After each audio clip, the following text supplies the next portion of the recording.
What is good, chat? Hello. What's poppin', people? What's up, Duck?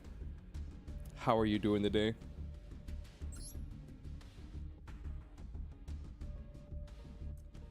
What is good, chat? Hello. What's poppin', people? What's up, Duck? How are you doing? Where's that come from? Alright, yeah, but you did it. My bad, champ, my bad. Where we last left off, we were one win away from Diamond 1. I had since played one duel, and I went second against a fucking tournaments player who was the luckiest man alive. So, long story short, we are no longer one win away. We are no longer one win away from Diamond 1. Amazing. Amazing how that works. What's up, Rax?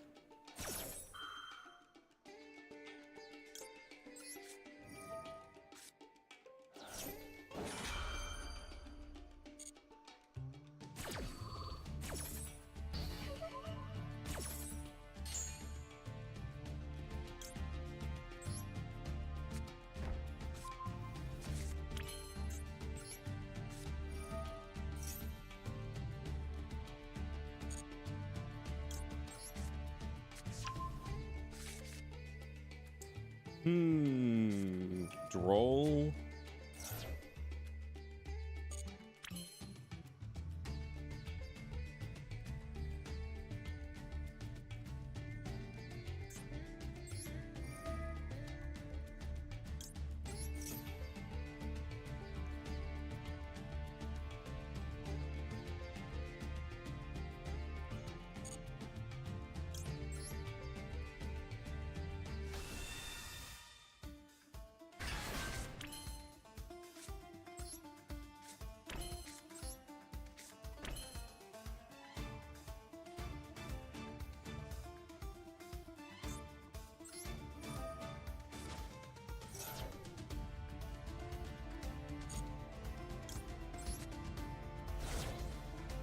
Yeah, let's just do that.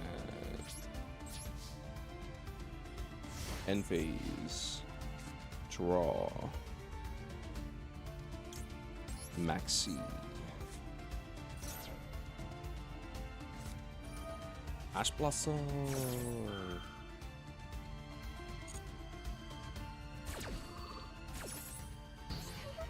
Nice. Okay. What could you have? You have 3 cards.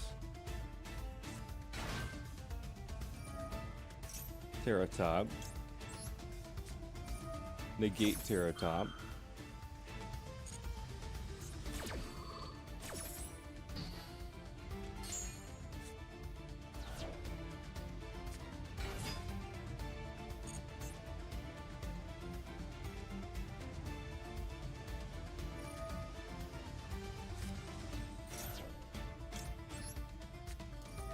Negate this with Drill Beam.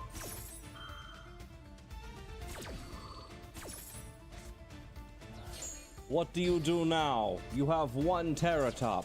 You leave. You fucking scoop.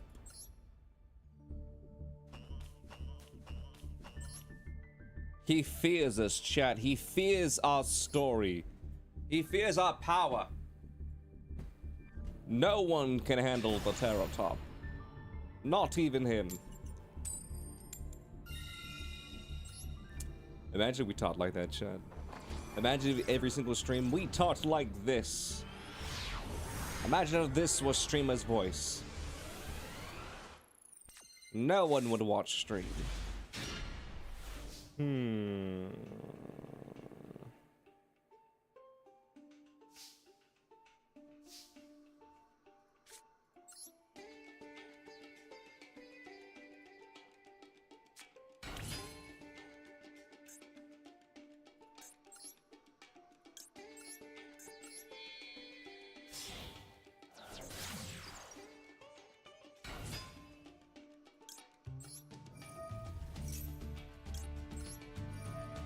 No one would watch stream. The people hate this voice.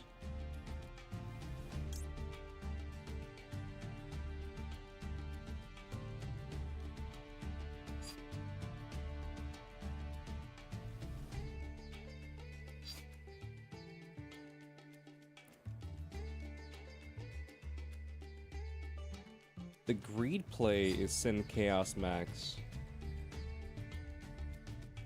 But I think the smart play is Sin Maiden. I'm going for greed, why not?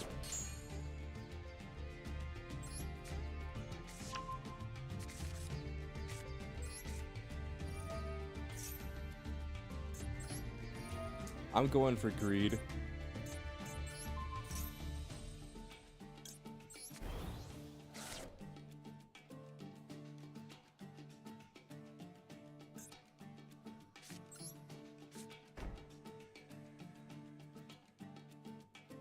Well, chat, I went for greed, and now I don't really know where I go from here.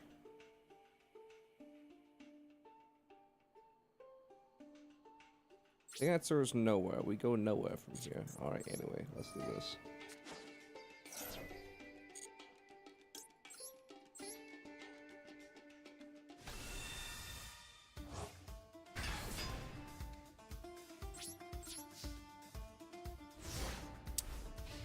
One Blue Eyes and a Veiler. Amazing. Oh, I just realized. What do you want to bet he's actually playing Punk?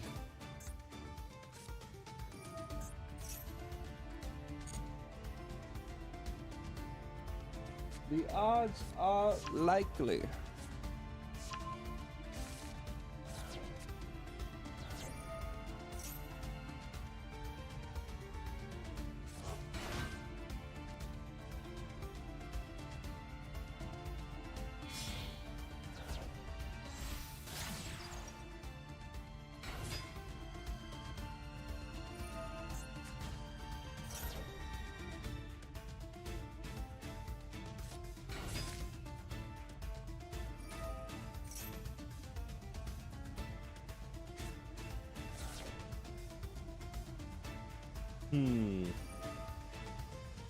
Happy Monday, happy hum Monday, warrior. How you doing? Happy Monday.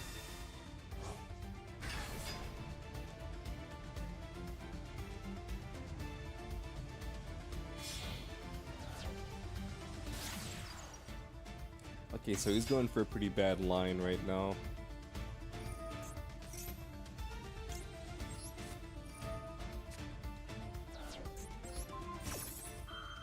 He wasted Engraver. Here's the thing. So his Fiendsmith stuff is pretty much dead this turn. He still has Tracked, but I don't think he has a way to get that shit on the field. Now we have to sit through a Punk combo.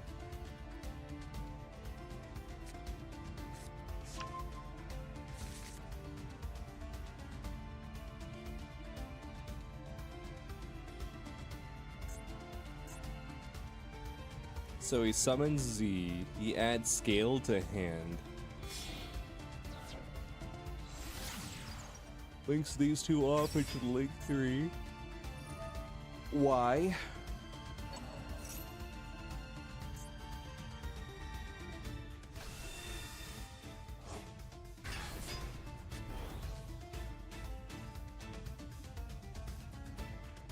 Watch.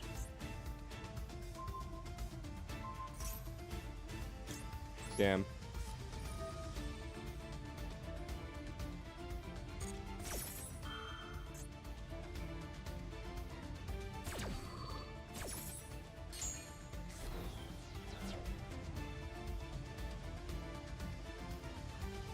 You're making Ninja Mimagul? Nice. I'm doing good, Sophia. How are you?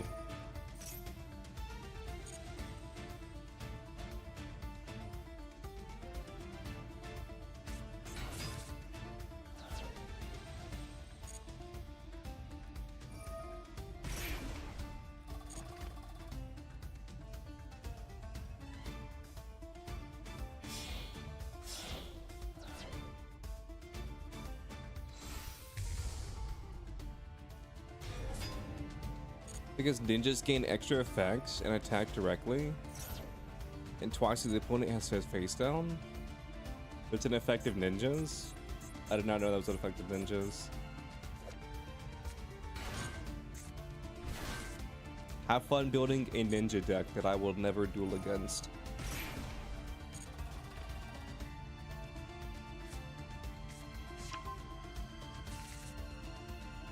Yeah, at the Boston field? Yeah, that makes sense. That makes sense.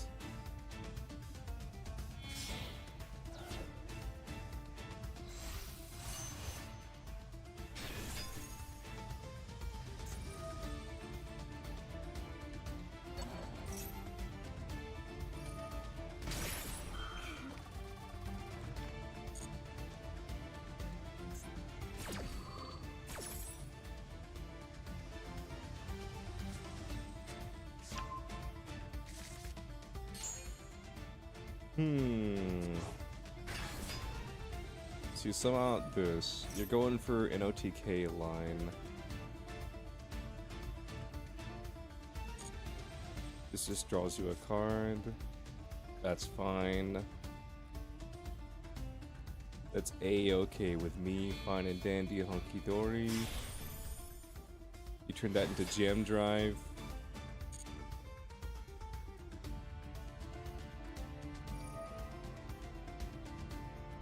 Now you're gonna banish a card to special summon a card.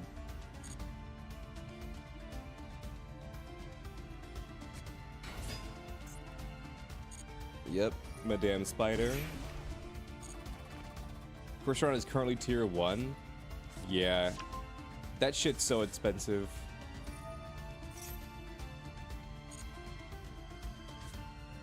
Crystron is a budget deck? No, it's not.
I think he's gonna send in Pepsi.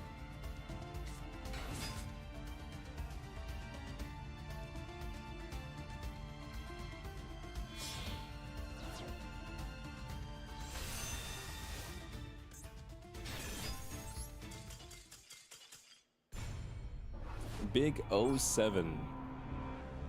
Big 07. Call me crazy, chat, but like, I feel like, for example, I was on a 7-duel win streak when we ended stream last week, okay? I lost 1 duel, and that made it where instead of needing 1 win to rank up, I needed 2 wins. I feel like if you're on a win streak greater than 5, you should get 1 free loss. That's just me. If you're on a 5-game win streak and you lose 1 game, I feel like that loss just shouldn't count. I feel like you should get, like, after you build up X amount of, you know, wins per, like in a rank, in a row. If you're on a win streak, like, having a win streak makes it where you don't have to, like, redo a duel.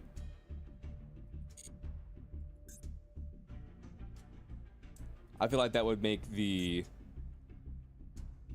game less tedious.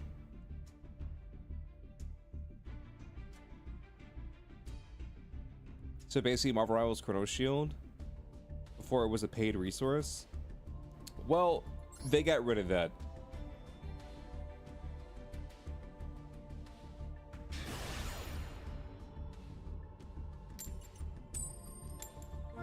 but not exactly a Chrono Shield. Like I said, if you're on like a 5-game win streak or like something that was quick, it was almost immediate.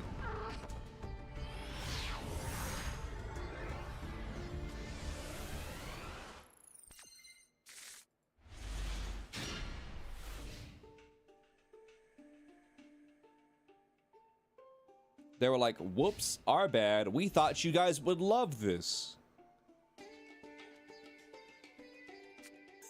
It's a good thing that we weren't going to make you pay for it.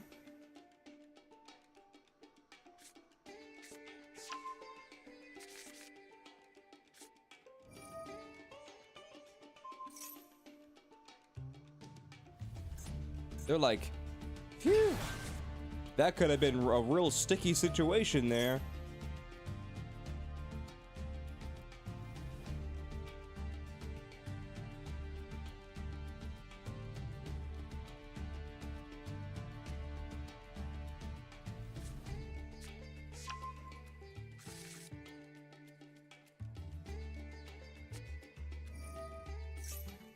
Yeah, it was and wasn't free.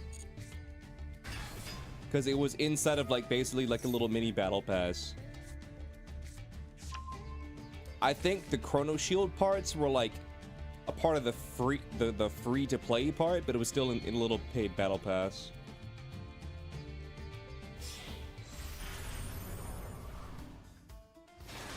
Are you just going to a Rise Heart Pass?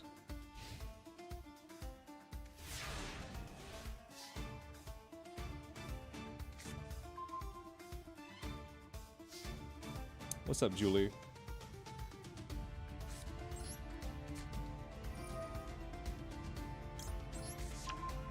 I'm doing pretty good. Anyway, so get the fuck out of here, Rice Heart.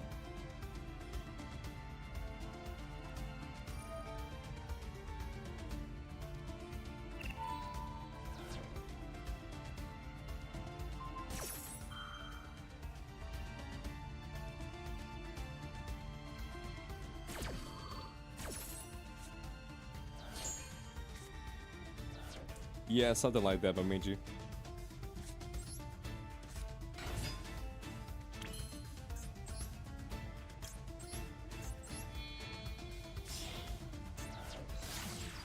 Well.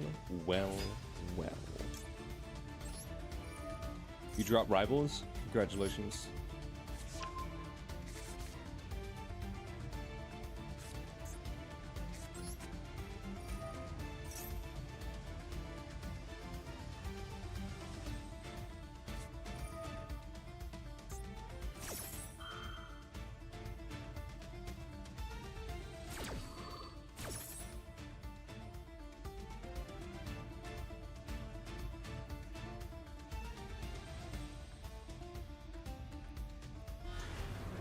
The more you played, you got Overwatch PTSD.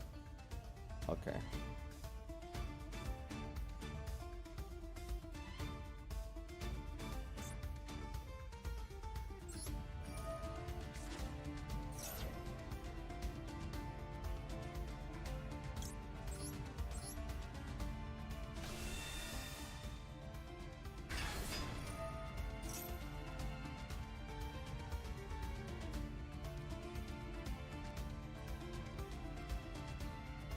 Ranked as a cesspool. This is just my opinion, but I think that like ranked in hero shooters is almost always bad.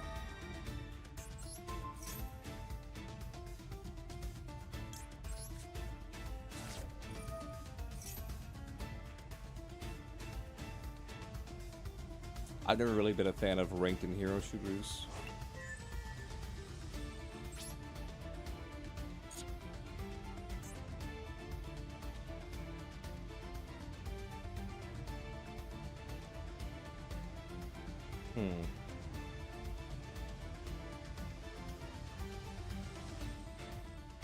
I didn't realize this was a if you do. Well, damn.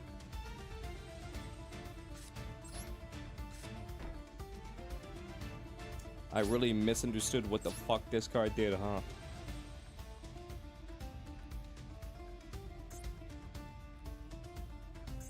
I slightly misunderstood what the fuck this card did, huh? I thought you target the blue eyes, send the card, and it gains, like, times 100 times the level. I thought that was, like, from... Well, it's fine. Anyway, you got it, boss. You have a Macrocosmos on the field. Anyway, you have it. But yeah. I've kind of come to the realization that I'm gonna do what I want to do. You feel me? And I'm gonna stop being negative. And to the people who are negative, I'm just going to ignore them. What's up, Keen?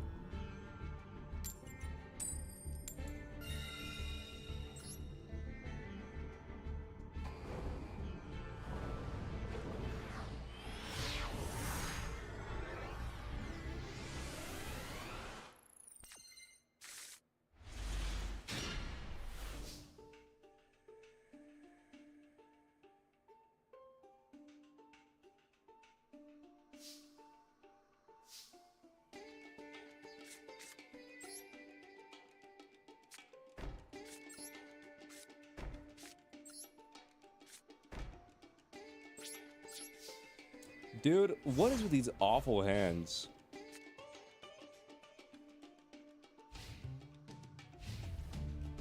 But yeah, that's my basic standpoint. So if someone wants to talk shit about Nintendo, don't care. If someone wants to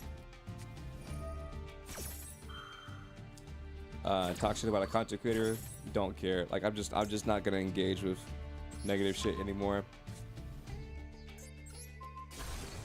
That is my standpoint. So what's it called? Marvel Rivals trash? That's fine. That's your opinion. Don't care.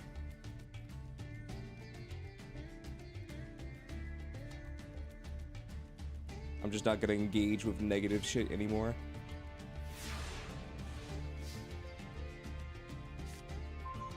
Damn, what an amazing hand.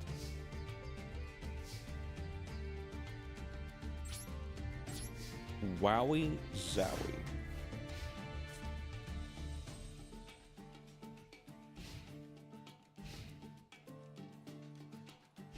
Thank you for your amazing commentary, Luigi.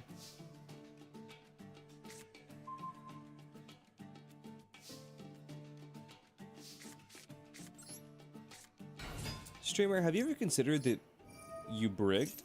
Get it? Haha, funny joke. Brick eyes. Get it? Haha, funny joke. Brick eyes. Get it? Haha, funny joke. Brick eyes. You see, streamer, I am the first person to ever make this joke. That's why I am funny.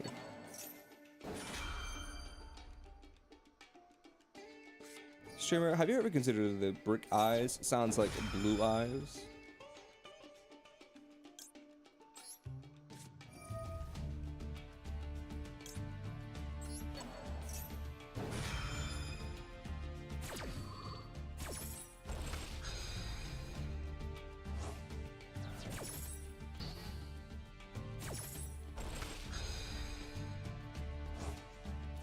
What's up, Chaos? How are you doing?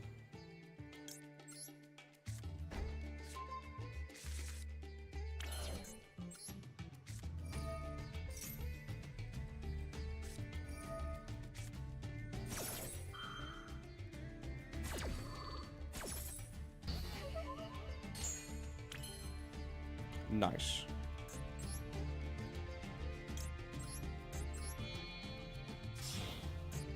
Fake it till you make it.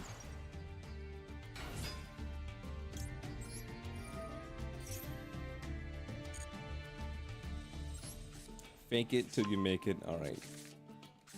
We do this.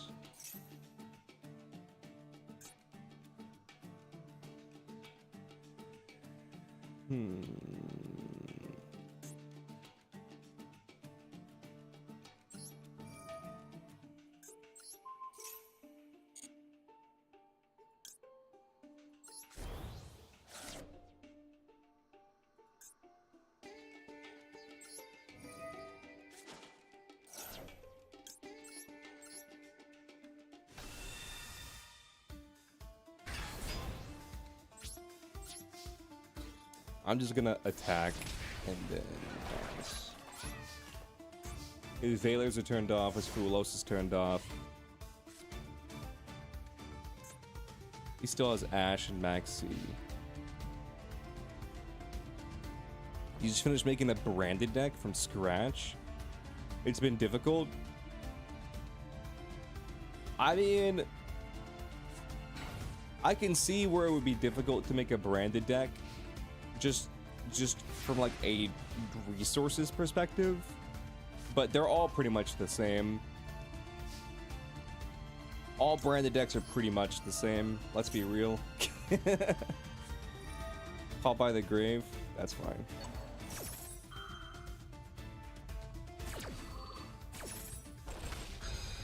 Oh, brand new? I thought I said branded deck.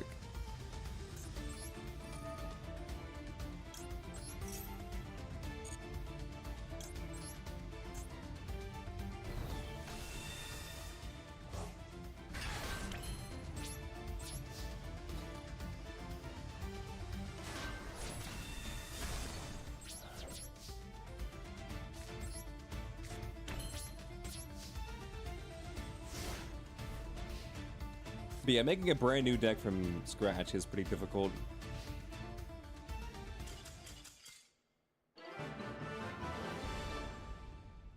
You did it without the public deck search? So you had to spend hours going through each card? I see. Well, there's your problem. Well, there's your problem. Chat, how do you guys feel about Toy Story 5? How do you guys feel about Toy Story 5? Because I really did not care for Toy Story 4. I thought 3 was the perfect ending to Toy Story. Just like the saga, if you will. But then Toy Story 4 came out and like... I think I went in expecting more than it actually was. So I think that's partially on me. You know what I'm saying? I think I'm partially to blame for getting excited over this shit.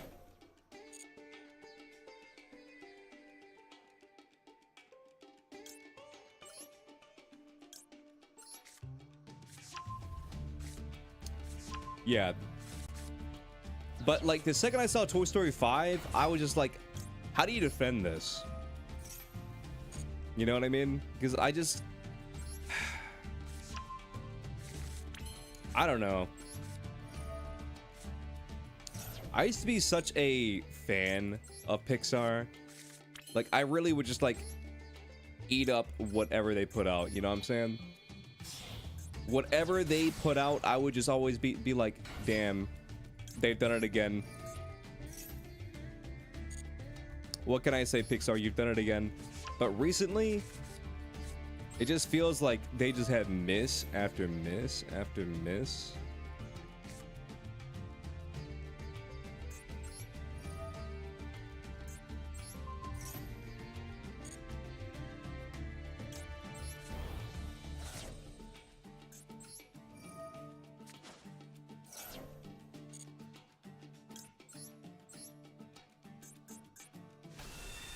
You don't do meta decks?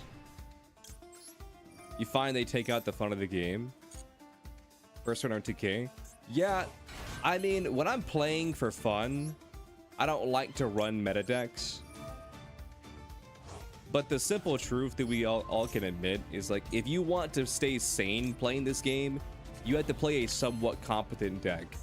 Like, you can't play whatever you want in this game. You have to play something that's at least slightly competitively viable.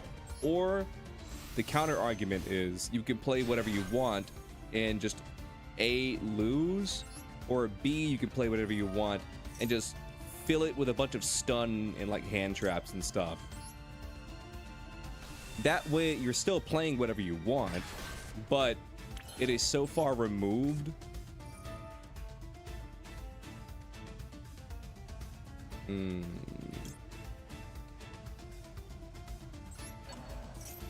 But at that point, it's so far removed from like a normal deck that it's just as bad as meta. Like say stun, for example. It's like this is my Inspector Border. I mean, he's not meta, but whenever you try and, you know, duel against it, like you will cry. Tears will be shed.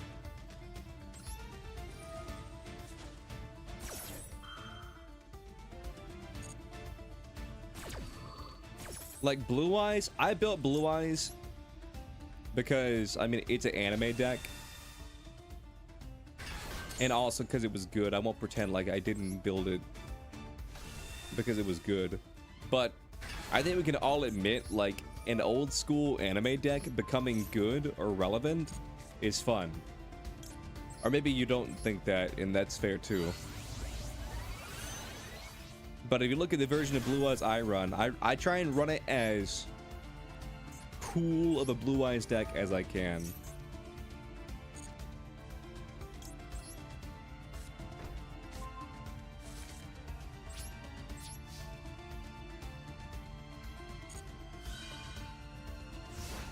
And by cool of a Blue Eyes deck as I can, I mean I run Magia. Because I think we can all admit summoning Magia is fun.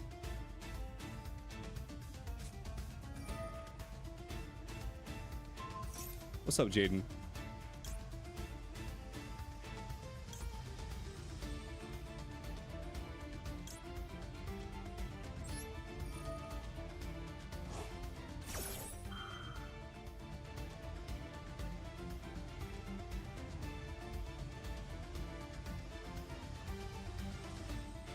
You need mementos? Nice.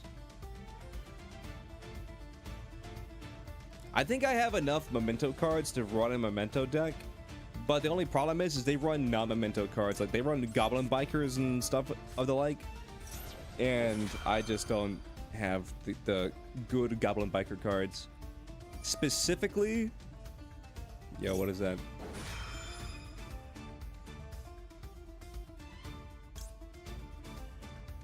Special summon a runic monster.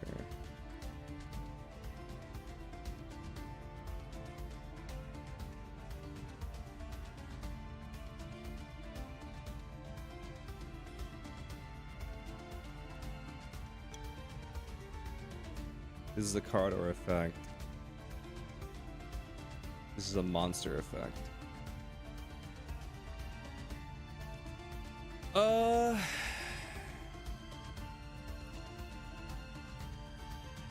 Sure.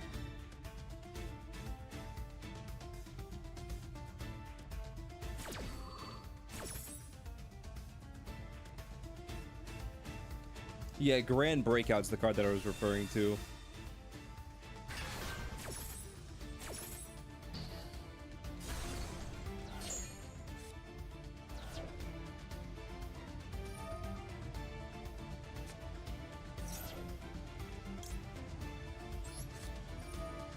Ash Blossom?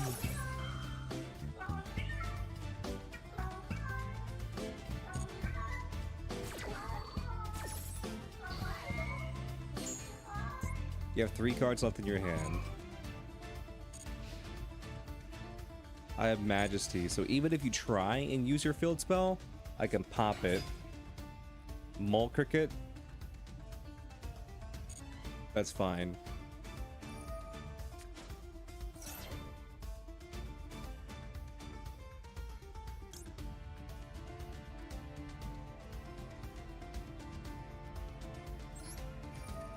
Let's negate that, because this is a monster negate.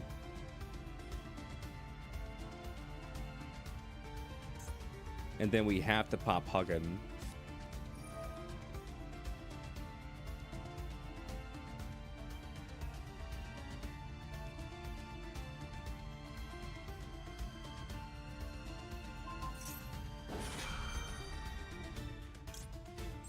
We have to activate this.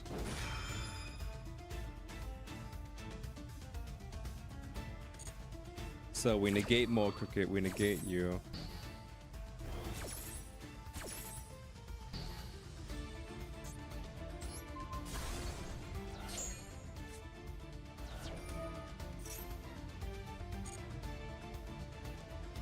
That card goes back to the extra deck. You have one card. You have no normal summon.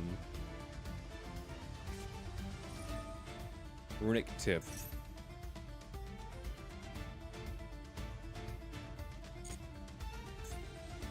That's fine.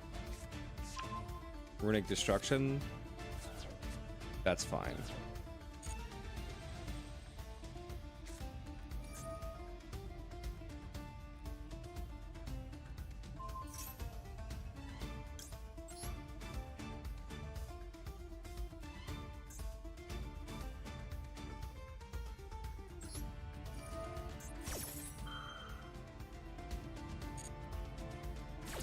What's up, Cryogenic Error? How you doing?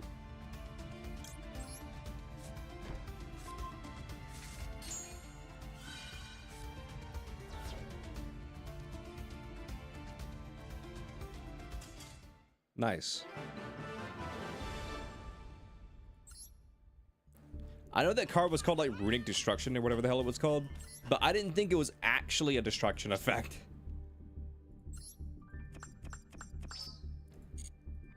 I thought it just did what all the Runic cards do, where it's like, I point at this card and it does not exist anymore.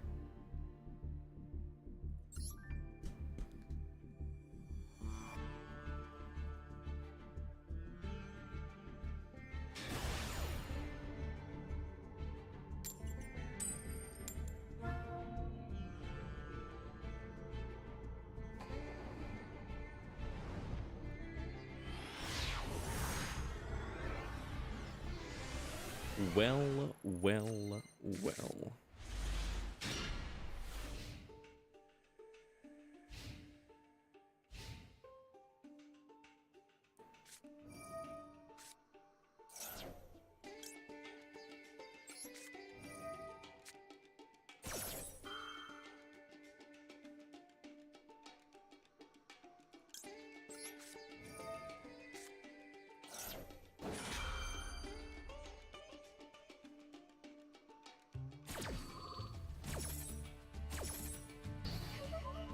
I think I'm gonna just let him summon a bunch of times if he wants to try and summon end phase. Yeah, he doesn't even want to try. Honestly, great pickup. Fuelos, honestly, terrible pickup.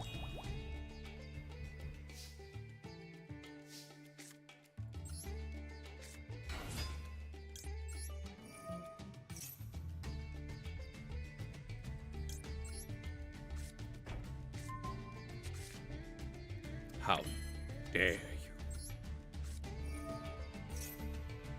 How dare you, Fuelos?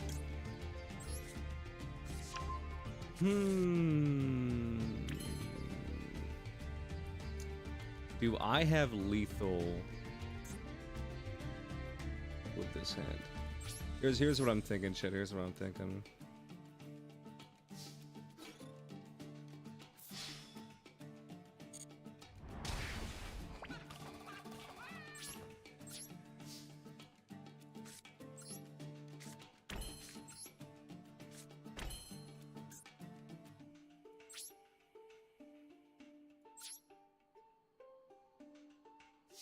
This is what I'm thinking. I don't want to give him cards because we have Dominus, or I guess I should say Purge. We have Purge and we have Drill Beam.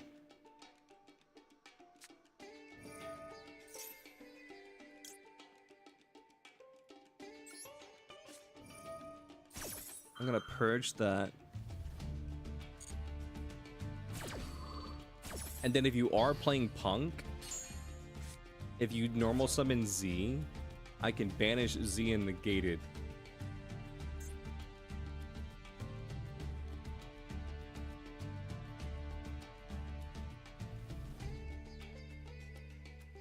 You can't activate Engraver. Alright, nice. Full story, bro. Was that a rank up duel or no? It was. Amazing.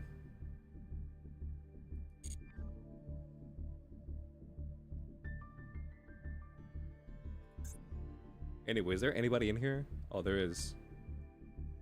Chandra Jaden.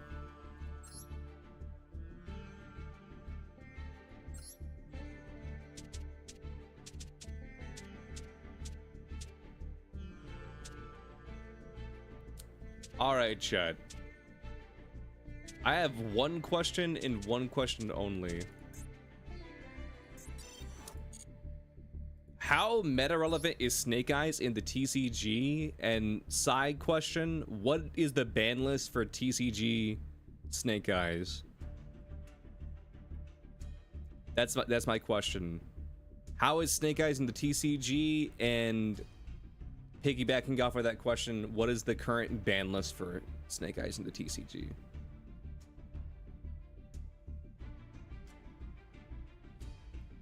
I think Poplar is banned. I want to say it's banned. I don't know.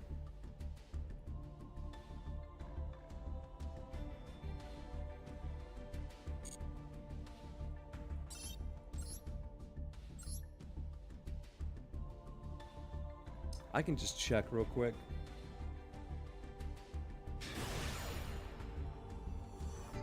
Let's go here and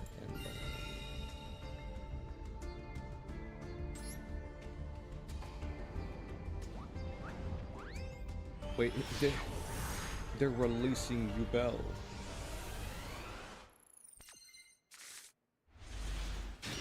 They're banning Appaloosa. Wait, they're banning number 67, Paradise Smasher. Interesting. They're kind of dead. I see. You just cook Settlement Great so much. So hard. What's up, Blurg? Alright, chat. Blurg showed up. It's time to end the stream.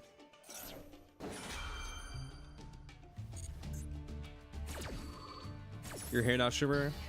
Welcome, Blurg. Well.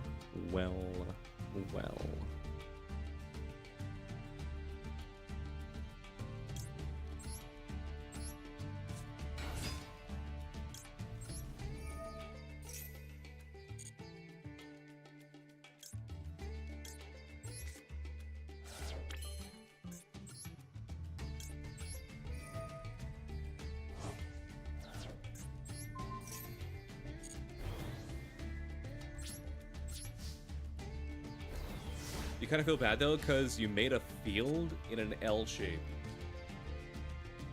It was on purpose. Damn. In TCG, original Simple Spoils is banned. Is that it? Isn't Poplar also banned? I think I remember something like Poplar being banned.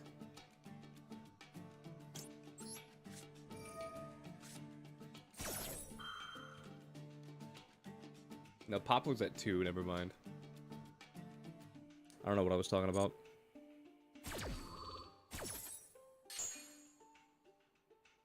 Ash is at 2, Simple Spoils is at 2, Poplar is at 2, Oak is unlimited.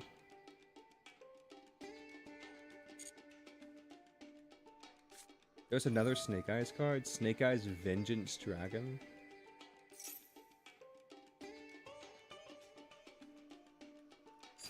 Look at opponent's hand. No.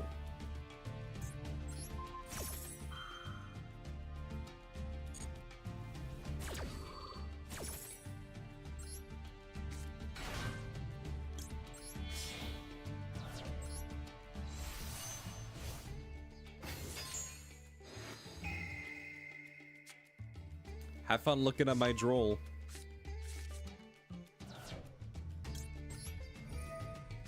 Have fun with that.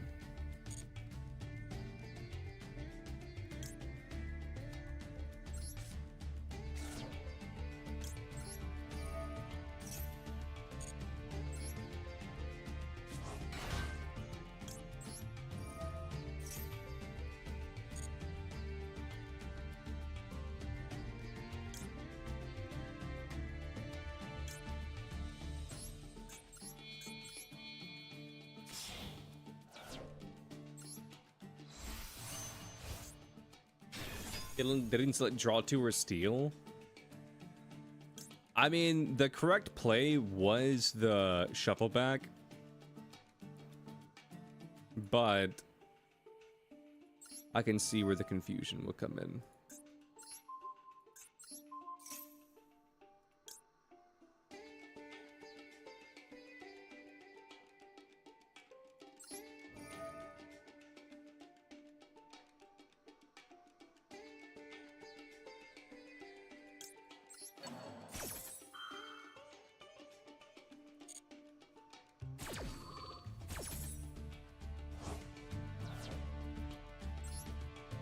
That designated card to my hand. Yeah, now I can add a card that I actually want.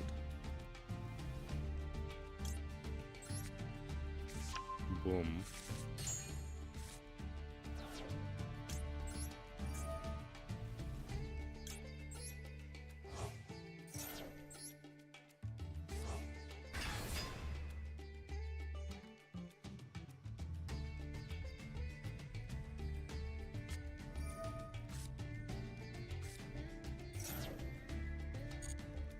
So what is this?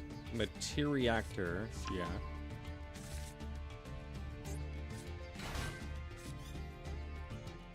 Nice. I'm gonna be honest with you, after doing that combo, they probably forgot that I max seed.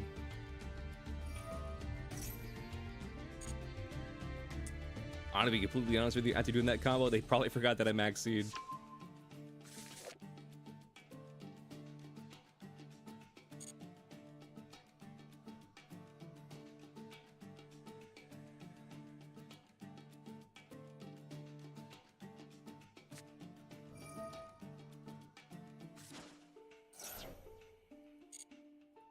Nice.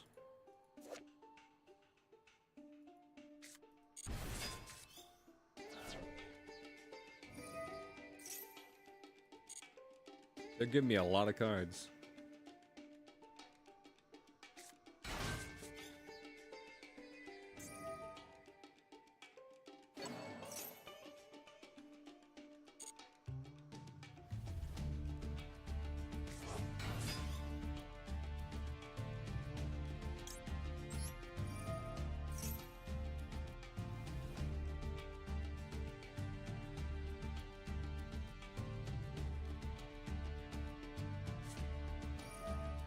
Drill beam? You have a normal monster in your hand? Damn.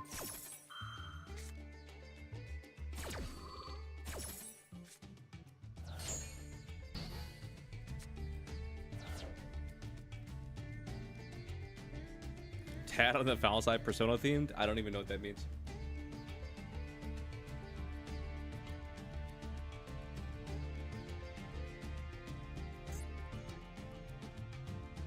Persona the game? I mean, I know Persona the game. Is that the name of one of their songs? Tad on the foul side? Well, you say, Strimmer. There's a song in Persona called Tad on the Foul Side.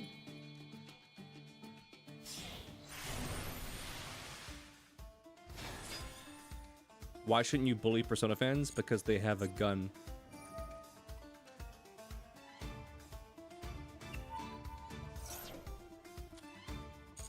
Thank you for the follow. I appreciate it.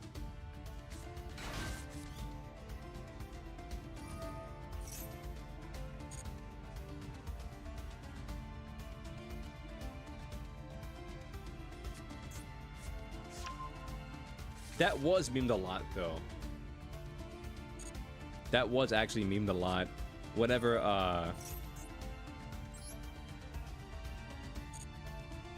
like Joker was added to Smash Brothers, and like the meme of Joker's one of his abilities just being gun was so funny. It was funny because what ended up happening is people were memeing. They're like, see, we can't add Master Chief to Smash. We can't add Doom Guy to Smash. Joker has a gun. Thank you for the follow.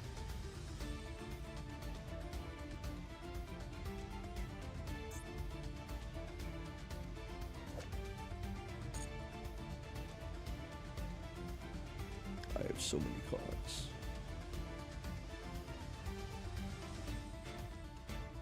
I have so many cards.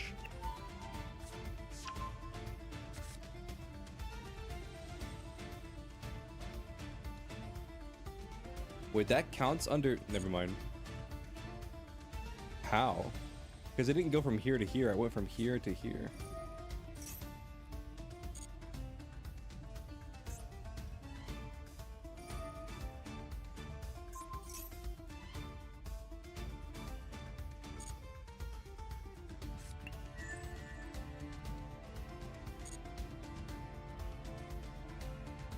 Am I blind?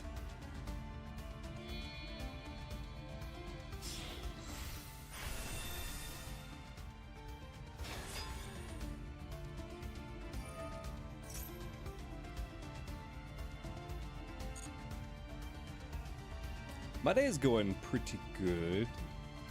I can't complain.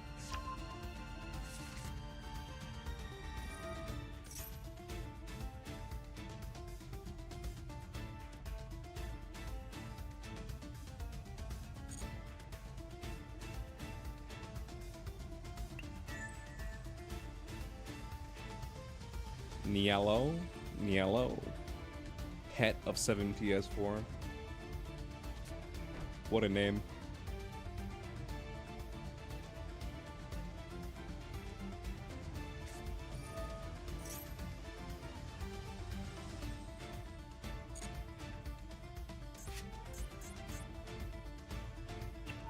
What an amazing name.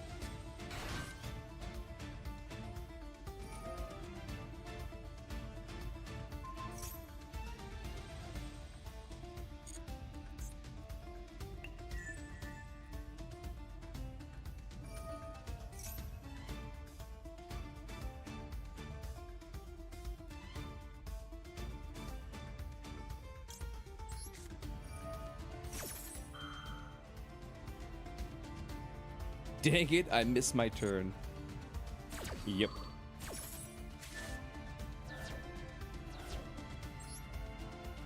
Yo, was that Danger Tsuchinoko?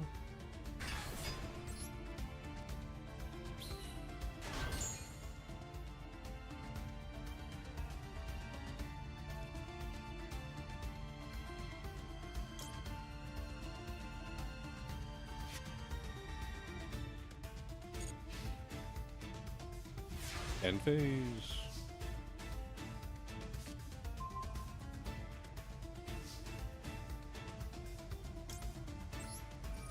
Who would have thought summoning 1,000 times would get me Nibiru?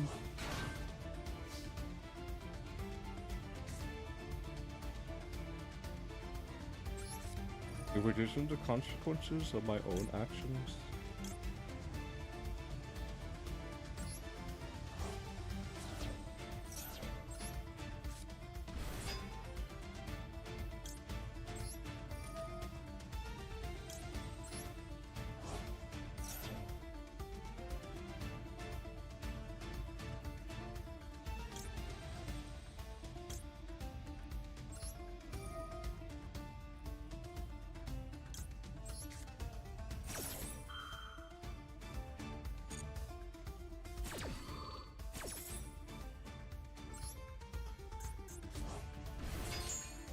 Here's a public code for the deck. Wait, what? What's up, Gray? How you doing?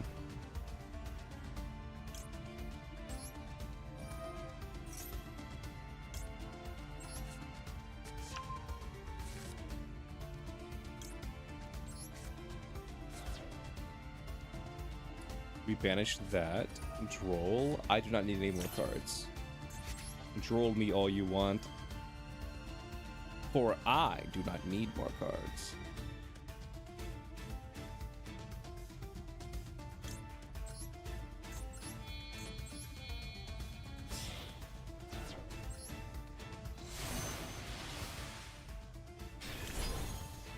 Big Chongus.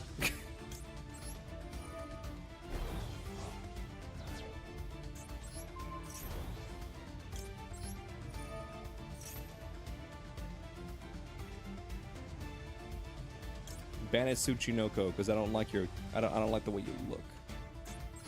Banish your face down.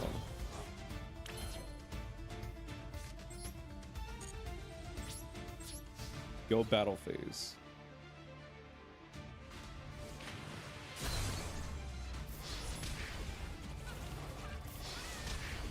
Go Big Chungus.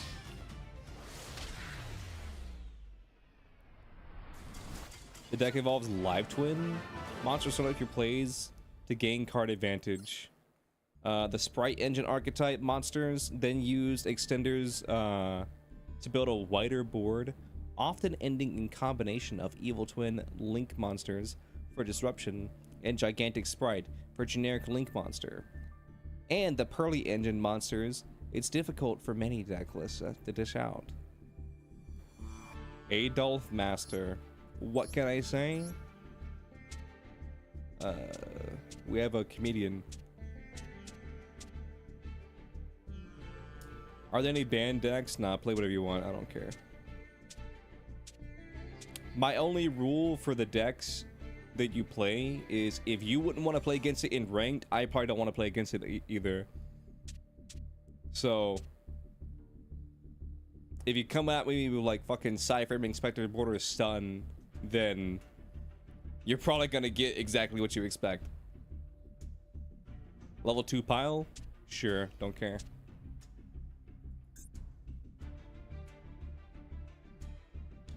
Sure, don't care.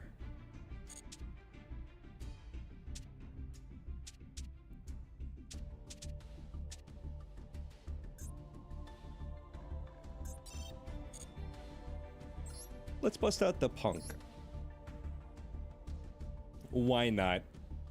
Let's bust out the punk.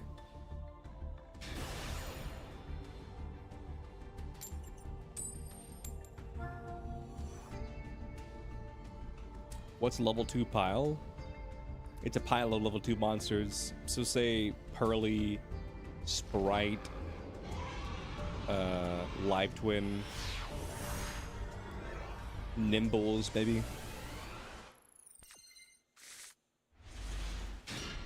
Streamer, you forgot the best level 2 engine in the game.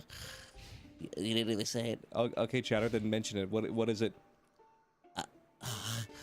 I don't even wanna say what the archetype is, because you're obviously unconscious. Okay, so you were just talking shit. No, I knew exactly what the most amazing level 2 archetype is. Then say it, pussy. Streamer, you just wouldn't understand. You just wouldn't understand.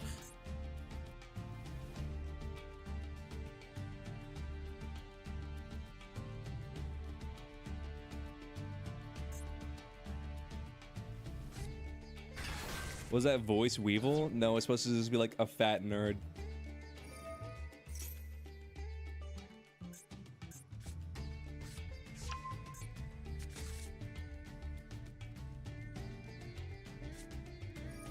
It was supposed to be a fat nerd.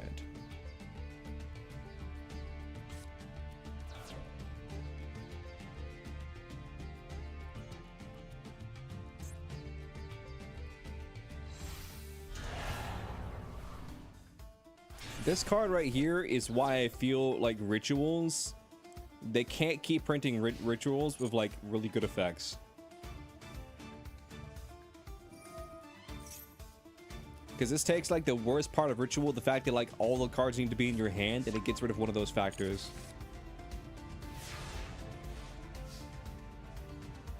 Are frogs playing Sprite anymore? I mean, yeah. Because recently, what is the card? Recently, that one frog card, like Swap Frog or whatever, got unbanned.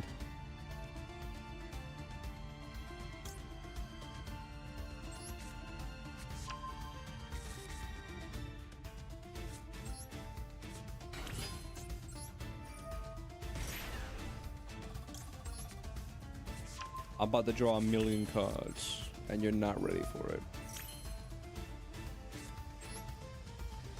Ads? Damn right, ads. Oh, never mind. I thought you were Miji. My bad.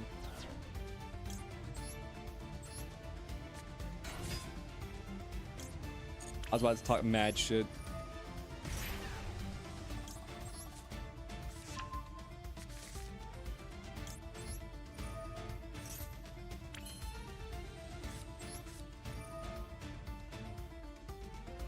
He says cooked as OG Adolf. Cooked. Oh no.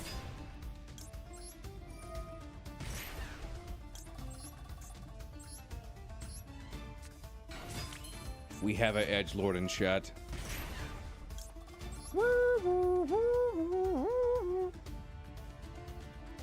Alert! Alert! We have an edgelord in chat. Alert! Alert!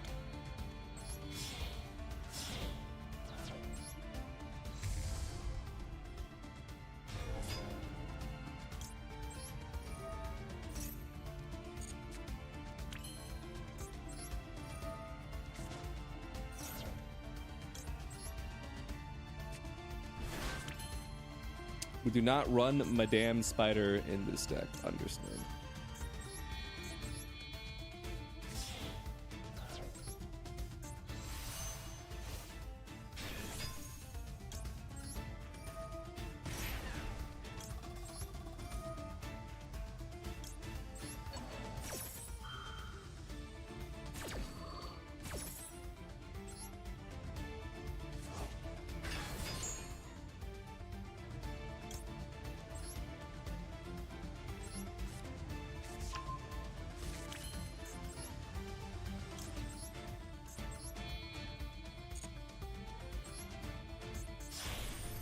Anyone going against your ritual deck? No. No one is doing that.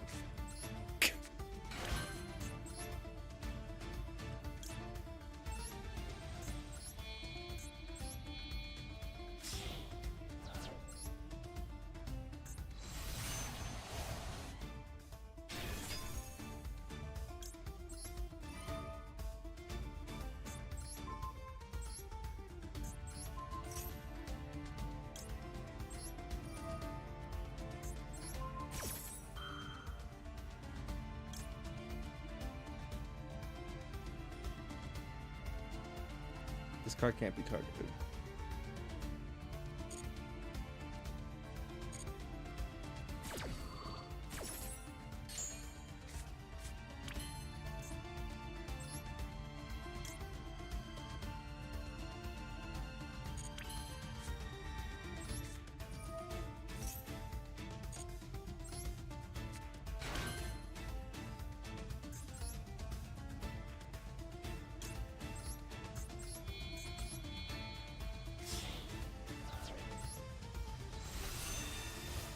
Pepsi Man. Punk Z, I'm in. Nice deck. Damn right. Super heavy OMG. Yeah. Damn right. Super heavy OMG.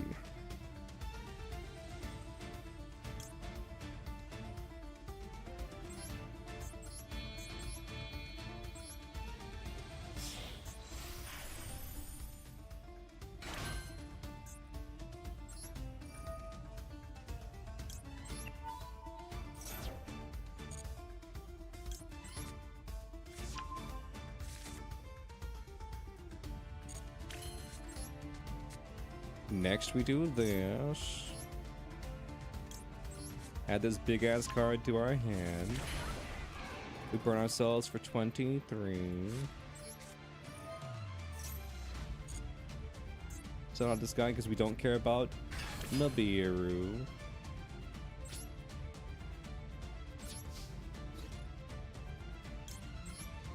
Maybe after this duel, look at your deck.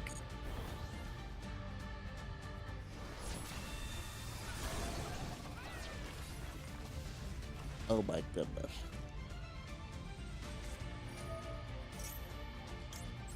Oh my goodness.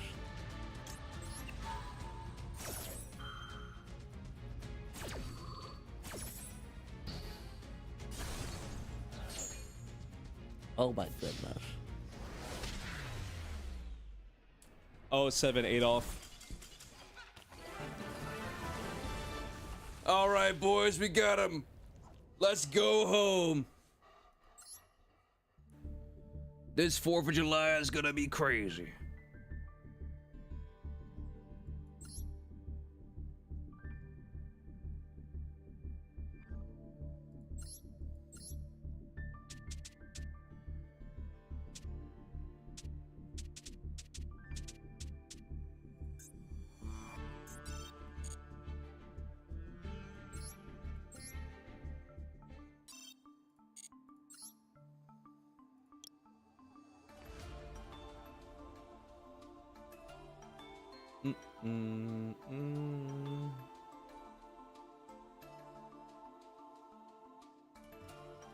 Yeah, yo, yeah, yo.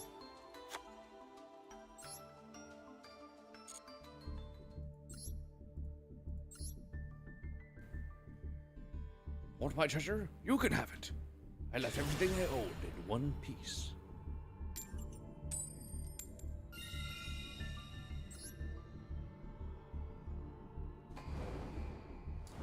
dreaming. Don't give it up, Luke. Dreaming. Don't give it up, Zoro. Dreaming. Don't give it up, Nami. Don't give it up. Give it up. Give it up. Give it up.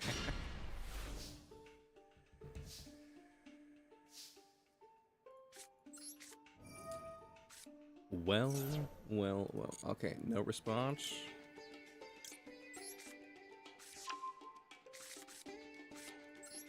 Cool. Let's normal summon this. Imperm? Bold of you to assume that this was my play.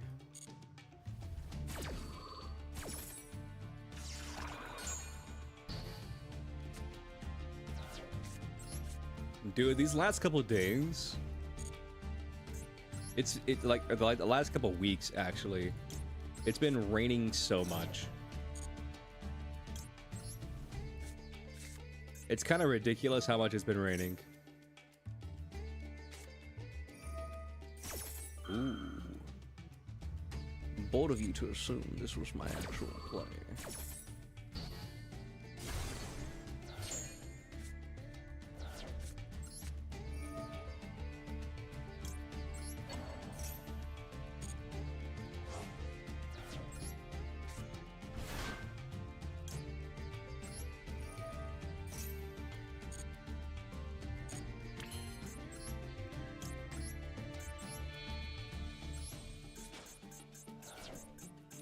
Ooh, it's Mr. Stereo card.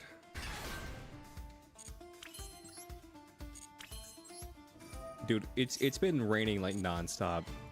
It's been raining so much that the trees around my place have just been constantly falling over. The trees have been constantly falling. It's kind of ridiculous.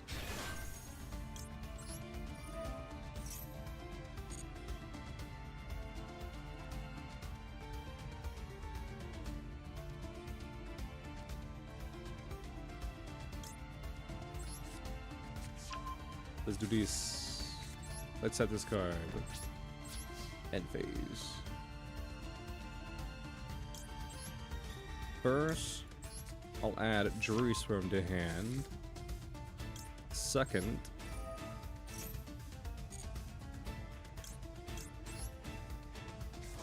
I'll set this card. Nice.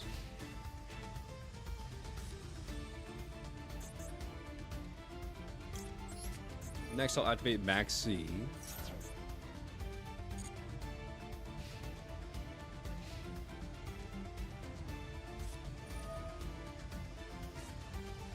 Prage now outage for streamer? Shit. The people hate me. Prage. I hope streamer's power goes out. Prage, chat, Prage. Prage harder. Let streamer live in eternal darkness. Anti-Prage.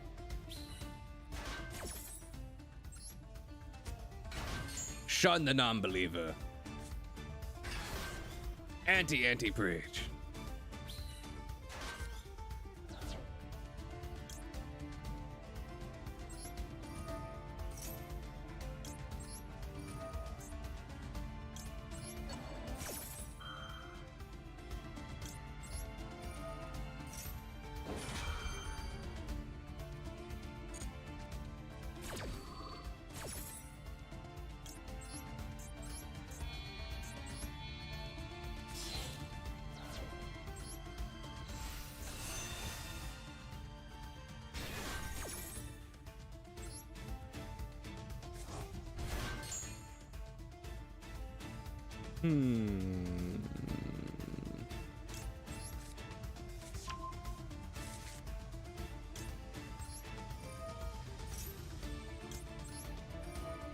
Well. Listen to the consequences of your own actions.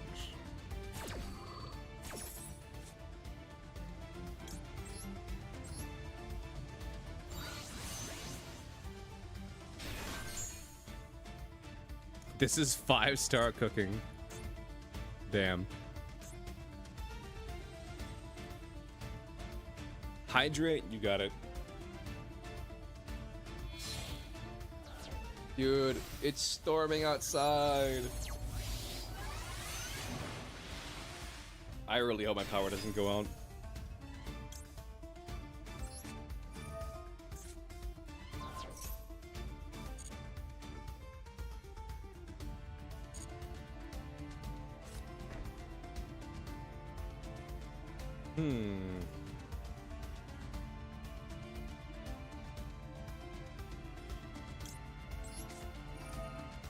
Looks like you're about to end your turn. So I'm gonna do this. Someone played Lightning Storm IRL. True. They're playing Lightning Storm IRL, chat.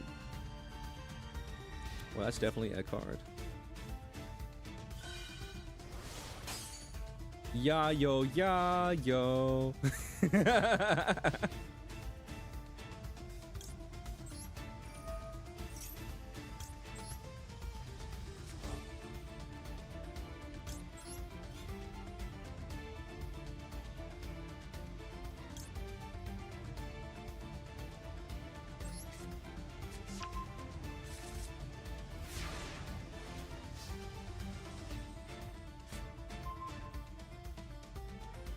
You are a title card. You know what? You're right. My father always told me, son, one day when you grow up, you will be title card.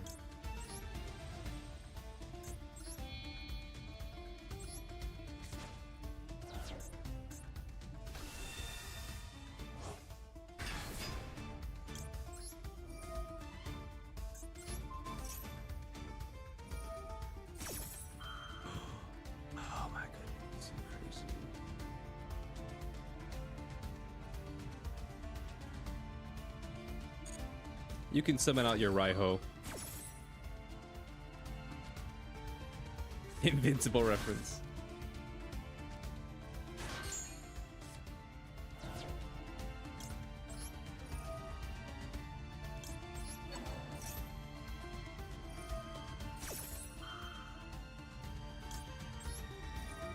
Negate.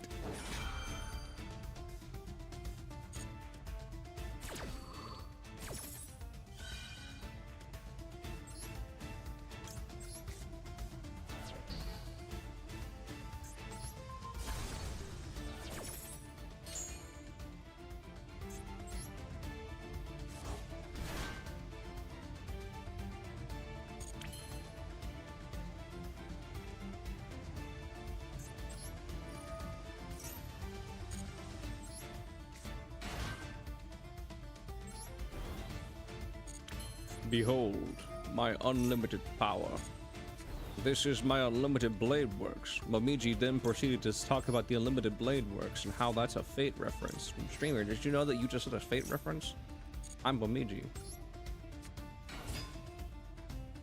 Also, that was a Fate reference.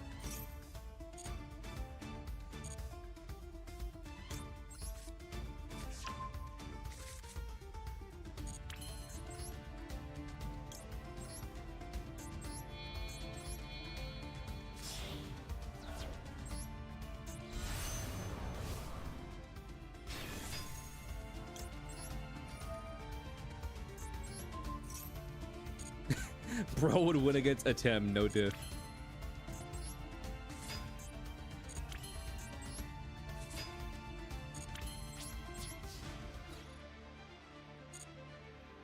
Nah, shout out to the one chatter who kept saying for weeks, maybe even months, to add Cypher to my Centurion deck. Deadass, the reason I never added it is because I genuinely thought that when they were saying Cypher, that they meant to spell Slifer, and they were telling me to add Slifer the Sky Dragon to the deck.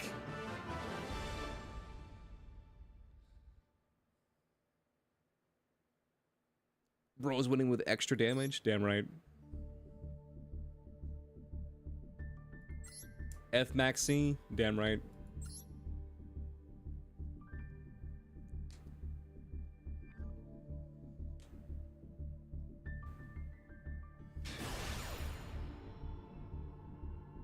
Unfathomable Explorer show off. What can I say, Chad? You can't beat that.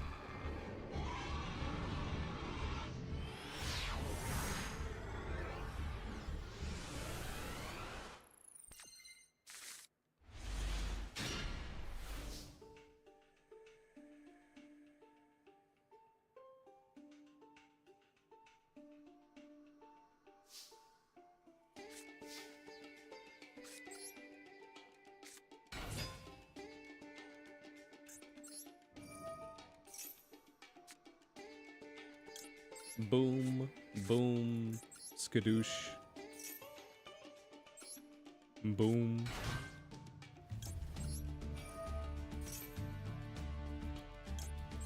Boo! Random slider go burn.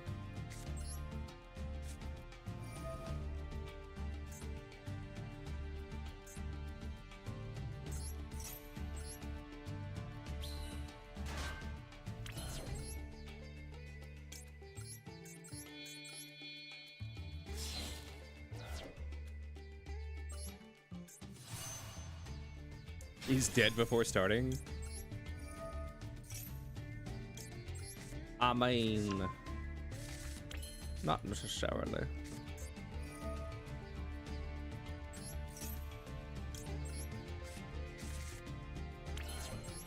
Not necessarily.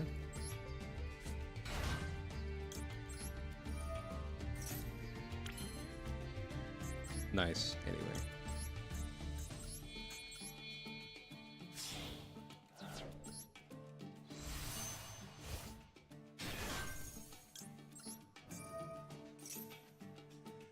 Chat, how long do you think before they cancel Scooby-Doo? Like the dog, not the show.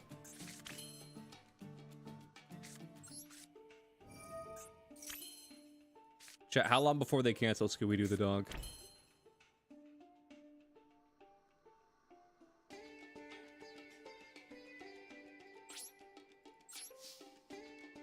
$2030? That sounds about right.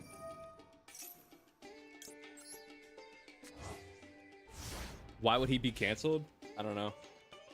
I just feel like the way that Scooby-Doo talks, there's got to be some interview with him where he's like talking and then he says something and then people just want to cancel him for that. Like he's in an interview. It's like like Scooby-Doo's just in an interview and then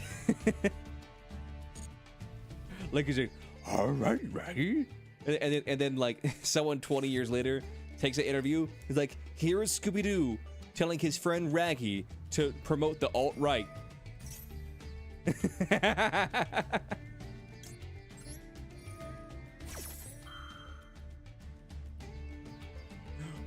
He was a rake. Here is him saying that he wants to hit his girlfriend with a rake. Truly, this dog cannot be stopped.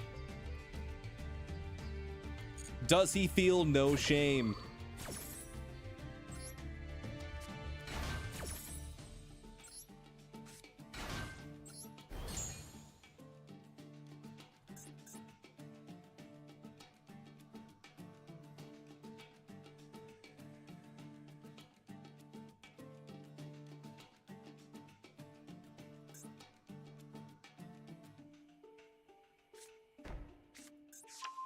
Well, well, well.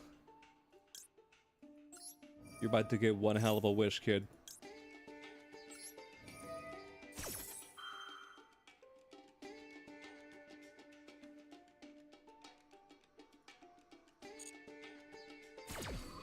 You're about to get one hell of a wish, kid.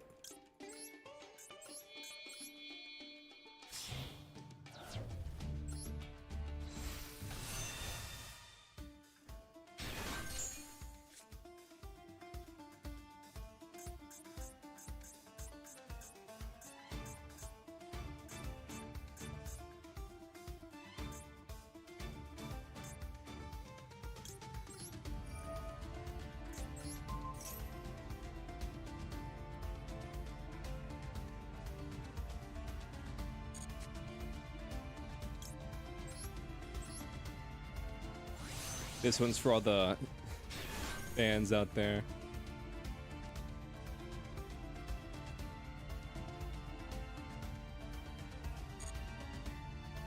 This one's for the fans.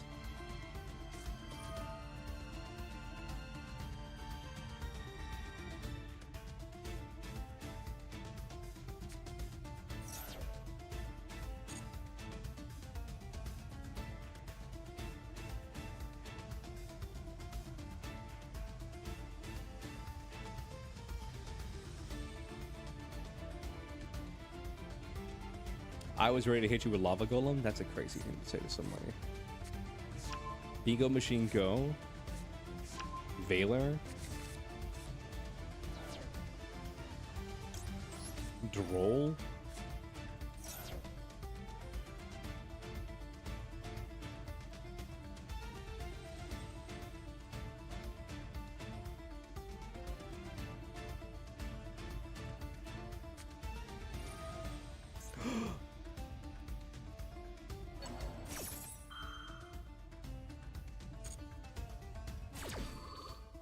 Leo, rematch, please. You got it, boss. All you gotta do is be on the table right below me, and you will get a rematch.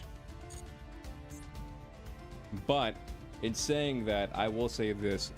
After this duel, I'm gonna take a quick break and grab more water, because it's so hot today.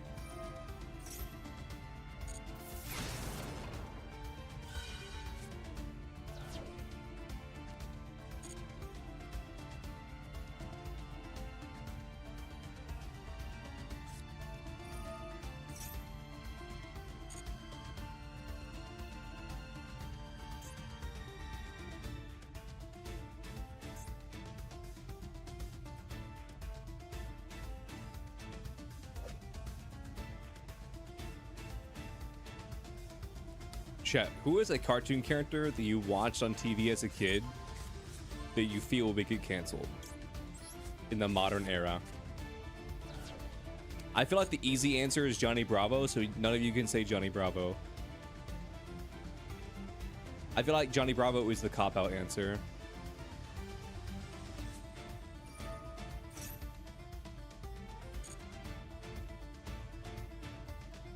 Imagine not reading, couldn't be me.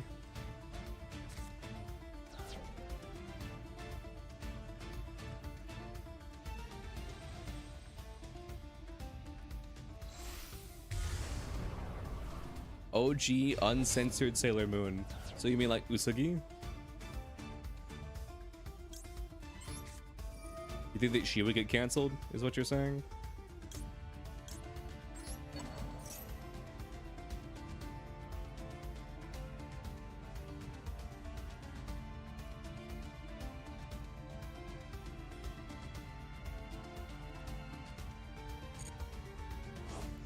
Anything Billy and Mandy?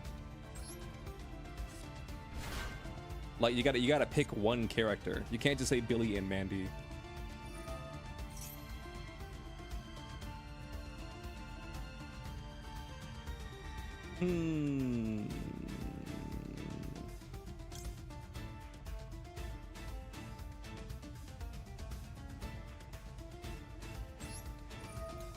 So let's do this.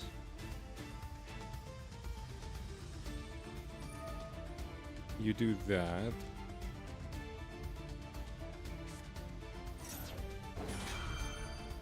Then I do this.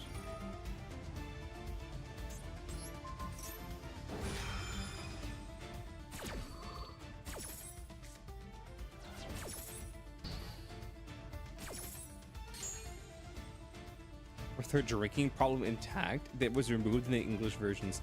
She didn't have a drinking problem. She mistakenly drank alcohol one time.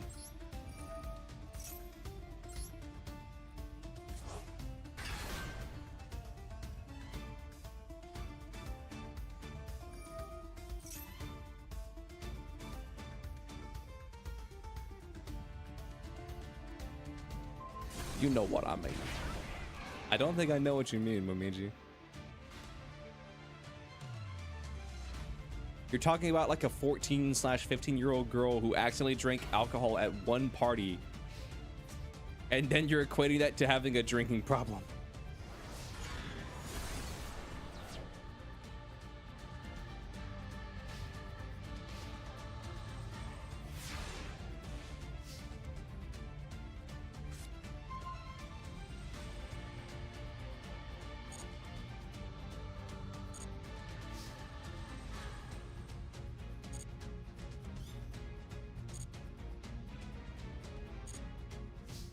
Wait, does this card not come back? Must be synchro summoned. Well, fuck. Now I am the one who didn't read.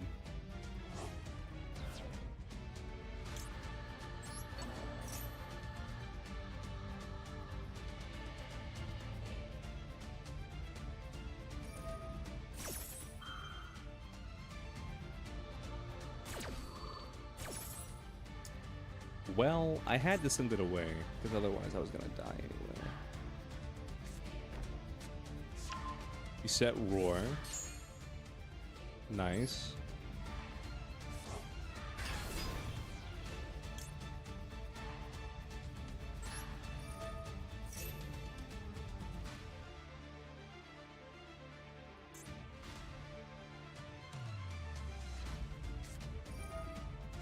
Veiler?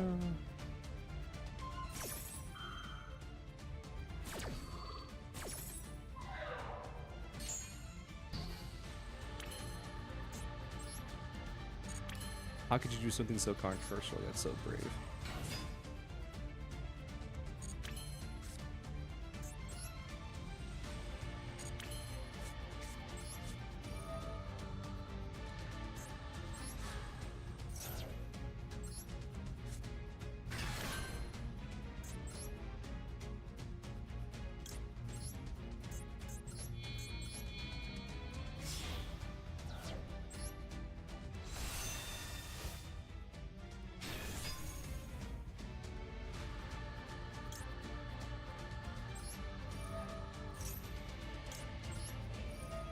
Chain block.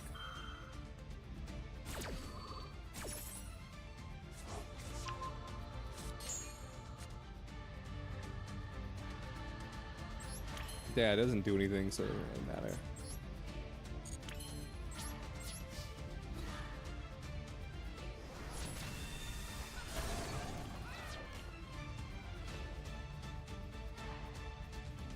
This is probably Ash.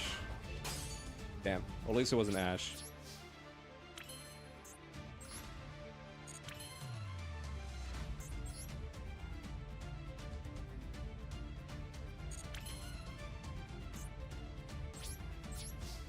End phase.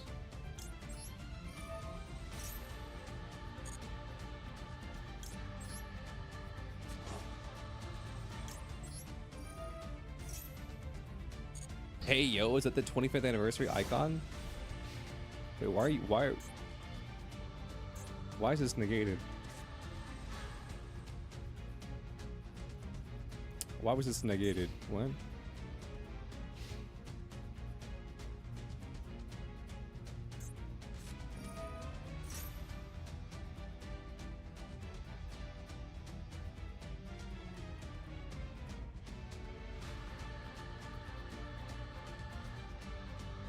I have no idea what that card was negated.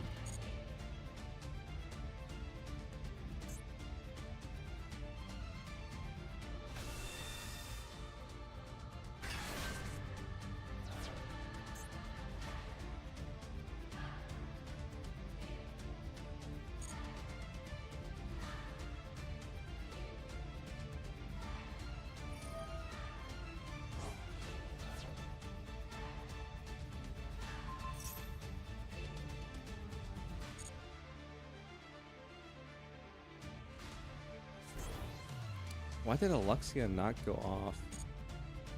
Or Auxilia? I genuinely have no idea why it didn't resolve. It wasn't negated.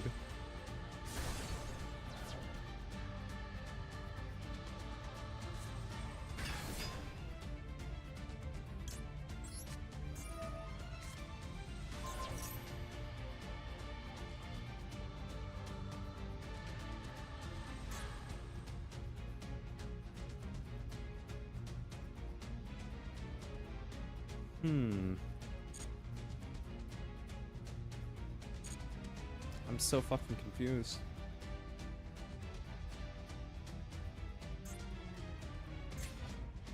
Why was it negated?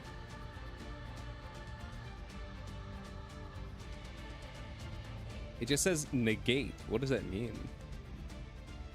It doesn't say why it was negated, it just says negate.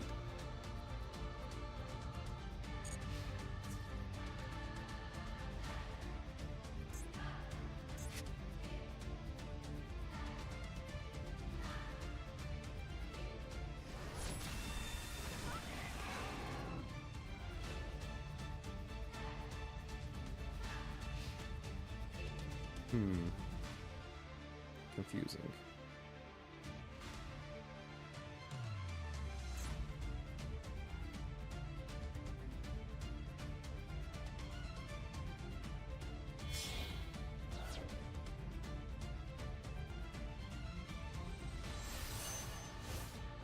Spirit. That's some big damage.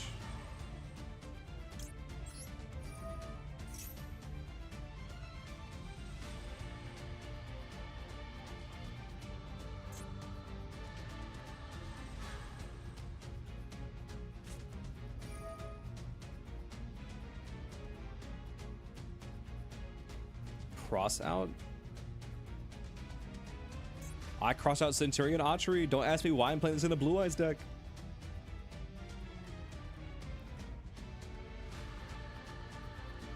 There's no Q, Draco.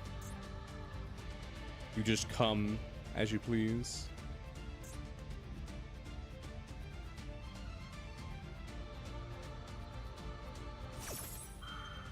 Lightning Storm? Damn, you sure showed me.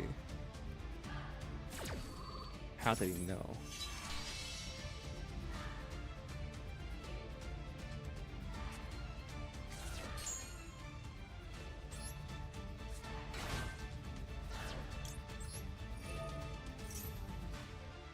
To be fair, I misplayed also this duel.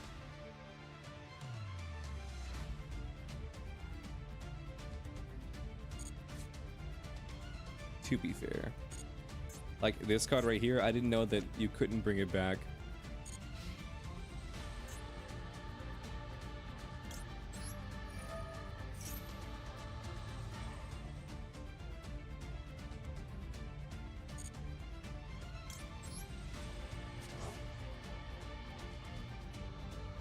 Moment of truth. Does this resolve or is it negated for some reason?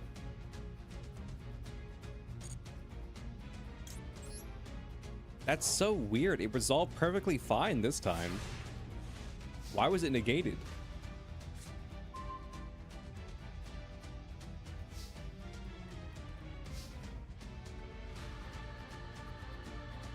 It was Valor, but it wasn't.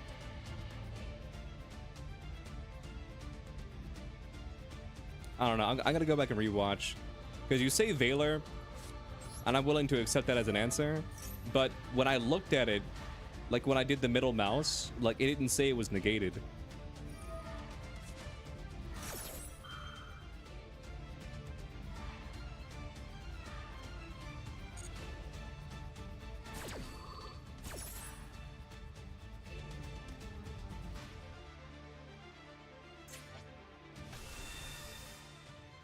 Crimson?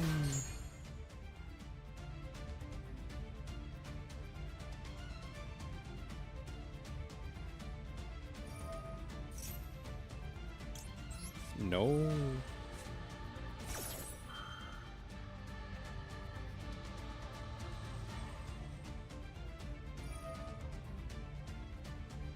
Shit.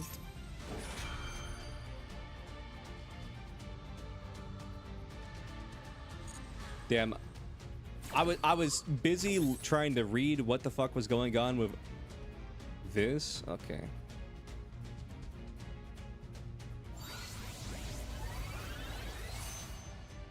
Oh, I guess the game did and didn't glitch.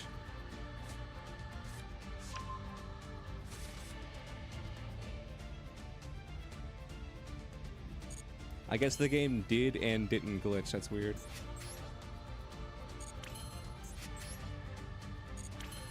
Cool, but yeah, I love making a bad play because I'm busy doing something else. I mean, we can all admit that I won this duel. Let's see.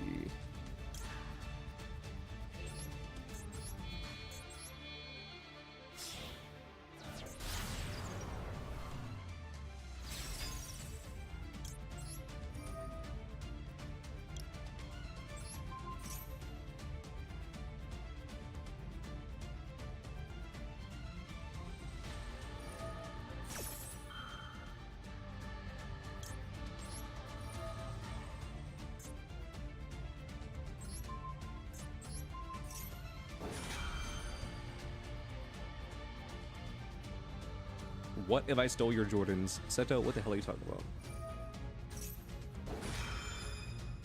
Especially someone won Blue Eyes White Dragon.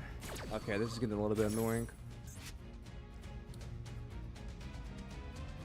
I kind of thought, I mean, the chatter didn't say this, so I don't know why I assumed it, but I kind of thought the chatter was just gonna like let me leave.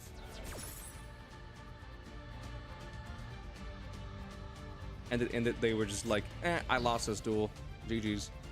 But now, I mean, I have to like do stuff, which is annoying. Anyway, back to winning the duel now.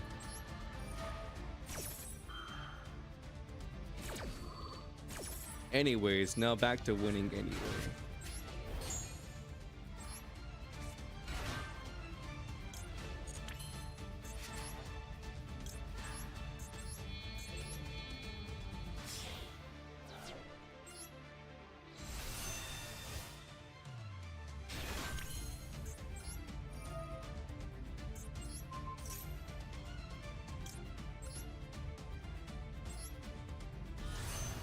Red Supernova Dragon. Die.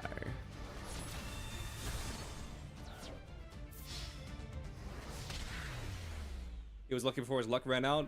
Yeah, I mean, here's the thing. Towards the end, like I said, I was trying to figure out why Auxilia was negated. I now know that it was because of Valor, which I just forgot about. But like I said, when I middle moused, the game glitched and it didn't show that Auxilia was negated. So that's the part that was confusing me. Like we can all agree that it was negated now. I think it's a Valor or whatever. But can we all also agree that when I middle mouse, it didn't say it was negated? No, it showed? Okay. It showed in the card? I didn't see it. Maybe my cursor was over the negation logo. I don't know. Actually, streamer, no, it wasn't over the negation logo. You're just blind and dumb. And also stupid. Let's see. I'll send this card.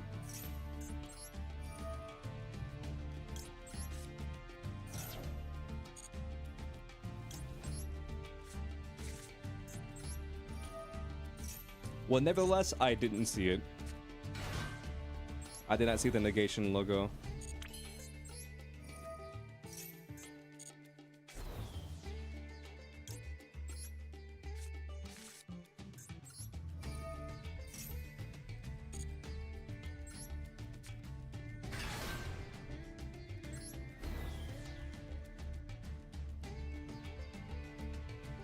How did he go from Dragoon to Blue Eyes? Because that was his deck.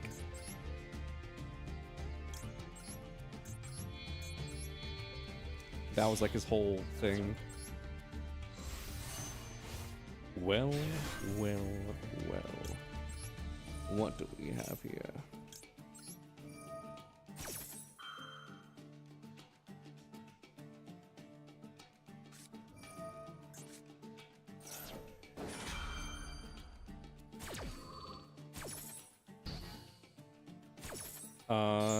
Now I'm confused. Why would you play that card?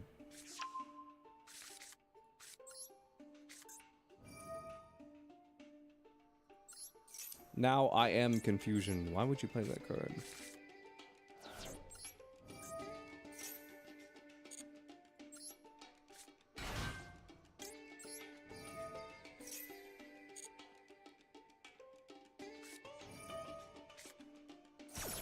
That's fine with me. If you want to burn an ash on that, that's fine by me. Because now I just get this for free.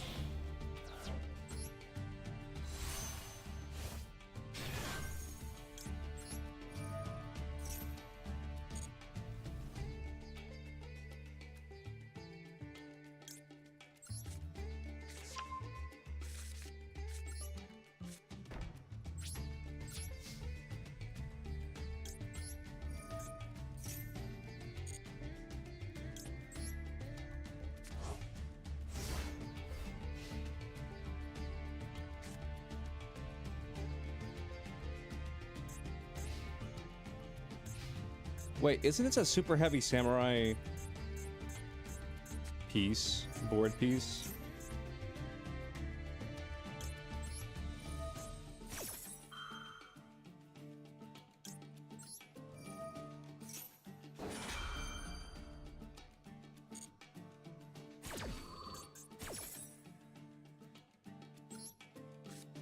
I could be mistaken. Also, can we all agree that, like, the Centurion banished graveyard piece? What is this called? Like, the board piece. Can we all agree that the Centurion board piece is kind of mid?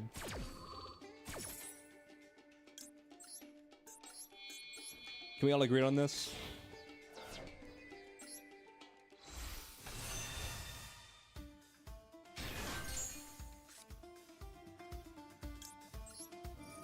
No? Alright, you're banned.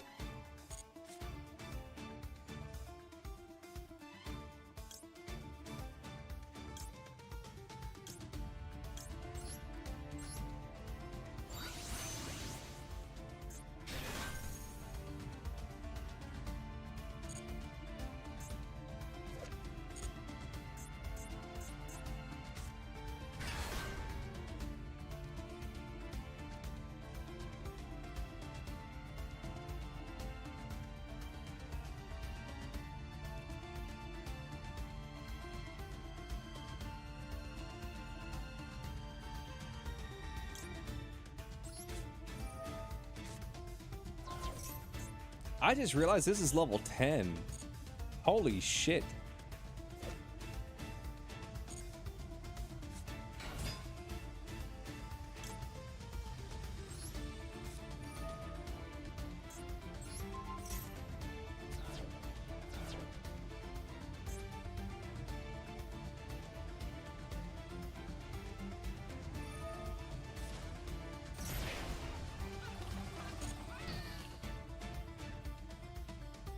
That's insane.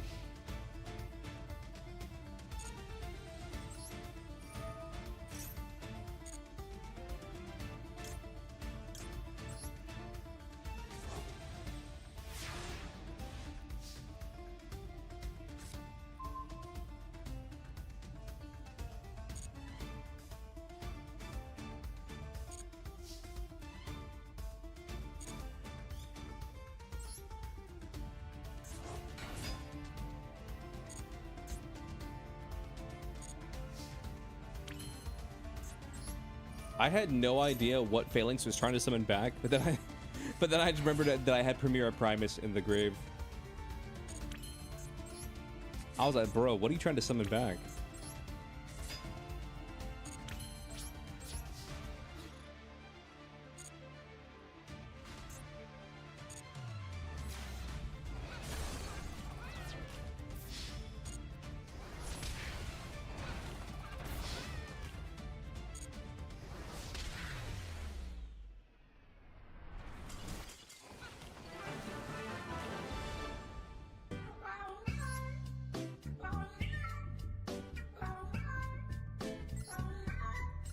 He goes meow. All right, BRB. I gotta get my water. BRB chat.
I've returned with some more high quality H2O, chat. Your boy has returned.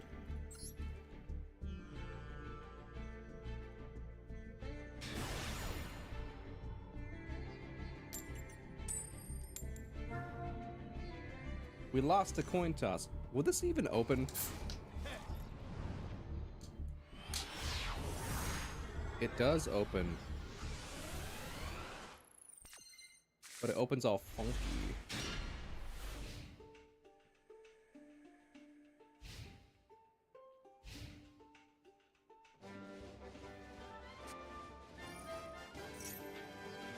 Yo, thank you for the raid. Thanks, homie. Memento. Shit.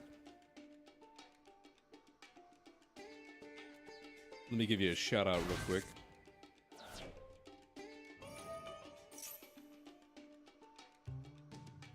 My shout out button's not working. Work, damn you. Work, damn you.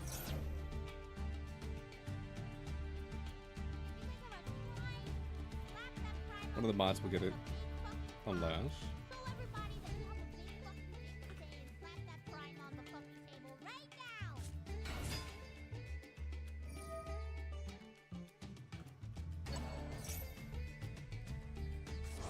Damn right, that's what it's all about. You're playing Yu-Gi-Oh? I'm sorry for your loss. Hello from Raid? Hello from Raid.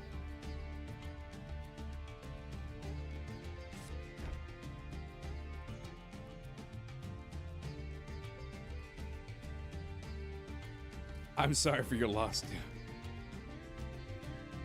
Hello, hello, brain of tallow. Mods or MIA? Honestly, do we even have any mods in chat right now? We don't. None of them are here.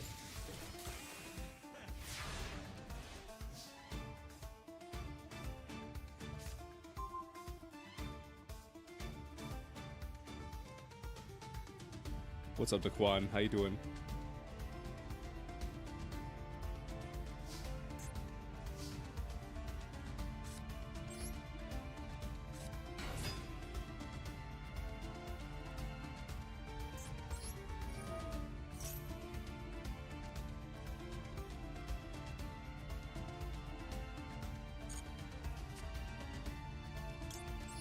First we do this, then we do that, then we do this. Maxi, you coward. How dare you Maxi me?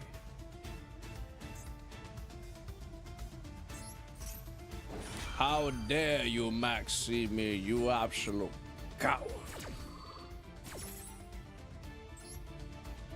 Only a fool would Maxi their god.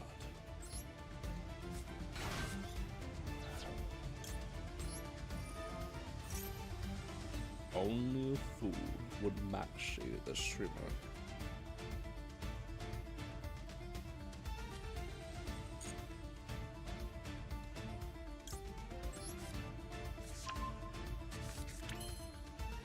Thank you for the follow, I really appreciate it. Let's see.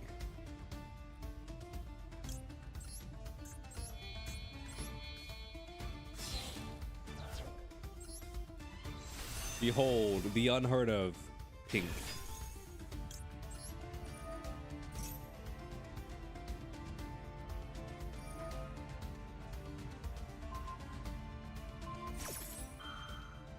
Behold, the unheard of Ghost Ogre.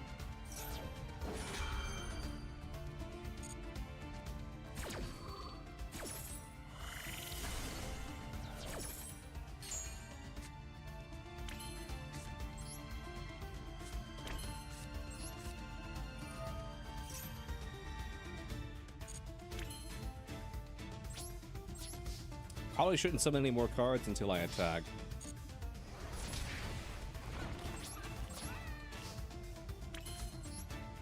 Behold, Emblema Oath.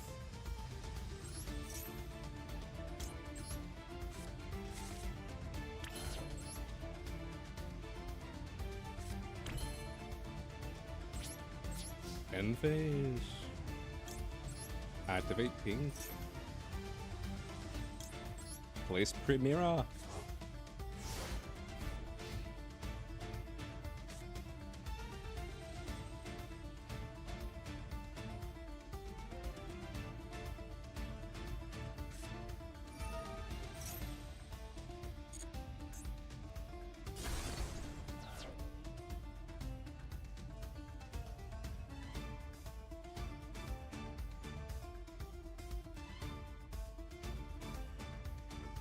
Memento Bone Party.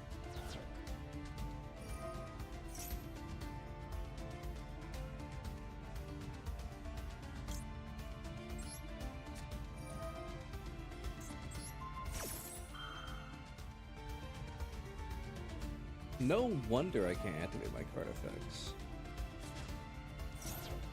Tribute? Yeah. I should have figured. Behold, Goblin Biker Breakout.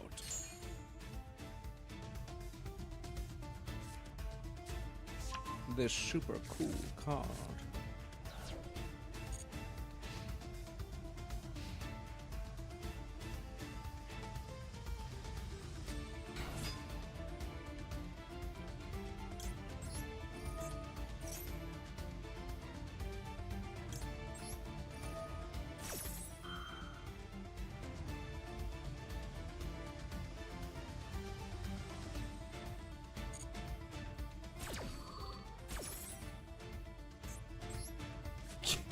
I just love the idea that Bemiji bricked, like, drew absolutely nothing good for like the last, like, let's just say like 5 duels. It's like, dang it, why'd I keep bricking today? And then like, and then finally ends on the end board, where he combos for 7 minutes and ends on like five negates. It's like, yeah, this is what I usually end on. Yeah, this is what I usually end on. Not to brag.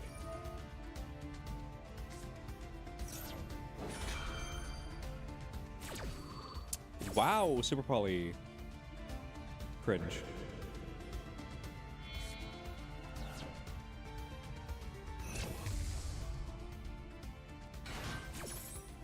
Behold, Super Poly, the card you cannot respond to. Did you know, streamer, I'm super cool? I'm just kidding.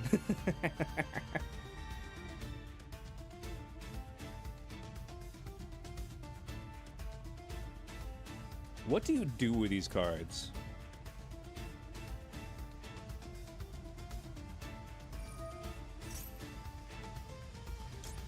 Ash.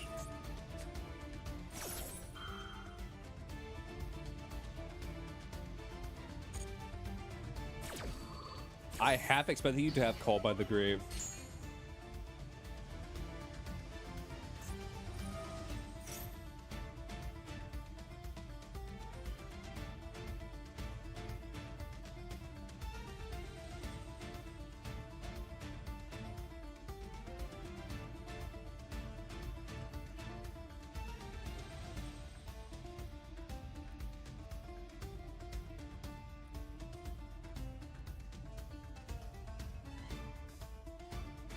This is the annoying thing. It says destroy 1 memento card, but it can target itself.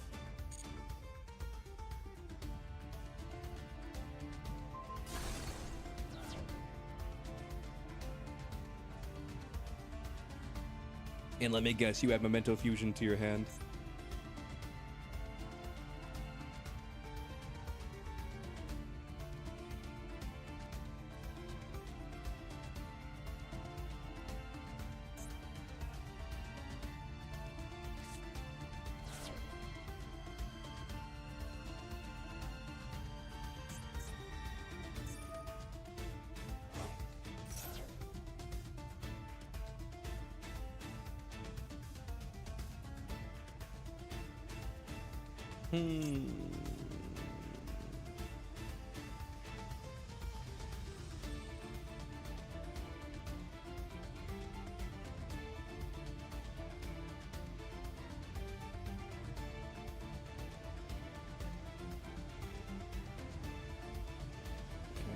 What effect is being activated right now? Memento fusion. You can have 1 memento spell trap. This is another card that's kind of cringe because it can search itself. How many mementos are in your grave? 1, 2, 3, 4, 5, 6. Okay, so it doesn't really matter.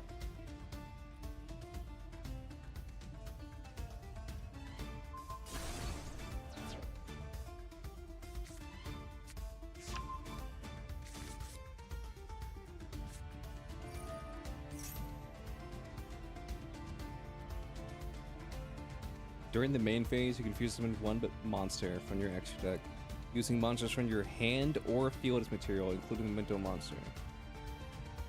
Wait, how the fuck are you fusion summoning with 1 card? If monsters in your possession was destroyed by a card effect this turn, you can also shuffle Memento monsters from your graveyard.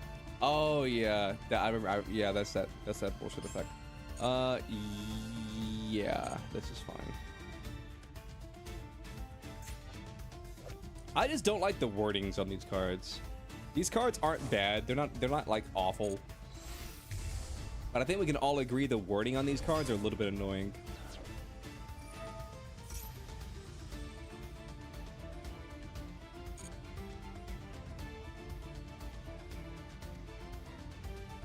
Because like you read this, for example, and you're like, okay, I'll use over here the example. You're like, fusions of a monster from your extra deck using monsters from your hand or field as material. And you're like, okay, cool. And then it says, including the memento monster, and it says period. And then it's like, and then after the period, it's like, if you destroy stuff, which is the main gimmick of the deck, then you can shovel stuff back.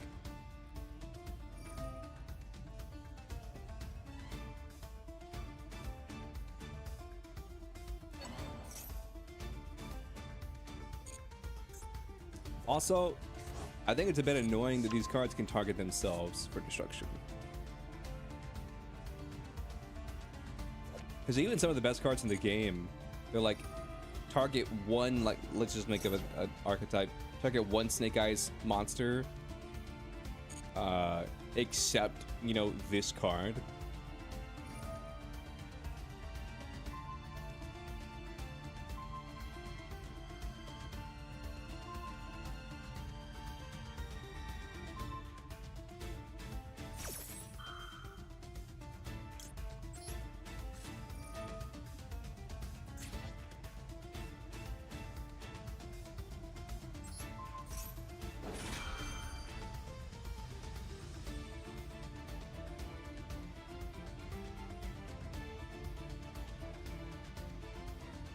Oh, that's not the room code. Hold up.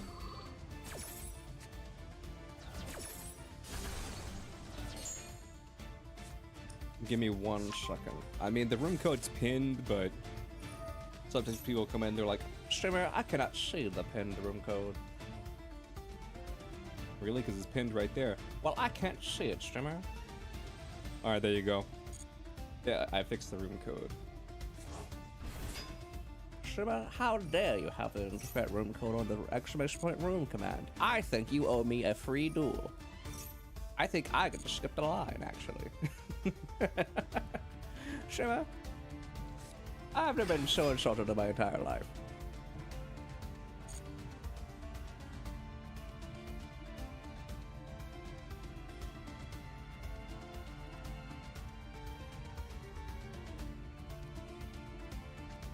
In fact, I'm reporting you to Twitch for false advertising.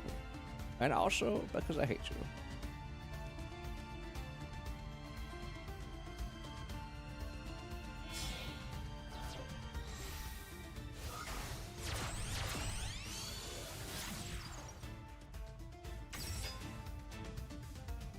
Dark Charmer? Okay.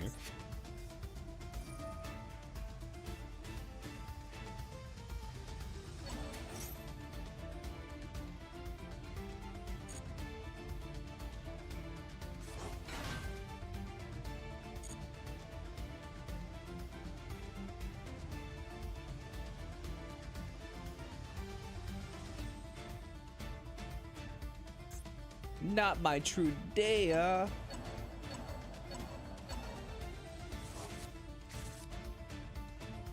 goodness gracious. Look at all those mementos. Behold my 5,000 attack monster. Why is it this big? Just because. I mean, it's pretty much just the beat stick.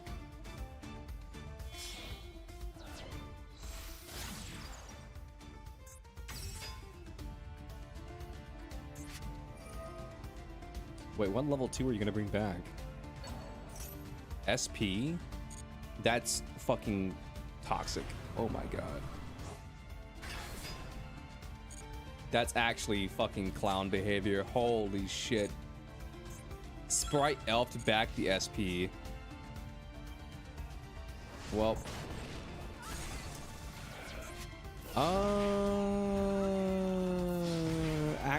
Actual clown behavior. Let me think.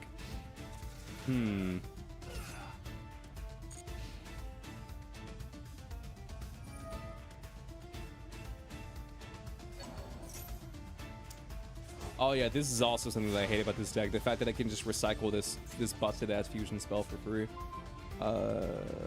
Let's see.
Why did I put it there?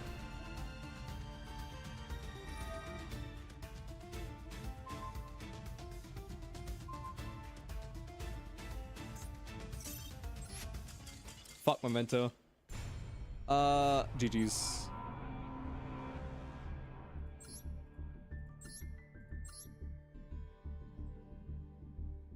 GG's, my guy. Good game.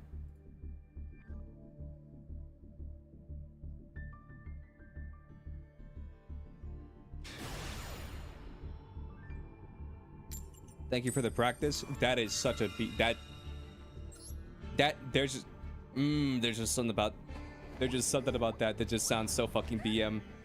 Oh my god. I was fine before, but like calling me a goddamn training dummy, like that's just that set me off. Comparing me to the goddamn logs from the fucking substitution jutsu from Naruto, that's crazy. Oh my goodness.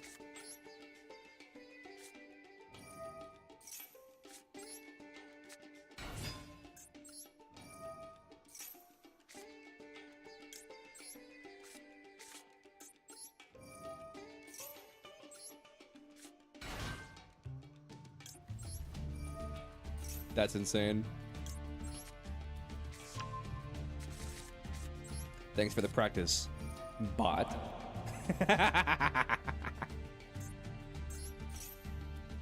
Crash out? Nah, I'm fine.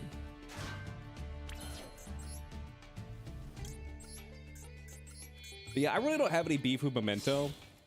I just don't like the inconsistency in Yu-Gi-Oh! Because pretty much every card effect for like the I'm this is hyperbole, chat. Before someone says, "Oh, actually, like everybody, you should like shut the fuck up." If you're gonna type that, shut the fuck up. Like pretty much every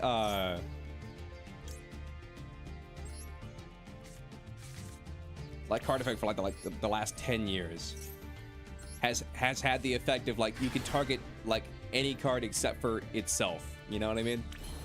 And then all the memento cards are like, nope, you can target any card, doesn't matter.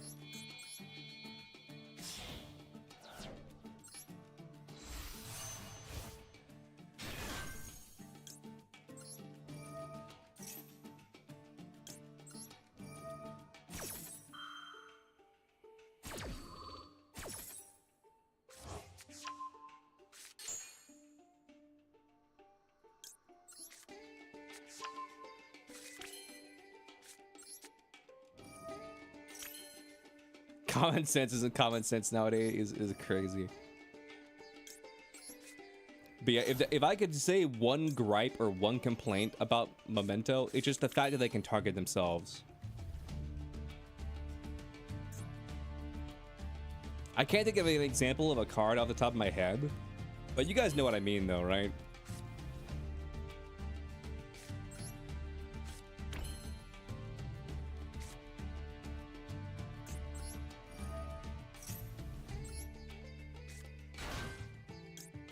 I just find it a little bit weird.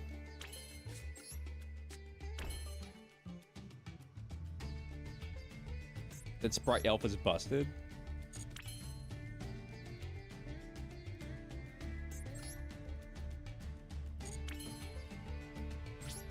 I thought we can all agree Sprite Elf is busted. I thought that was like a commonly regarded thing where Sprite, like, the amount of people in my, if I had $1 for every time someone in chat said ban Sprite Elf, or they hope Sprite Elf gets banned in my chat, ever since Sprite Elf has come to Master Duel, I could probably put a down payment on a car.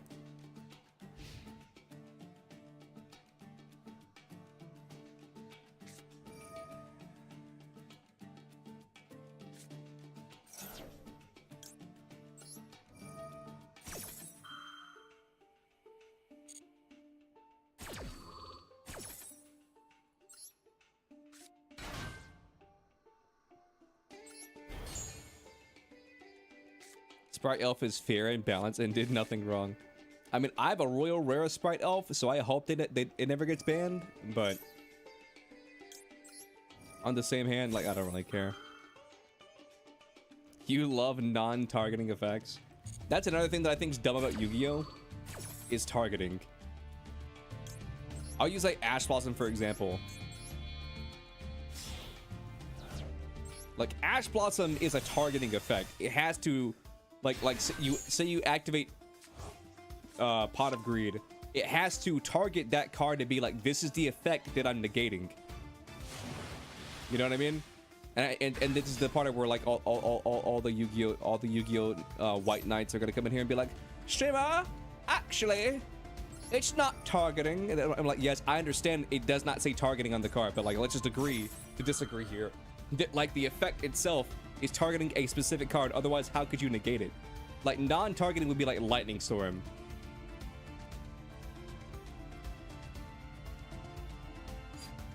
What chain link am I on? What is chain link 1? What is the chain order? Oh, this is chain link 1.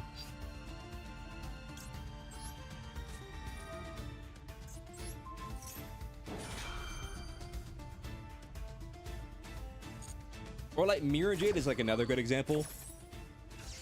Like the Mirror Jade banish effect. It's like, how the hell are you gonna sit here with a straight face and tell me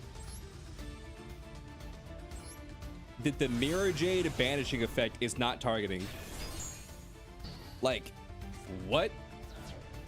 And then from my understanding, like targeting is just a retroactive rule that was added because the old cards didn't distinguish whether they were targeting or whether they weren't targeting. And that led a bunch of like that led to a bunch of like nightmare rulings or what have you. And so they retroactively had to go like reword cards to be like, this is targeting, this is non-targeting.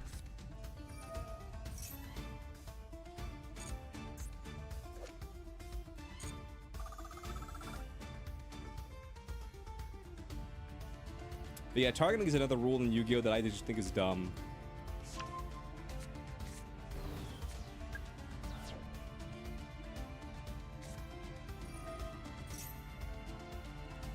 Well, the reason I think Raigeki is fine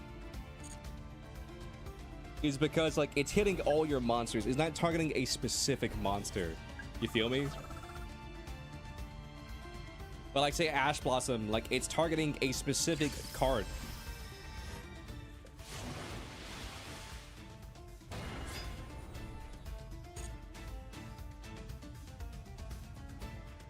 Mirror Jade's like banish effect is targeting a specific card to banish.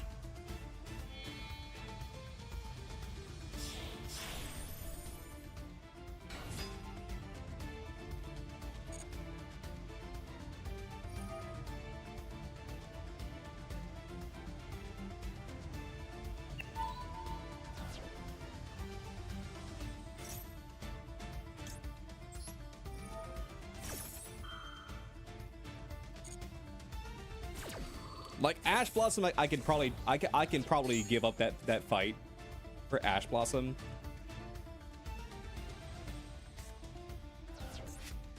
I can probably give up the Ash Blossom fight. Oh fuck, I didn't want to do that. Well, okay, I no longer have this. I thought I was activating the first effect, not the second effect. It's okay though.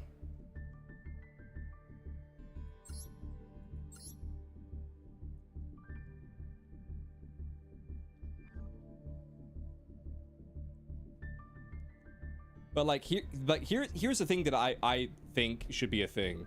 If you're hitting a specific card on the field, then I think that should be targeting.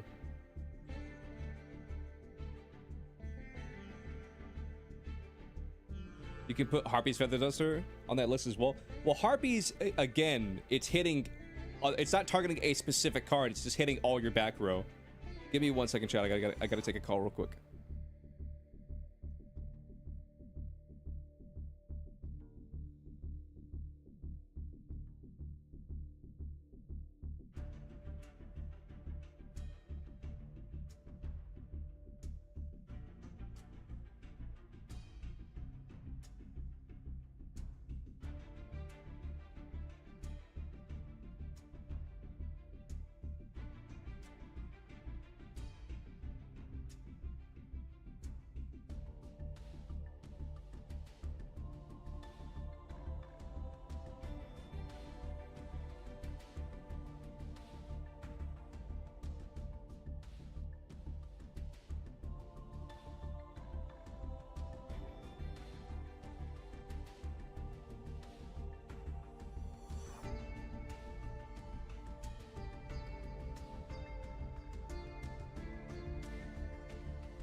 All right, chat, I'm back.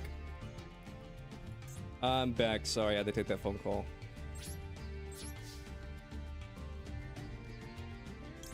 You can't wait for the searcher, so you don't have to rely on block dragon. Block and hard drawing and everything. But yeah, what's up, Gray? How you doing? I was on the phone. Sorry. I feel like every time that happens, it doesn't happen often because usually I don't take phone calls during, you know, the stream, but every now and then, like depending on who it is, I'm like, okay, I need to take this.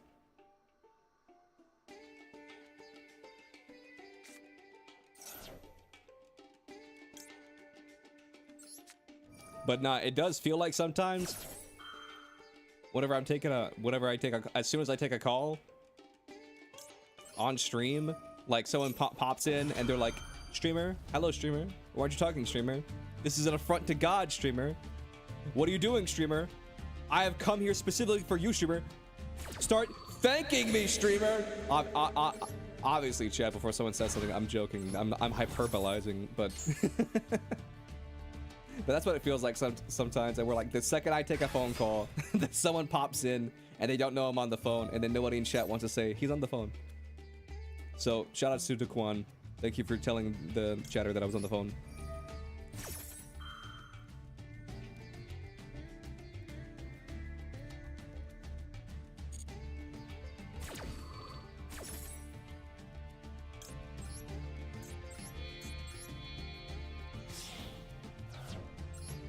Bro, was it just me? Or was like the star symbol for like when you're doing the synchro, was that on the screen for like a second longer than it usually is?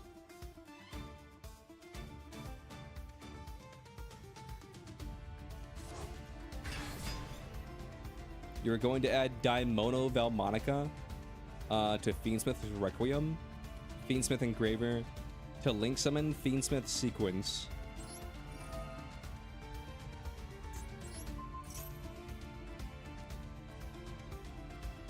To fusion summon into Fiendsmith's Lacrima.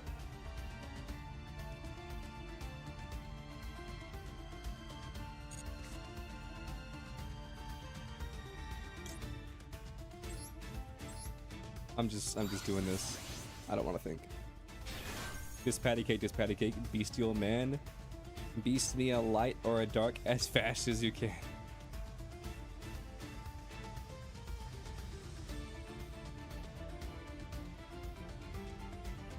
You are like family, Leo.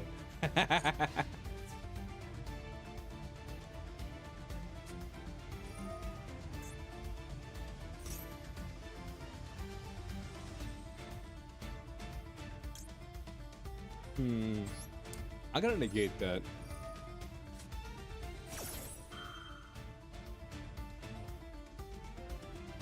I gotta say, Runic Generator is new to me. Like, I'm sure I've seen it like once before, but I feel like you don't typically see Runic Generator.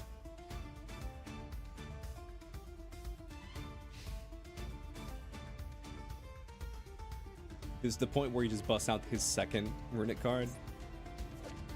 I bust out Runic Tip, or whatever the other Runic cards are that supposed to summon stuff with the extra deck, which gets you hugging, which gets you field spell, which gets you a draw 3.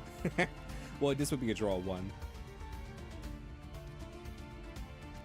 You think Leo doesn't love us back? I hate all of you equally. Is that the answer that you wanted? Is that the meme answer that you wanted? Adamantipator, Buster, Blader. Sounds just bad, but it could be fun as well. Nah, man, we love you, streamer. We love you, streamer. We love you, streamer. I hate you, streamer. Also, we love you, streamer. We hate you, streamer. But also, we love you, streamer.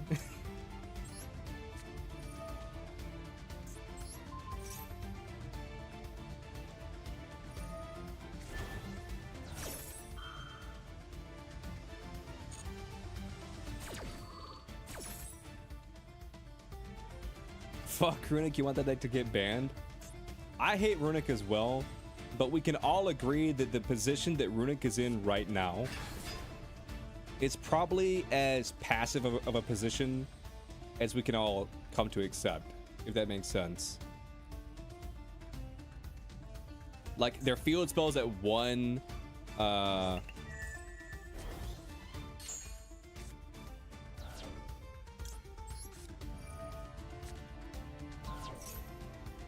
streamer hates us. I hate you all equally. I hate you all in your own special way.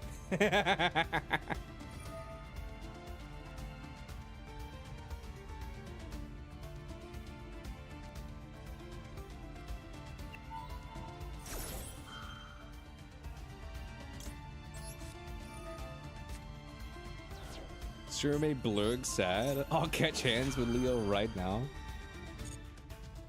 Damn, that's crazy. That's crazy. Oh my goodness. I was about to ban you as a joke, but then I saw that you had 0 mod actions, and I was like, I don't want to tarnish your record.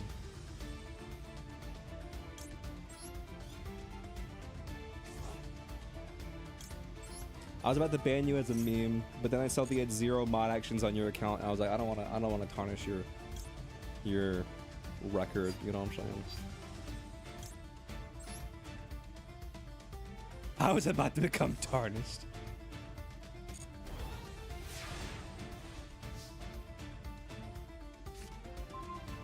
That's a crazy statement. I was about to become Elden Lord.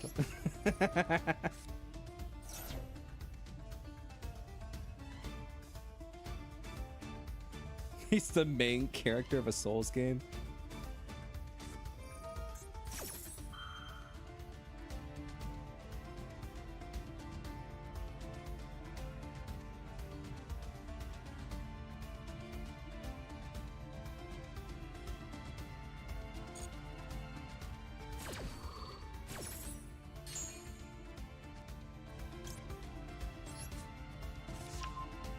It was nice meeting you. Nice meeting you too, Felix. I used to think streaming was chill, but now I don't like stream anymore. It was nice meeting you. I hate this stream. I'm kidding, I'm kidding, I'm kidding. I dodged a ban. That's pretty Souls-like of me. Oh my god. Chat, you guys are ridiculous.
Oh, I'm giving this to you for some reason. I see. We on that dumb shit.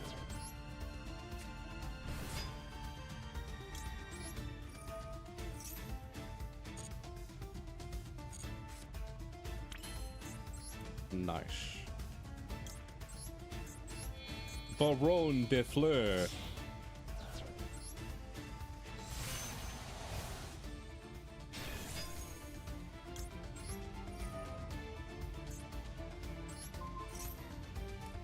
Begone, Descartes. Baron de Fleur.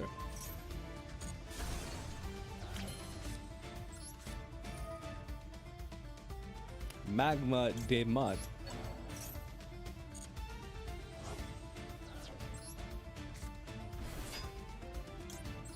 Magma de Mud.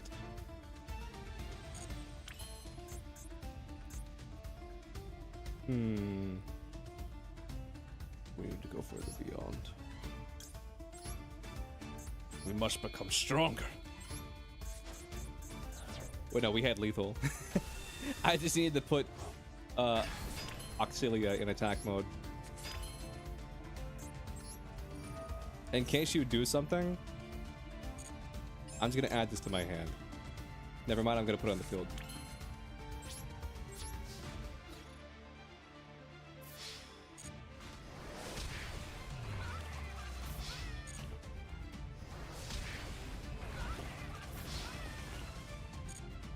We won.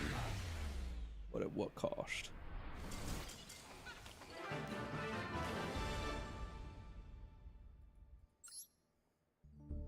Bro sent to the ad room. Ayo.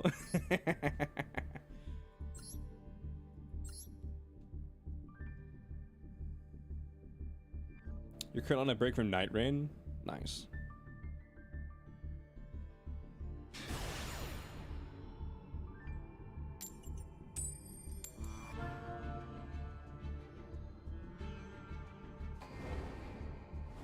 Chat. What's that one game called where you play as like a cat? It's called like, isn't it called like Nine Souls?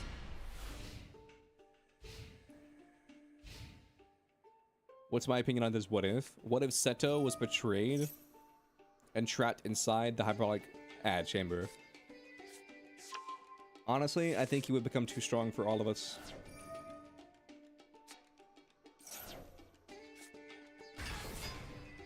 Stray? No. I'm pretty sure the game's called Nine Souls. You're like an anthropomorphic cat. Nyan Souls?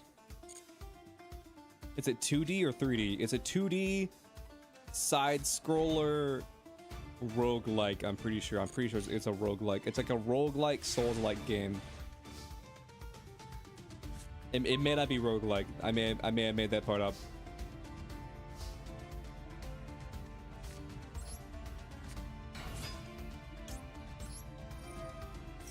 I'm pretty sure it's called Nine Souls. Nine Souls is a fox.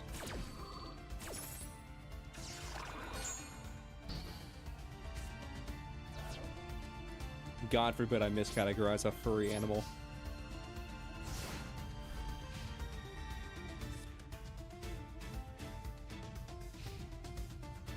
That's just a Metroidvania? No, it's not.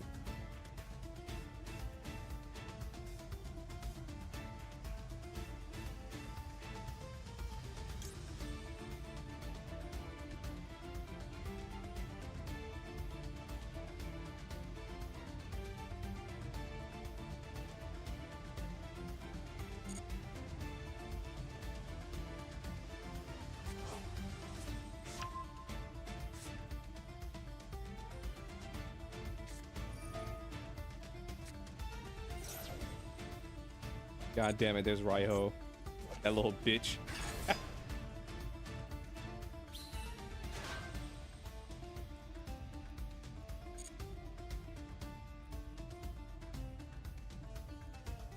Strimmer, that is not a cat, that is a fox. I should know, because I am a furry.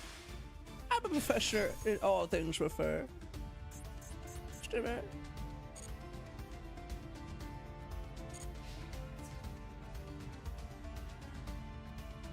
Now here's what I need you to do. I need you to turn both of these synchros into a Zeus. Never mind, Zeus is level 12.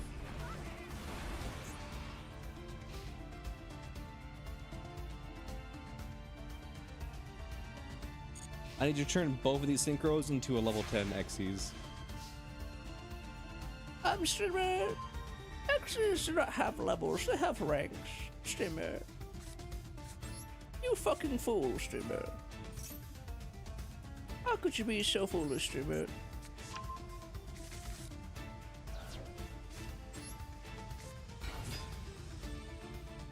So here's the thing. I'm gonna activate your Dea.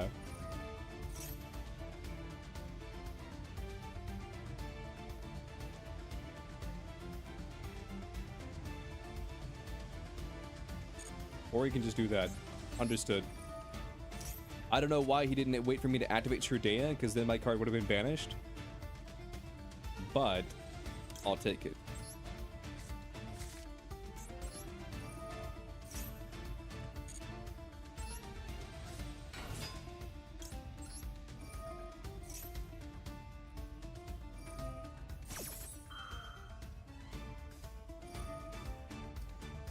Also, Fate Lancer is in Hankasaro's files, but for some reason he's an enemy.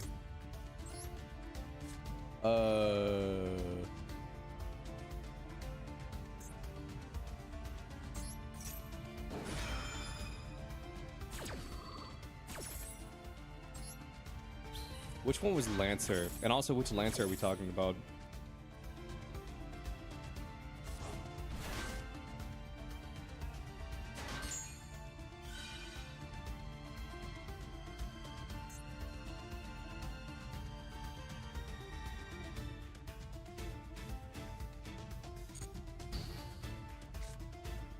Deltarune Lancer? Ah, Deltarune.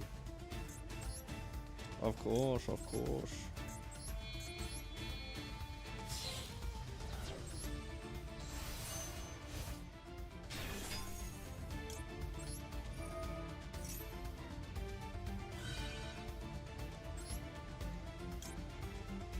Now my Miji's just making things up.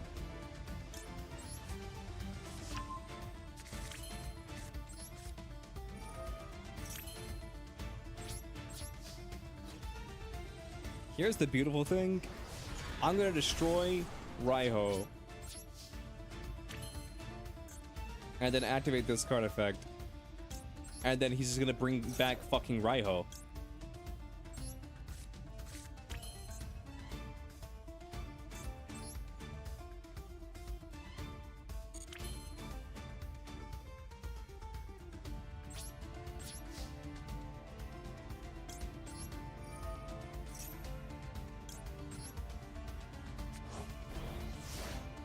Damn, all of my true days are in the grave. Okay.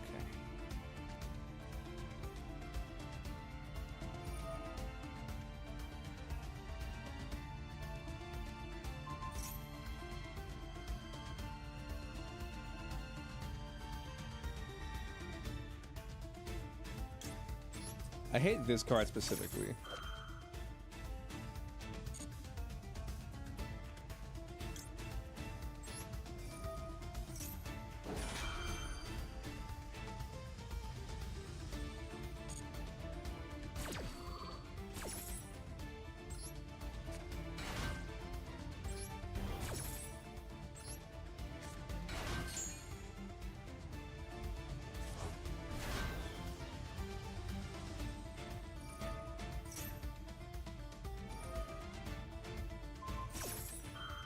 Okay, nice little chain block. Understood.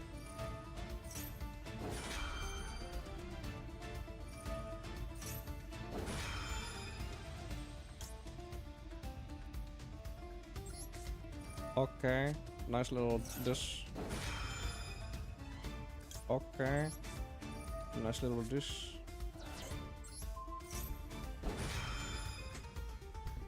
As long as he can't resolve within this chain. You can't resolve within this chain. Okay, you're negated. You're negated.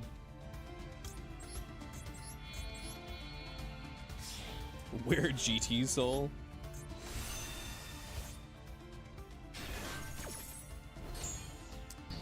But no, I genuinely don't see the hate for GT.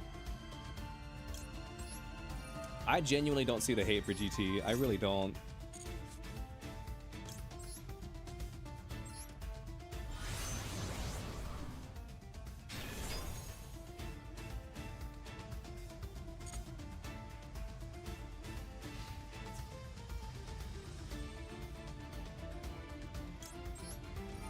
Understood.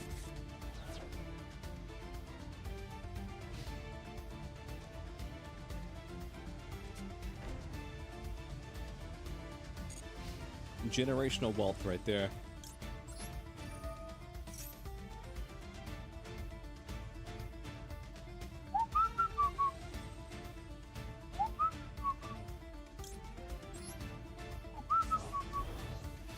Generational hater.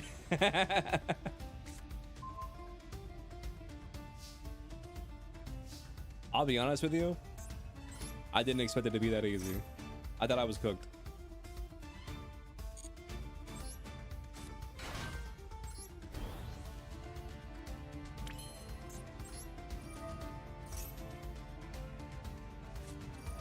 Imperm. They see the writing on the wall.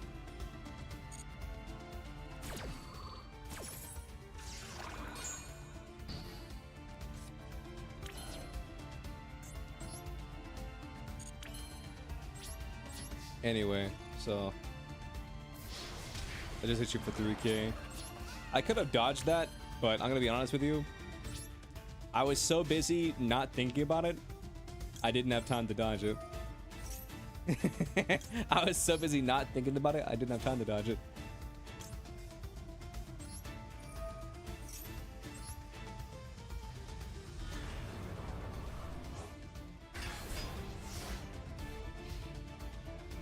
Behold, Royal Rare Red Supernova Dragon. This card is not real. It was given to us for free. Egg? Okay. Activate your egg. Grab your Ran. If you even play it. Later, Gray.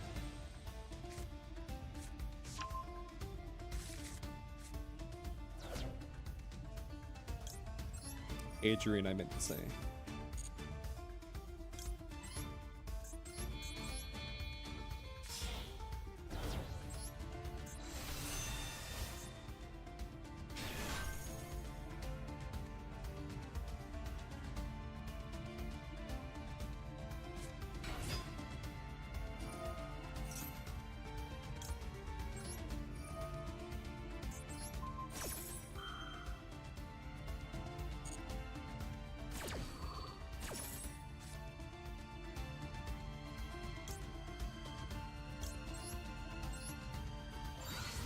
You think you said this before, but Daima is labeled as filler / unimportant on episodes on anime sites.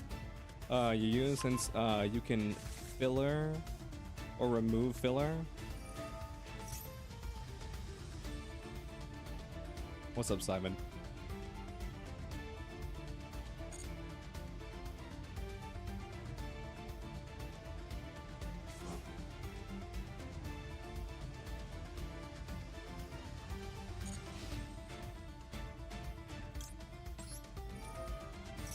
I don't know what's going on with Daima, because here's my thing. I think they always planned to make it filler. No. Let me rephrase that. I think that the plan with Daima was say it's canon while it's coming out to get people to watch it, and then depending on the reaction, you can revoke that canon as need be.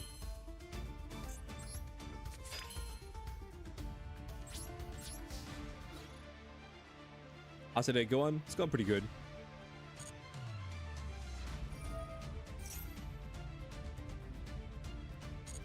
Did a bot just join the server?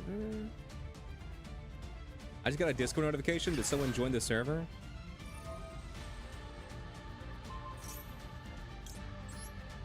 And their name is like a bunch of symbols. I mean, they have an actual name, so.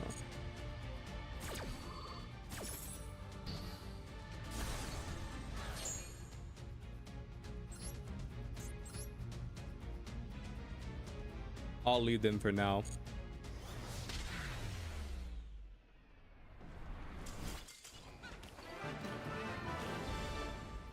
That would be you? Okay. I just saw a bunch of symbols for a second. I was like, wait, is this like a bot? Daquan, are you playing Goat?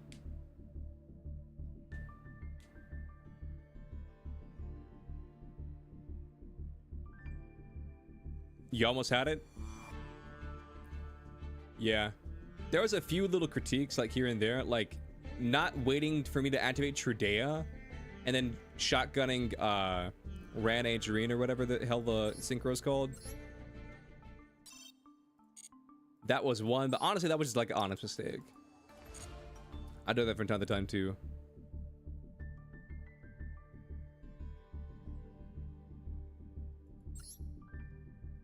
I mean, no, it's fine. Like I said, I just saw a bunch of symbols for a second, and then I was like, wait, is that a bot?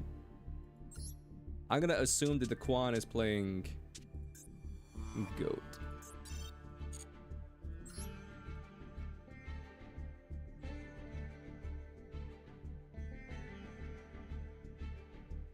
It's Skynet.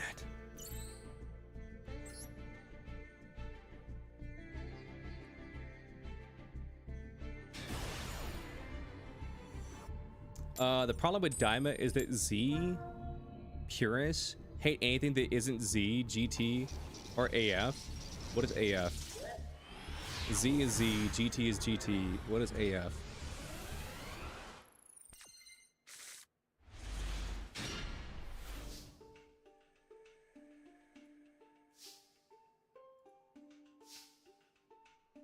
It's a fan-made spin-off.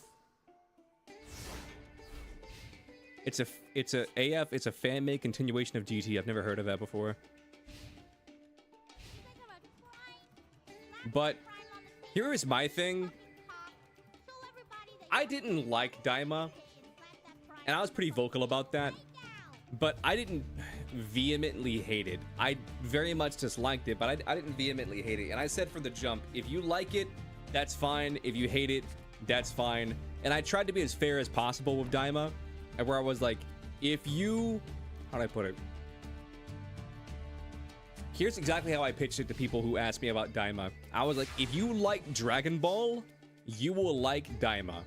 Because Daima was very much so a Dragon Ball continuation than it was a Z continuation. Like, you could tell from the humor and from like all this other stuff, like it was very much supposed to be a Dragon Ball spinoff.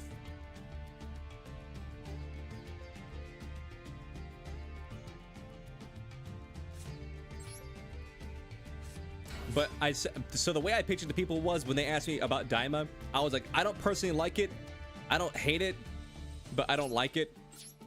And the way I pitched it to people is I was like, if you like Dragon Ball, you will like Daima. If you have never seen Dragon Ball or you hate Dragon Ball and you've only watched Z or you only like Z, then you will hate Daima.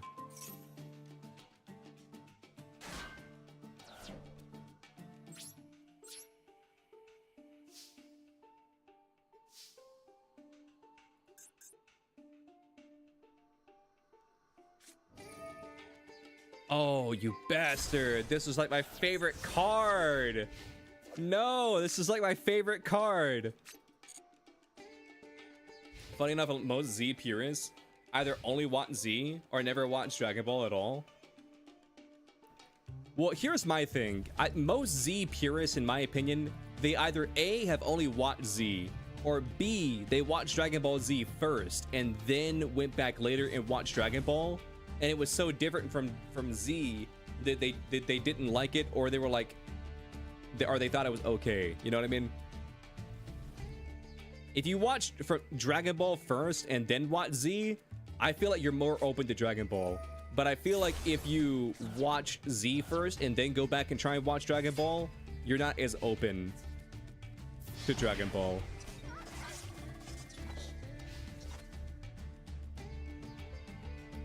I hope you have armored rat in there, Leo. My lord, I hope you have armored rat.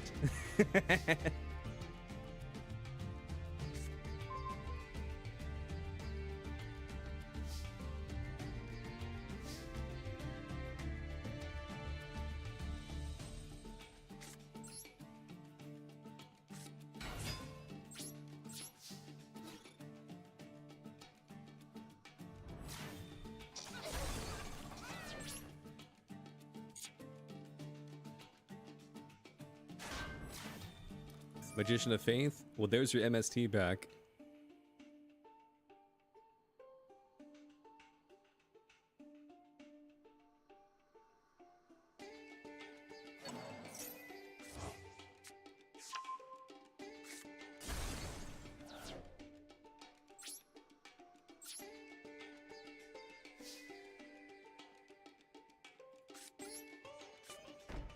Wait, what did you add back to your hand? Fissure? That's fine. Because this card's getting bounced anyway. I mean, I feel like I'm in a weird subsection of the DBZ fan base. Because, like, I was never really predisposed to Dragon Ball fans growing up. Or, let me rephrase that. What is my favorite deck? Either Punk or Ice Jade. I like Punk and I like Ice Jade. It's one of those.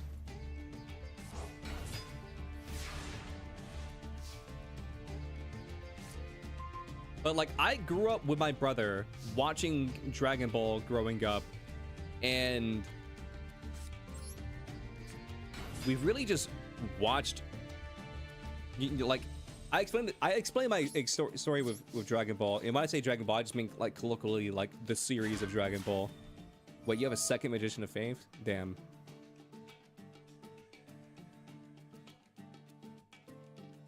I'll be honest, I wasn't expecting a second Magician of Faith.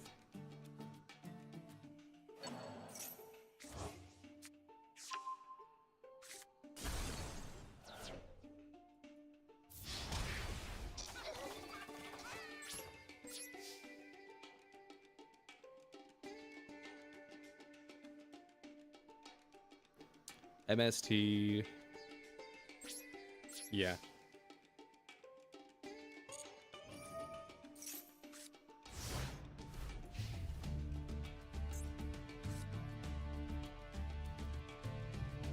Here's my thing, like, Goku versus Superman, like, if it's Goku versus Superman, I feel like Goku would win. But only if it's like OG Superman. And not like the new Superman, and where like he gets powered up by a billion different stars. There's fucking versions of Kryptonite which actually make him stronger. What else? What other dumb things are there for Superman? He knows fucking special space martial arts. Cause that was one thing that like a lot of Dragon Ball fans were saying, is they were like, well, Goku knows martial arts and Superman doesn't know martial arts. And then all the fucking people came out of the woodwork and they're like, actually, if you read... So you mean 1950 Superman? Well, here's what I mean. I mean the original run of Superman up to like, because like Silver, I think it's called Silver Age, like Silver Age Superman, from like beginning to end. And where he didn't have like 1950.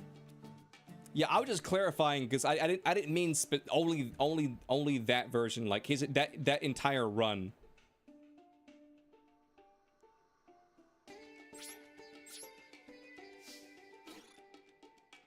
Silver Age Superman already had insane feats. He did, but he didn't have a billion powers. Because here's the thing.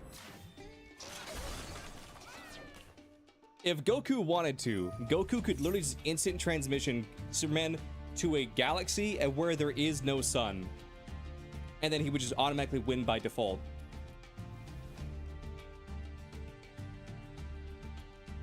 He could shoot his mini Superman from his fingers.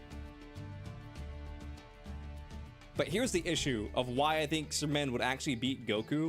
And that's because Goku isn't a bitch.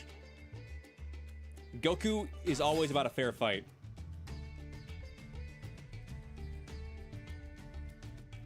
How would he do that without sensing somebody's ki? I mean, it's simple. Like, King Kai. He can sense King Kai's ki. Just do what he did during the Cell Saga. He would blip to King Kai's world. There's like no fucking sun in Otherworld.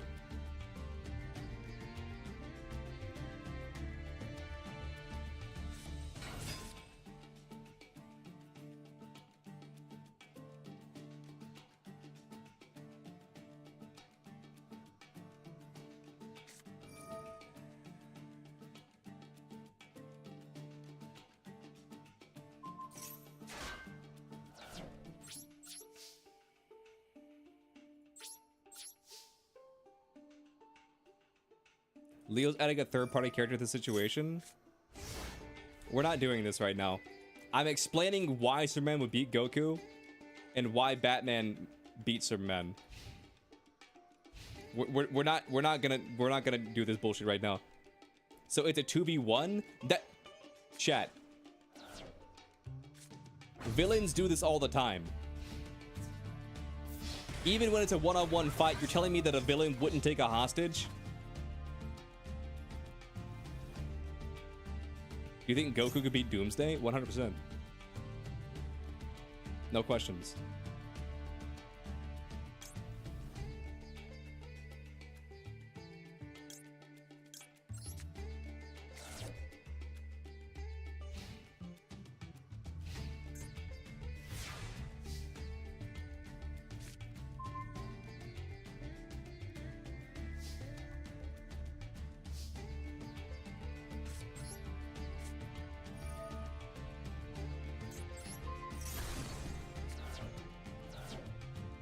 That's true, but it shows that the villain wouldn't win a fight without any help.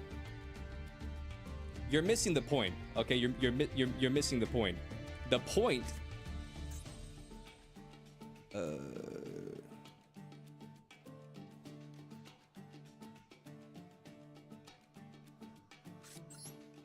So I just gotta kill it without card effects.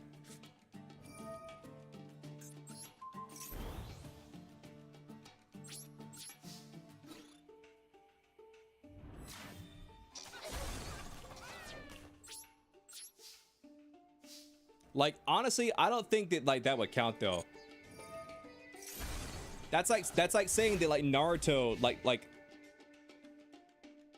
let's use this as an example. That's like saying that Naruto would be cheating in a 1v1 versus Sasuke because he used the Shadow Clone Jutsu and it's no longer a 1v1. You feel me?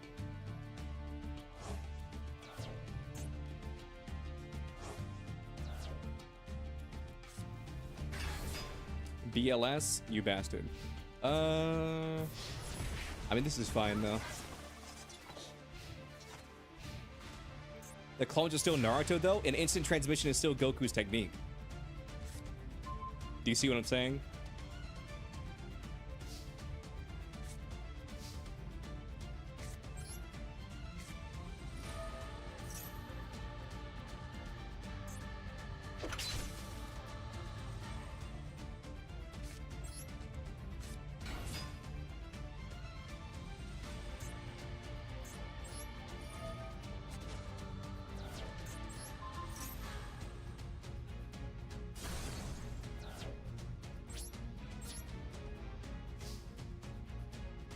Yes, it is, but he can't sense without sensing someone else's key.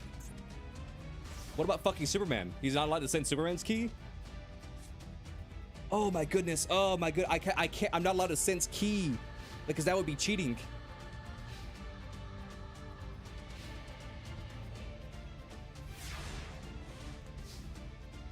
So basically what you're saying is he can't use instant transmission. Under that assumption, he would also not be able to use a spirit bomb.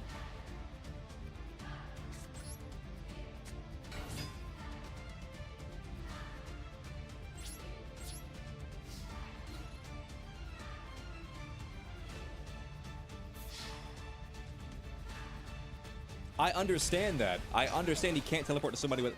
Chat, I was fucking defending Superman, but for some reason, we want to die on the goddamn hill. So for some reason, you people want to die on this goddamn hill of... Streamer, I think you don't know how instant transmission works. It's like, even though I already said how instant transmission works, and then Goku would never use instant transmission because it would be disrespectful and it won't be one fight between warriors. Like, you people are dying on a hill. You people are fucking dying on this hill for no goddamn reason.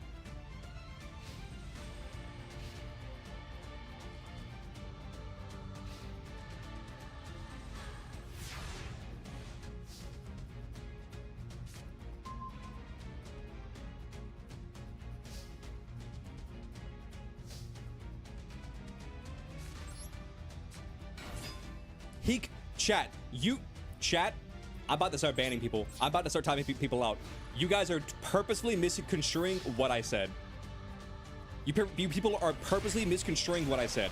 I said if Goku fought dirty, I said if Goku fought dirty and wanted to win, he could just teleport Superman to a galaxy without a star. That's what I fucking said. You cretins.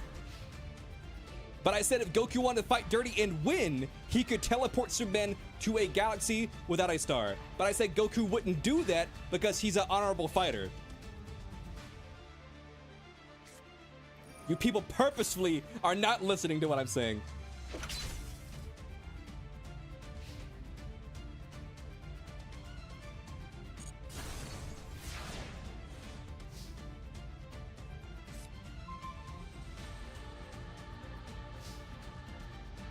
So Goku Black then? Yeah, Goku Black would do it.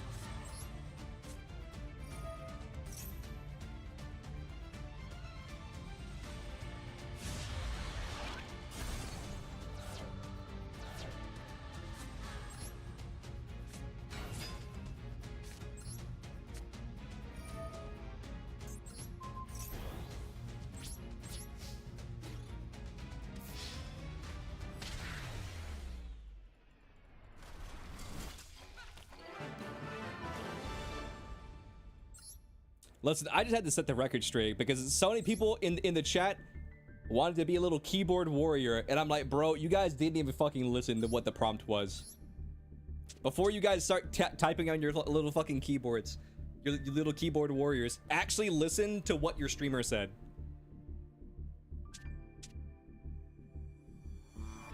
Goku Black could because he has Kai Kai. Close duel? That was a close duel.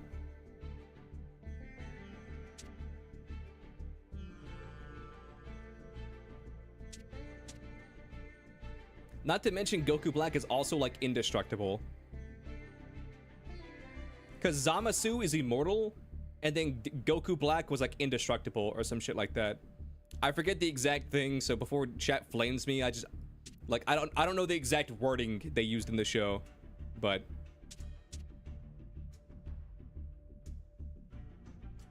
my bad. To clarify, were you saying that Goku would win or Superman? I'm saying that if Goku wanted to win and he didn't care about like morals or ethics, like Goku would win because he has all these abilities and where he can teleport, like say that he can use instant transmission and just teleport Superman to like say a galaxy and where there is no star, and anytime Superman would try to escape, he could just teleport to Superman and then teleport him back and just keep using instant transmission like in an infinite loop until eventually Superman ran out of star power or whatever radiation or whatever, and then just beat Superman's ass and kill him.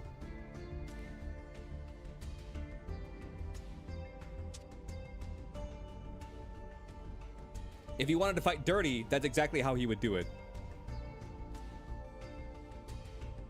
Also depends on what Superman is. That's also what I said earlier.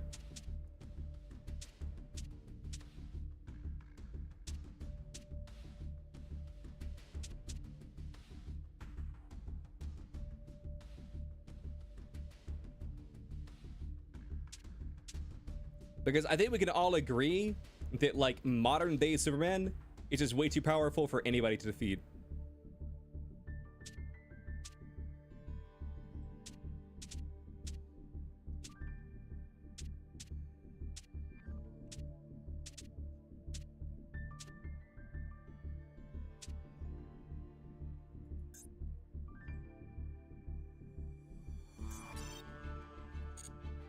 Would Mafuba work on Superman? I'm gonna be honest with you, I don't remember what Mafuba is off the top of my head.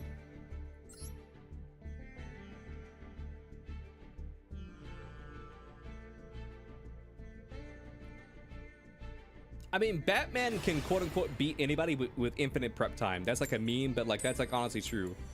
Batman can create a perfect scenario in which like he can put Superman in a situation and where he could kill Superman. But like it would have to be a perfect, like he can't just do it on the snap of it. Like if you drop Batman and Superman in the same room and then told him, all right, time to fight,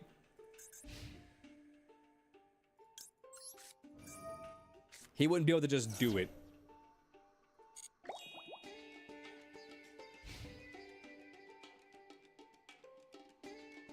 Evil containment wave? Oh. Well, that wouldn't work on Superman because Superman's not evil. I mean, if it was like Injustice Superman, then maybe. But even then, you could argue like that's not evil. That's like his sense of justice or whatever.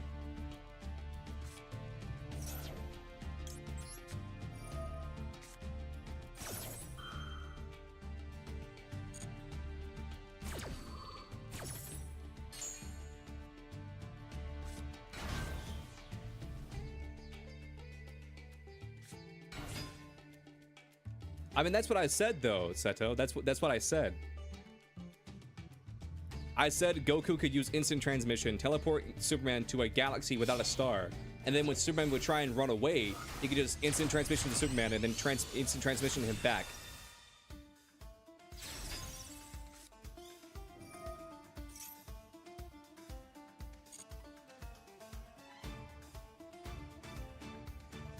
Reverse Flash versus Goku?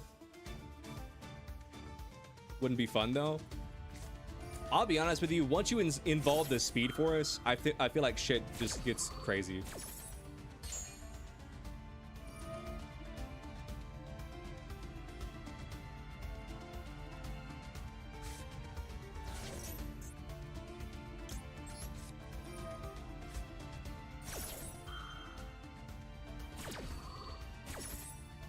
It's also a specific kind of star, not just any star. Well, okay, here's the thing. Superman gets powered up by literally every single star except for the one star that was on Krypton. Because Krypton had like an orange star, we have a red star, and then there's like later versions of Superman where it's like, oh my goodness, I get powered up by white stars now. Now I become super powered Superman. I become Super Superman. Superman squared.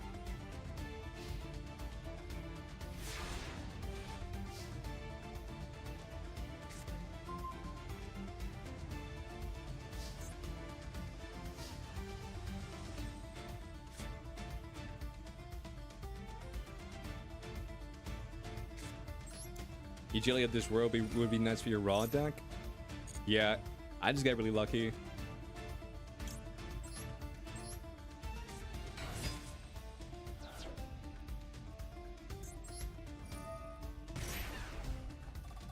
Kumagawa versus Goku. Who's Kumagawa?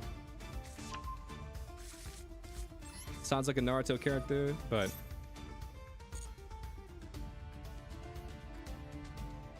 Reverse Flash can literally touch you and turn into atoms. The Flash is not my specialty. Let alone Reverse Flash. Those guys are not my specialty. You got Ancient Chant as a royal though? Nice.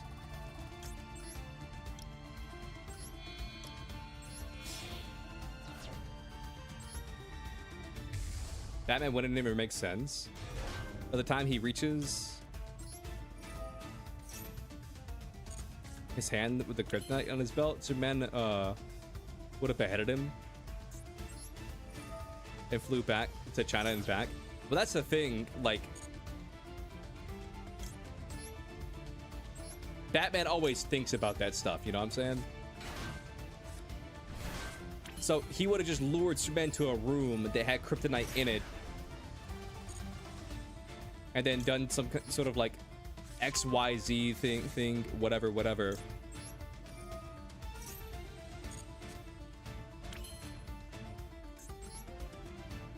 Like, Batman wouldn't just grab kryptonite off his belt.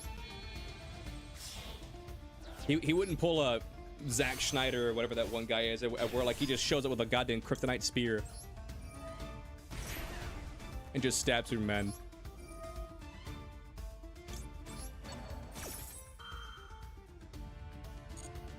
Batman's power is his smarts backed up by his paranoia.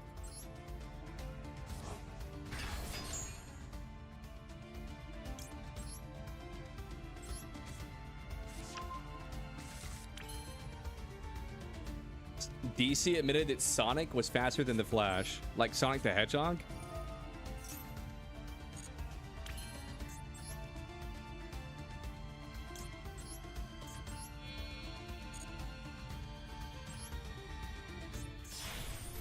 Pepsi to negate Superman.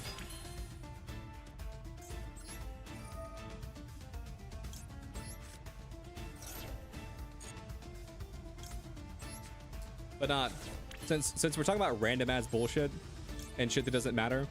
Can we all talk about how like what I won't say we, but I genuinely do not like Death Battle.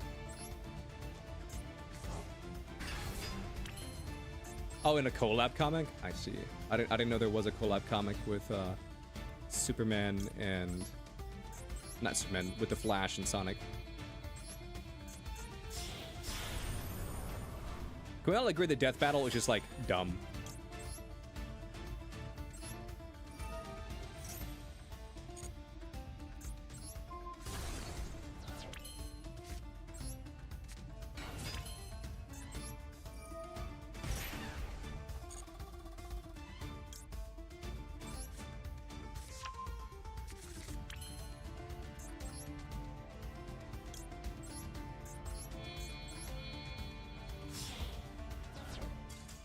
Yeah.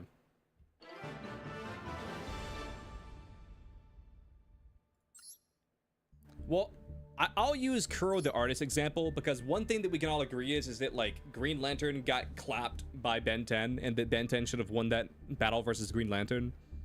I think we can all agree on that. If you don't agree on that, then like I'm sorry.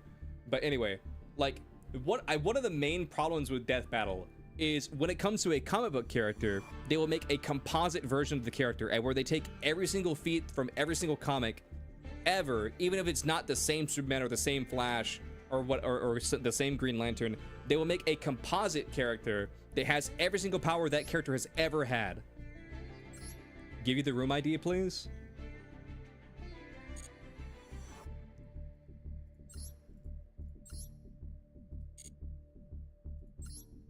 This is the room ID.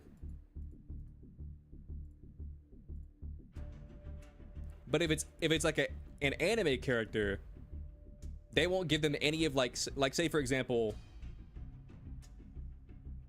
they won't give like say like Ichigo, they won't give him like a random ass move that he had like in an anime movie, because we can all agree that that's not canon and that he shouldn't have that.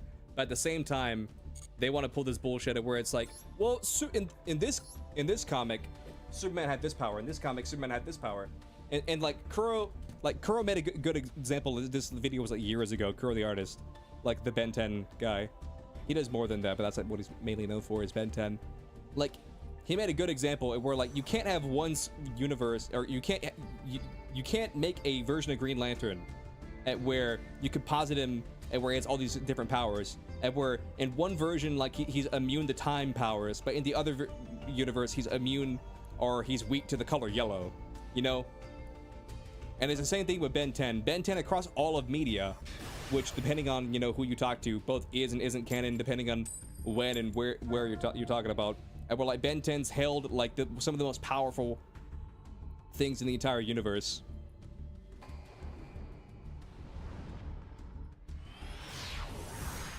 Goku can read minds, but no, they don't care.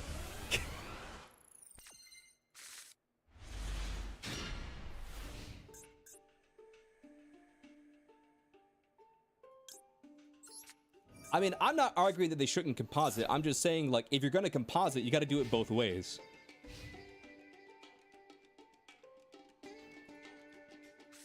Those two things are from the same universe. He was just giving an example. He was just giving an example, Seto. So before you get out your goddamn comic book and your thick glasses. Kuro only glazes Ben 10? No, but like what he was saying is like the version of Green Lantern that Ben 10 fought in that video of that death battle was a composite Green Lantern. They had basically every power Green Lantern's ever had, even if they're not necessarily all the same Green Lantern.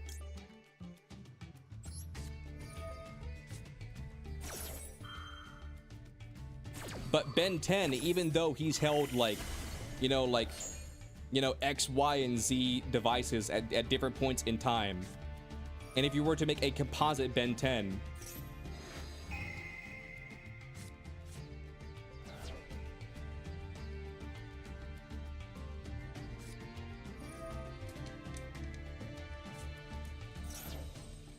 Kuro having a good take shot. Wait. Why the hell? Wait. What is with these Kuro the artist haters in chat? Like, what are we doing here?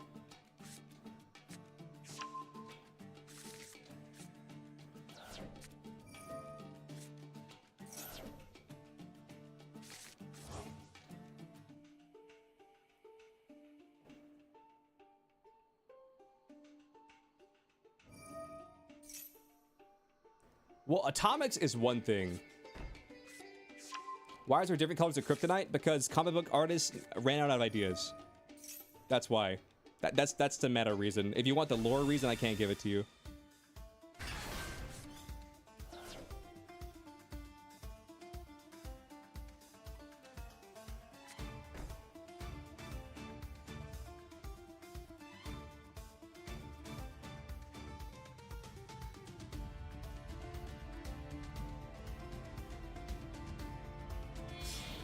The Green Lantern versus Ben 10 was right.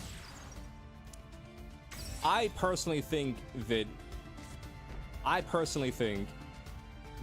Ben 10 stomps Green Lantern. When you take in the fact of like master control and like all these other things, like being able to have access to pink kryptonite, we don't talk about that.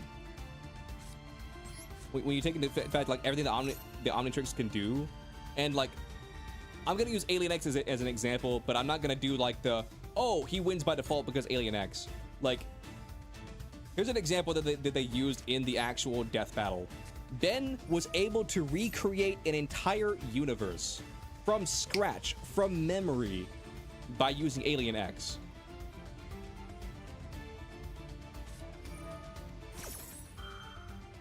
Damn you. Anyway, but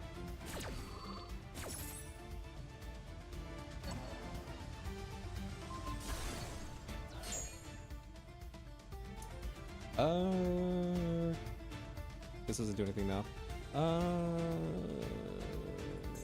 Do I have such and such card in this deck?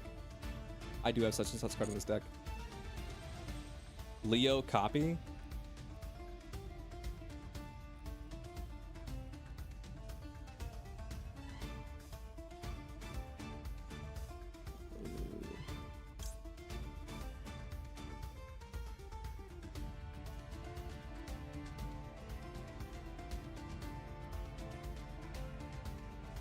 Why is my ribcage out? Don't worry, I'll fix it. There you go. Is that better?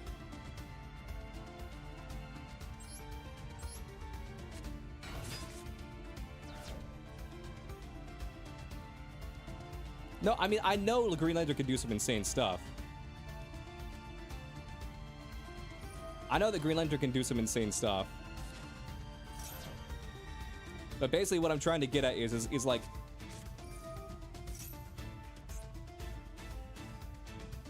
when an entire universe was destroyed, Ben 10 in Alien X form was unaffected by the destruction of an entire universe. Celestial Sapiens can just recreate the universe as much as they want.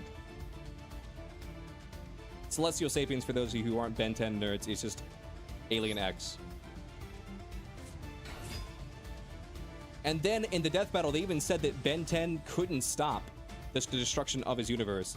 But the fact is that he could stop it, but he wasn't able to, was because he could stop the destruction of the universe had he known that it was being destroyed. But by the time it was being destroyed, the Celestial Sapiens were like, well, you could have stopped it, but you can't now because like the effects of the Annihilarch have already, you know, activated.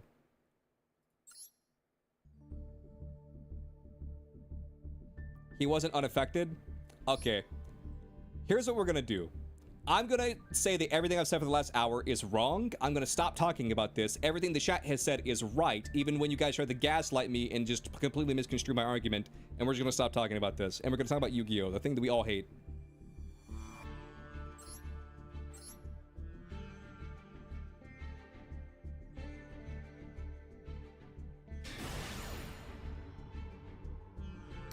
Because there's no winning in this argument. No matter how many examples I give, someone's gonna come up with a but example that completely either misconstrues what I'm saying, takes in bad faith what I'm saying, or just completely ignores what I'm saying.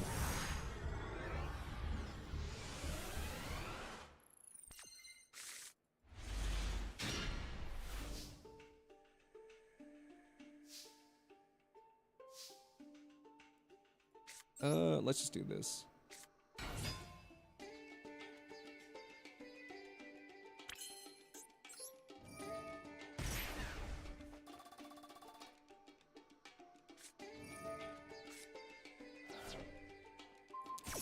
Are you going nuts, or was the smoothie sign in Ben 10 Omniverse an alien god?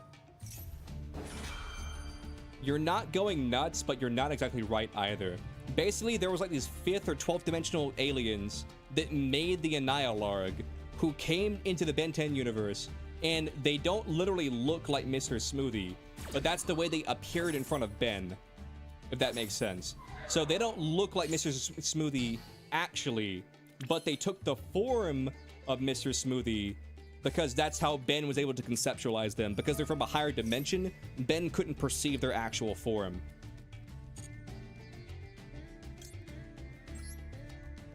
Are they stronger than Alien X?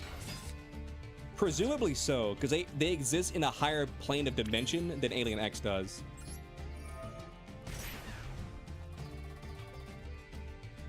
What's my favorite Lantern Oath? I'll be completely honest with you. Off the top of my head, I can't name every Lantern Oath, but I do think the Green Lantern is probably one of my favorite DC heroes.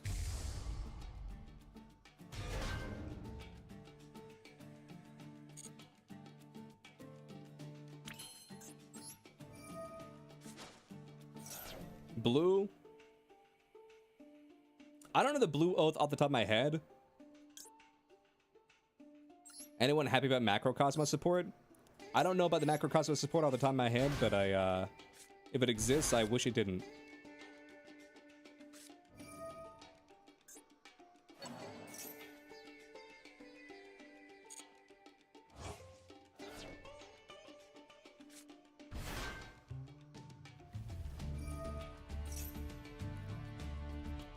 So the Black Lantern.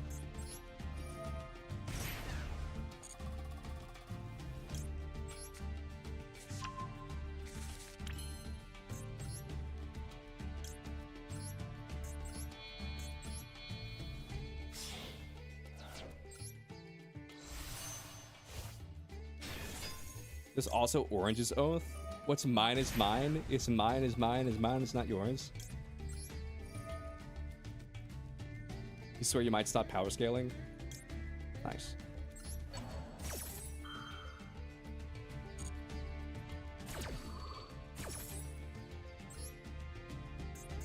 But no, to what someone was saying earlier, like, the reason I won't use Clockwork as an example is because apparently Hal Jordan has, like, time resistance. Not necessarily time powers, but he's resistant to time attacks. That's why Clockwork, I'm not really using Clockwork as an example.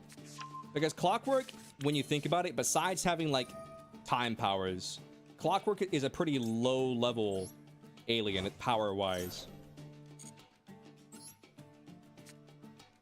And if you're fighting somebody who has...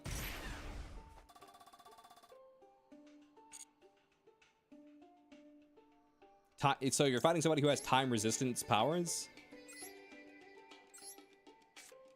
then Clockwork doesn't really do anything. And then Atomics, I'll be completely honest with you. I don't know enough about Atomic's power set off the top of my head to really give you heads or tails of like how I scale Atomics. I'm just gonna be completely honest with you.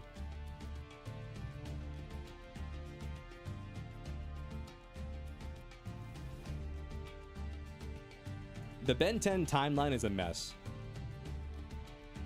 What's my favorite DC superhero?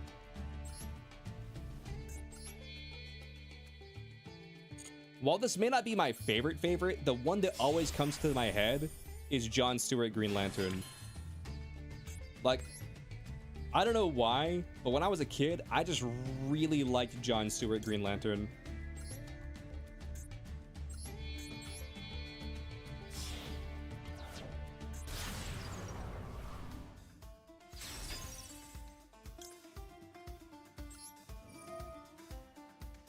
Yours is Zatanna? Zatanna is also cool.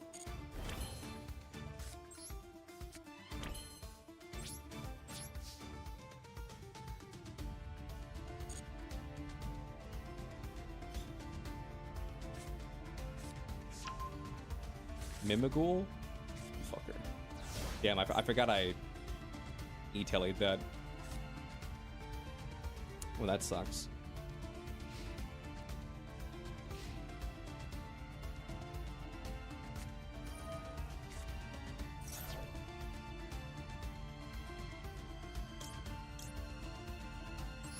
First of all, let's ash that.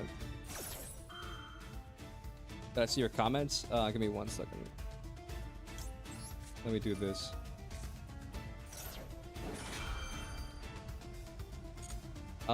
Rook saw them as his father? Yeah, that's true. Rook did see them as his father. And Alienx does have a predator. I didn't know that off the top of my head. That's good information to know. Benten can use upgrade on the ring. That's also true, because the Green Lantern ring is technically technology. Not even like technically, like it is technology.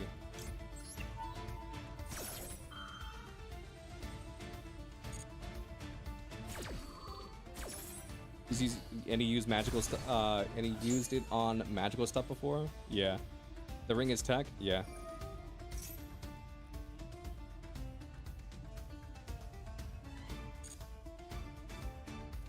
One of the DC's most powerful characters is a Batman fanboy. Yeah, I don't remember his name off the top of my head, but I know who you're talking about. He's like from the fifth dimension or something like that, and where Batman in his universe is just a comic or whatever, and like he like watches Batman and like all the shit that he does. Batmite, yeah, that's what it was. There's also I'm blanking on his name, chat. I'm blanking on his name. So someone remind me of his name. It's not the one, so that's from the Lorax.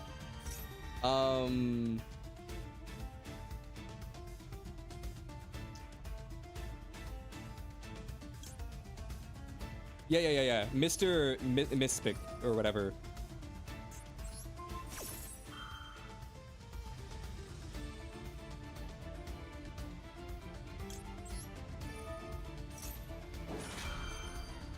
Gwenpool.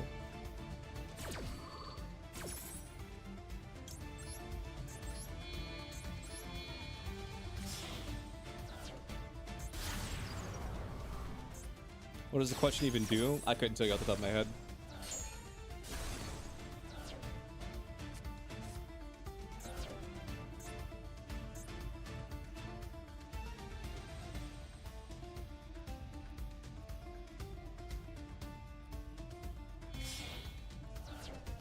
Oh, true.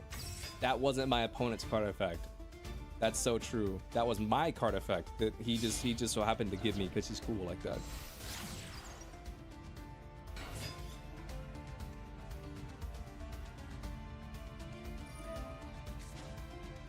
I'm gonna be real with you.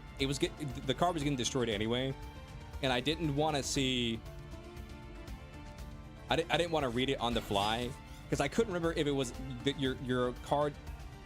This card summoned by IP Master Arena cannot be destroyed by card effects, or if it was opponent's card effects.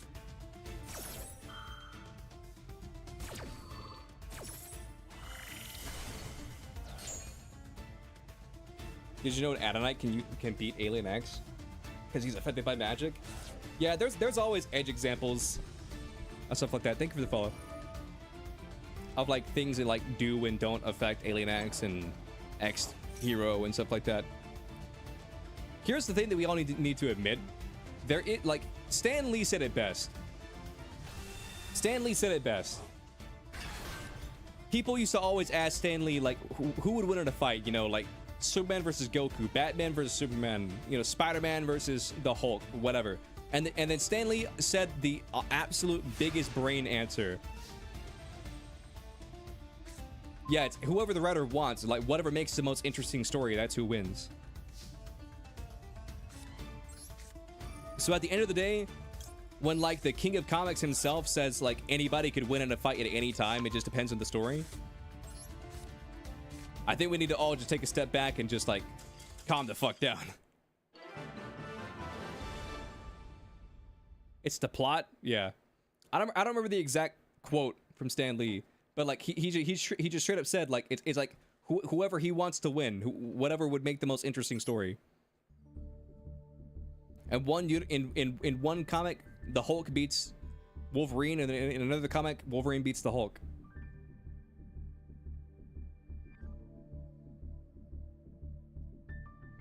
It's as the writer wants, and the proof is Squirrel Girl.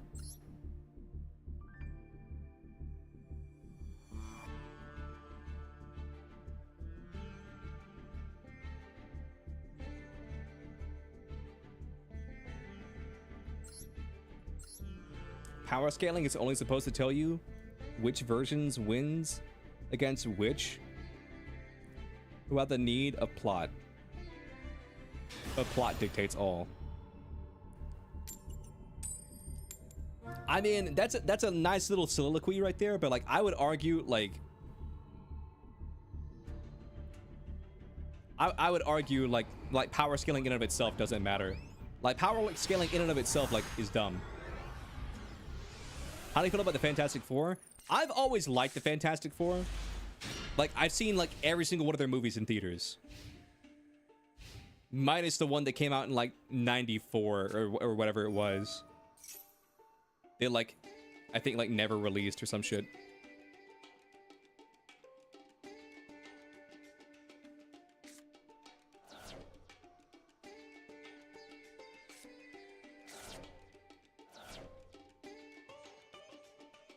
Power scaling is supposed to be a hobby. Not like here's what I'm trying to say. Power scaling is fine. If you want to power scale for fun, that's fine. Do whatever brings you joy.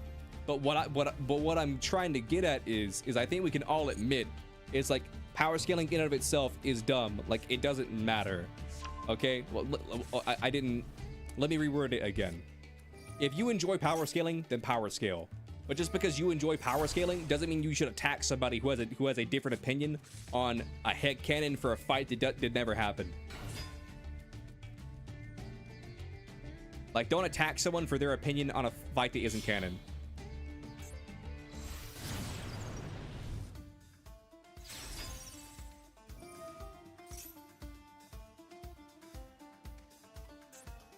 Unless you're like a fake One Piece fan, unless you moonlight as a One Piece fan on Twitter, and then you tell Eiichiro Oda, the creator of One Piece, to kill himself on the regular. What would you say dictates that? Dictates what?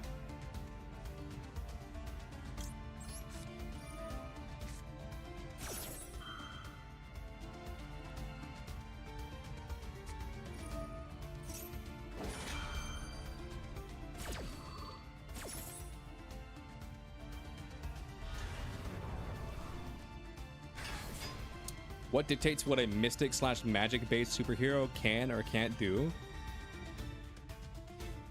Canon.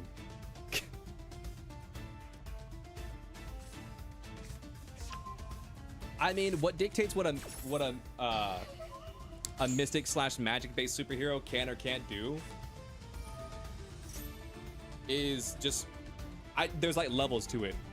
There's like canon, which is like everything they like black and white done in a story, like Harry Potter. Like he knows to spell Avada Kedavra, you know. He at one point in time had the Elder Wand, the invisibility cloak, and like the revival stone or the resurrection stone, whatever the fuck it was called. Like, so we've seen him use X spell, and we've heard it said that he is a powerful wizard, or he has a high magic level, however the fuck the power scaling Harry Potter works. So we can use that as an example. Every spell he's ever used, that's what he can do. And then we can speculate based off of like, you know, prowess, you know, the gift with magic whatsoever, talent, you know, what he can and can't do. Or we could speculate what he could do, you know, like Harry Potter's an awful example because like the power scaling, not the power scaling, but just the power system in Harry Potter is dog shit. I'll use a different example. Goku. So yeah, base level, which is just canon, and where it's no speculation, and the only thing Goku can do is exactly what we've seen Goku do. Then there's speculation, and then there's speculation of like what he could do, and that's based off of like what he's done and feats that he's done, and not fully achieved, but what he has almost achieved. And also you can use external media, like say a movie, like say the Dragon Fist, and where in the movie he can use the Dragon Fist. So we can presume that like in canon, he would have a power that is equivalent to the Dragon Fist if he trained. So that's like the next level, like extended media. And then the level up beyond that is head canon, at where they can do basically whatever you think in your head they can do. So it goes canon, extended media, the non-canon media, like say like anime movies, and then head canon. That's how it works in my head, at least. So you have canon, extended media, then head canon. Those are like the 3 levels of like what a character can and can't do.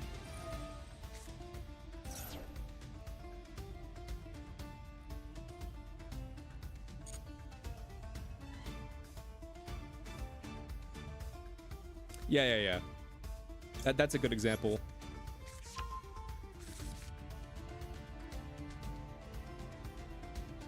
Here's the thing, I'm gonna be completely honest with you, chat. I hate pendulums. I don't want to read any of these cards. I'm just gonna activate effects and hope it doesn't do anything.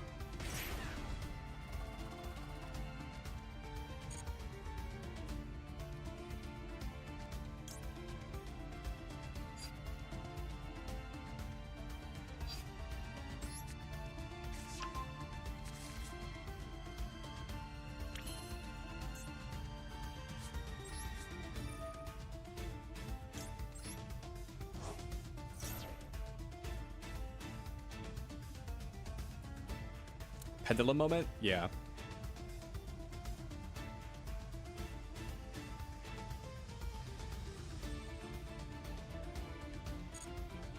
Also, I don't know why I'm bringing this up, because people always yell at me and tell me how I'm a fucking idiot for even saying this. When I try and assume like a power scaling fight, I always like to like put them on a level playing field, and what I mean by that is this. We know, like, we'll use the Goku instrument example as an example once again. We know that magic exists in... We know that magic exists in both the DC universe, or the DCCCU, the Detectives Comics Cinematic Universe. No, that's the Cinematic Universe. The DCCU, the Detective Comics Universe. And we know that magic exists in the Dragon Ball universe. And so what I like to do is I just like to assume that those are the same magic. And we just go from there. And they're like the same thing with like ki. Like let's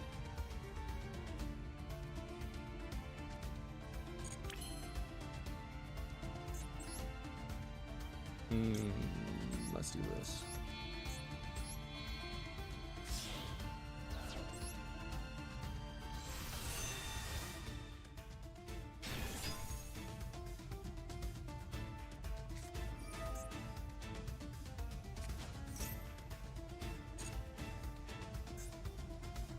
Because here's the thing, a lot of fights, you have to like assume things.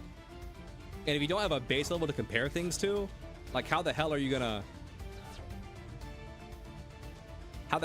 like compare two things if you have no base?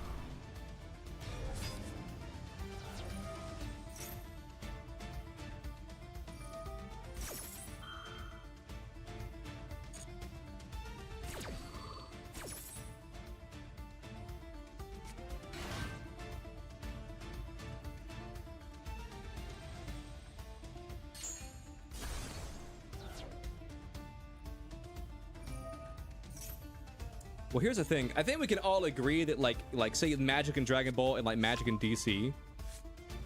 Okay, you cooked. I did cook. You know what? You're right. I'm always out here cooking.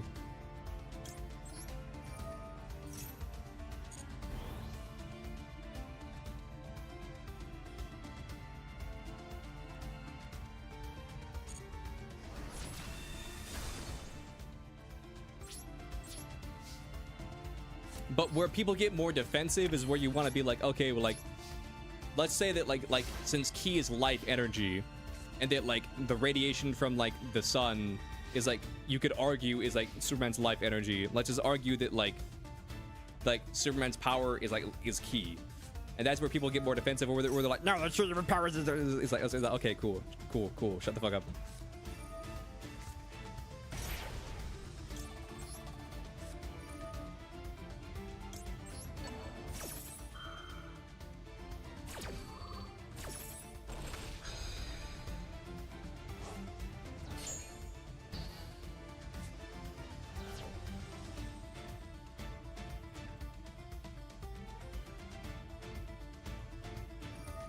And then you gotta just bust out like the brass tacks. It's like when Goku's ki is low, he feels weak and he has low energy. When Superman, like, he runs out of like radiation and it feels low, he feels weak. And he runs out of energy. Homie just cooked himself and I don't think he realizes.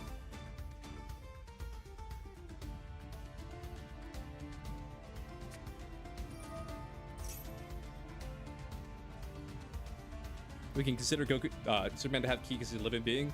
You're being a lot more chill than people have been in the past.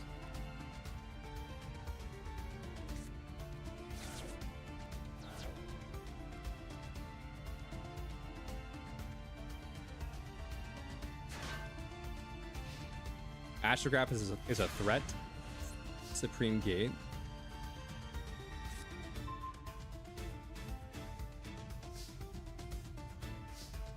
I see.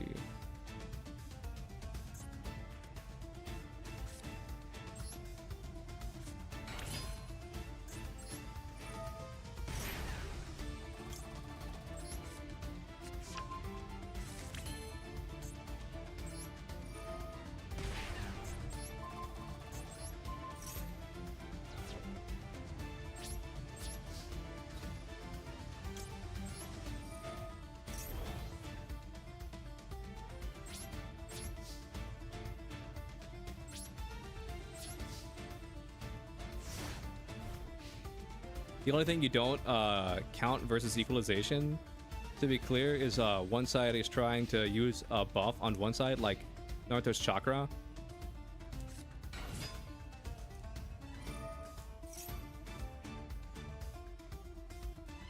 Like here's a good example that I could use. I think we can all agree that like chakra and ki would be like the same thing, but if we're talking about like Jinchuriki chakra or like Sage chakra, I think we could, like, the closest thing we could compare that to is like, say, God ki. It's not a perfect one-to-one example, but I think the perfect thing that we could use as an example is like God ki, where it's still technically chakra and it's still technically ki, but it's like a different category or like a different, or like a level up, if you will.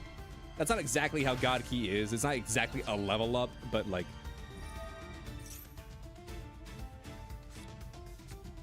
they're definitely different, but like if we're gonna scale at all, like we gotta make compromises, you know what I mean? That's the way I look at power scaling. Like they're not the same, they're definitely different. Chakra would be something derived from ki.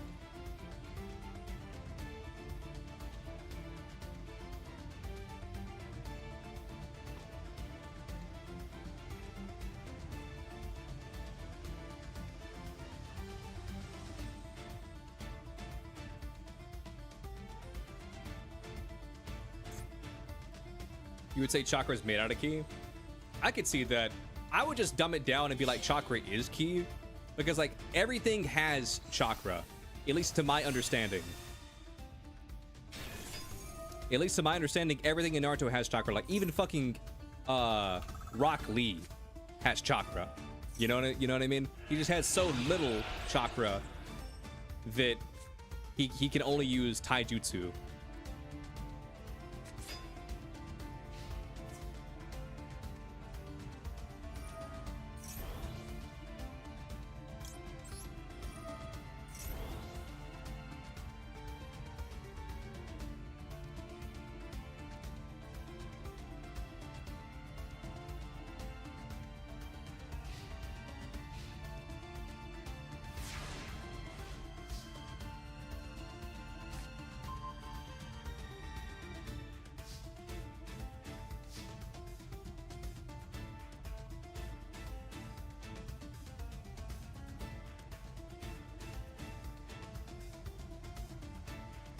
You're dumb. It's okay.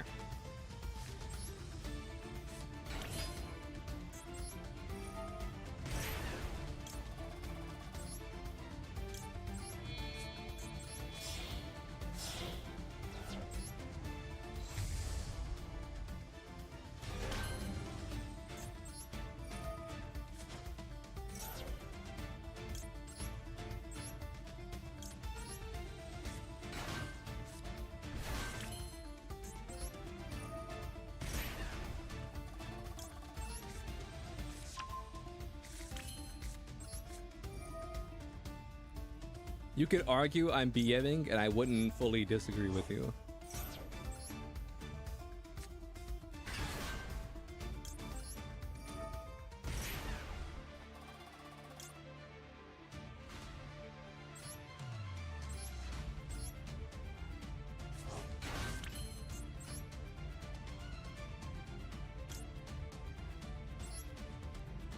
Not do the funny? You're right. I should do the funny.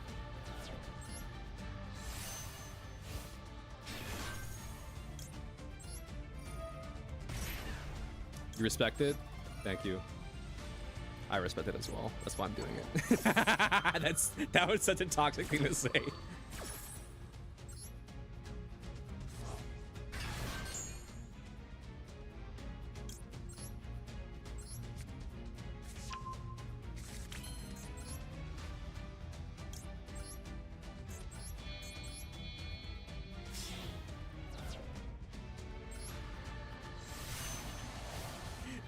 That was like so BM. Holy shit.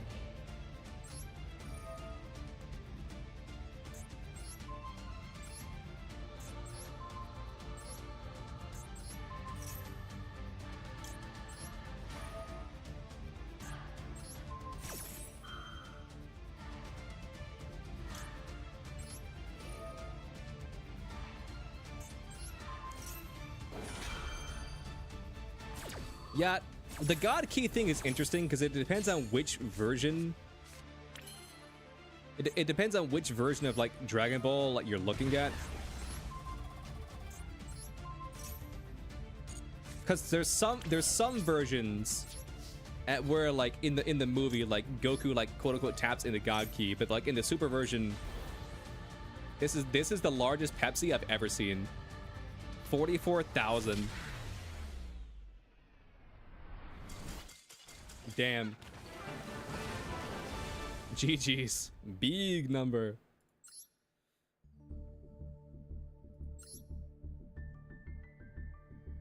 You read more specific on manga? I see. But yeah, and then Super kind of retconned it at where it's like, because they're like mortal beings or whatever, like technically even the gods are mortals. But like because they're like mortal beings, they're not god beings. Like they like tapped into God Key, and then now they can like, because they know what God Key feels like because they've been exposed to it, they can like use like their own variation of it or whatever. Well, he said we all lose. Damn right.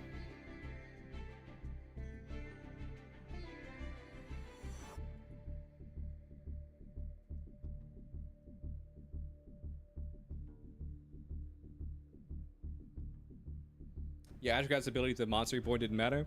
I'm gonna be real with you. I didn't read a single one of his cards. I didn't read a single one of his cards. I kind of just...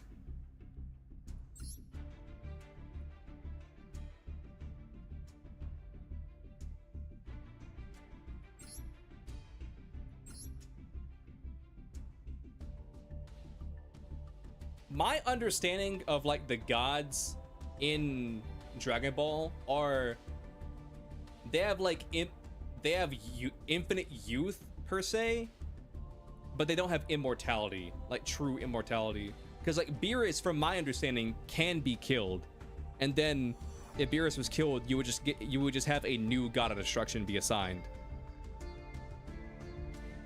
Zeno, I'm not so sure about. Like Zeno might actually be immortal, but I don't know.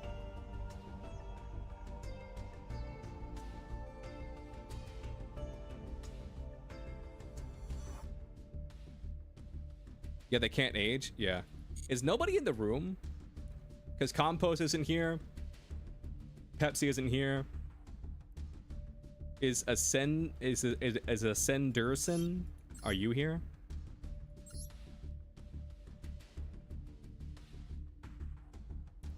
Is Omega Shenron not the most powerful character in Dragon Ball Super? I don't think Omega Shenron even exists in Super. That's a GT thing. Unless we're talking about Super Shenron. I don't know. This is just this. You could argue this is just my headcanon.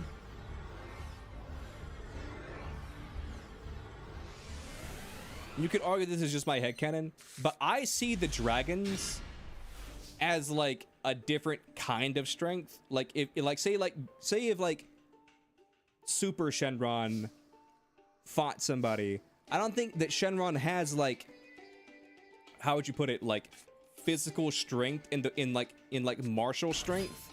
I think his strength is more so just like his sheer like power source.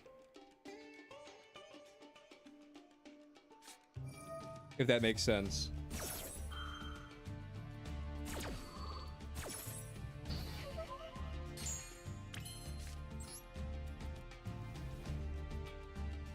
Because I feel like Goku or like Vegeta or like Beerus, whoever hit whatever, I feel like they could beat the fuck out of, say, Shenron, Porunga, Super Shenron, whatever. But if we're talking about like the power of like Shenron to just like blip your ass out of existence, like, yeah, he's stronger.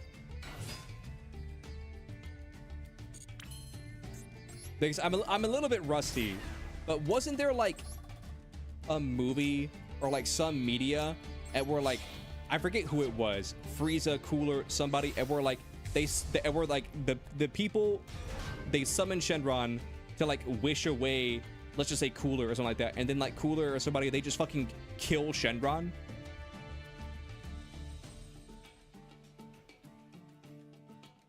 Well, not kill him, but like Shenron takes so much damage, like he goes back into the Dragon Balls. Was that like a thing in one of the like pieces of Dragon Ball media?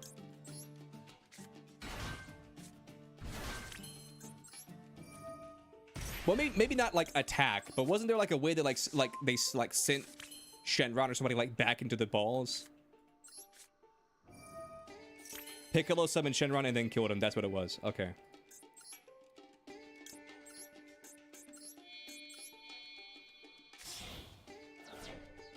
So the Shenrons have free will. Got it.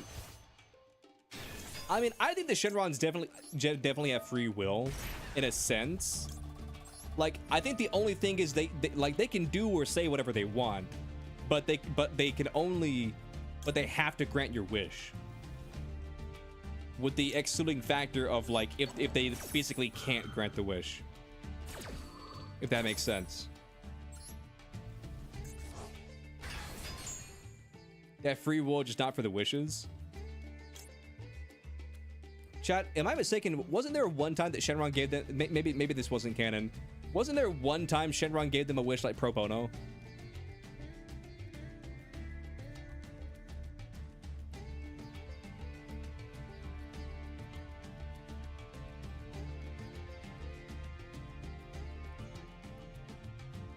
Maybe not. I don't know why, but I'm just thinking of like random Dragon Ball things are popping up in my head that may or may not be real.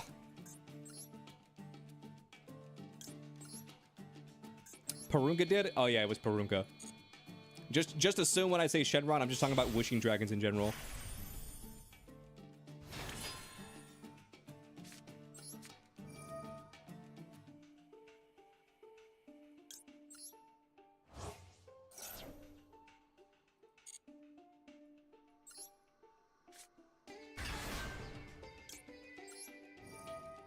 Am I seeing the comments? Porunga of Daima showed he's strong? Wait, what? When did Porunga show up in Daima? What would you do if you got the abilities of... What would you do if you got the abilities and power of Goku IRL? I don't know. Because I feel like the dumb answer or like the childish answer is like, "Oh, become a superhero," but like everybody knows that that wouldn't work. Like if you tried to become like Superman, for example, in real life, you would either get shot. They would either the government would either find a way to kill you. I do see your questions, but sometimes they slip past because there's like a lot of comments between like all the different chats.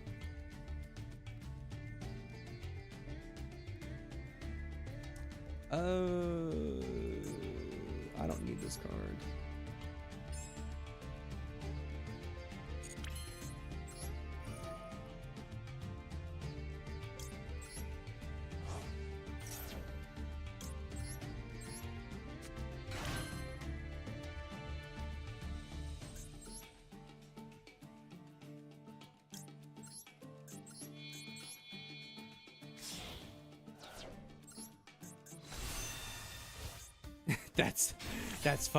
That's a wild thing to say.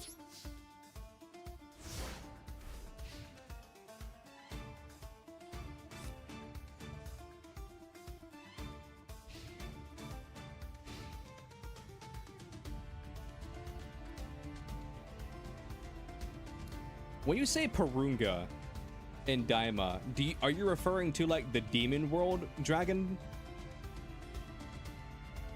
From now that I think about it, I think it kind of looked like Purunga. Tearlaments. What the hell does this card do again? You can send one monster from your hand. Okay.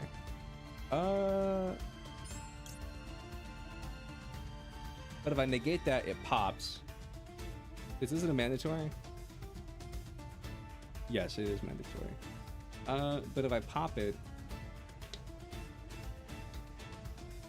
yeah, we'll just negate it. We'll pop it and negate it.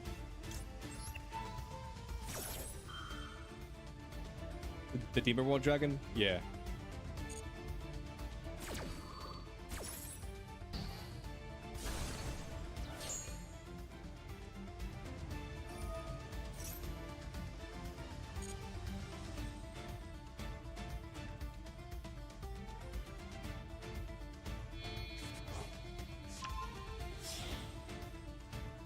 El Shadal?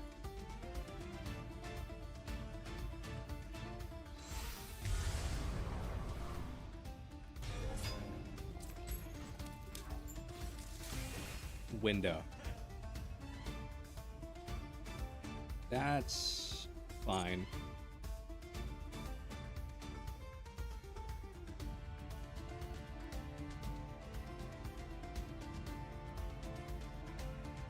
How would I fight or kill him? I mean, it doesn't matter how big he is if you like blast a fucking hole through his chest, you know what I'm saying?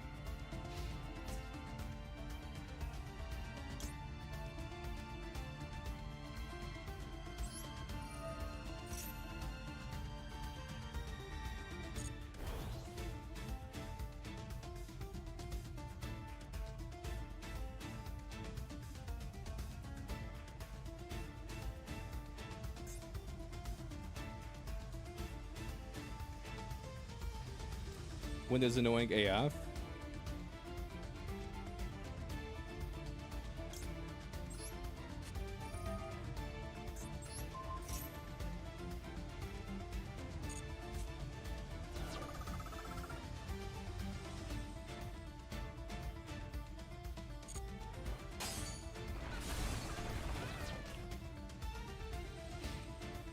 That was a dumb play in my head. I mean, even like that would have worked. So I'm pretty sure it probably would have worked regardless.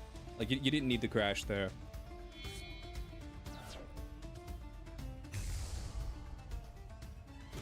Like, call me crazy, but I'm almost certain like Super probably would have worked regardless.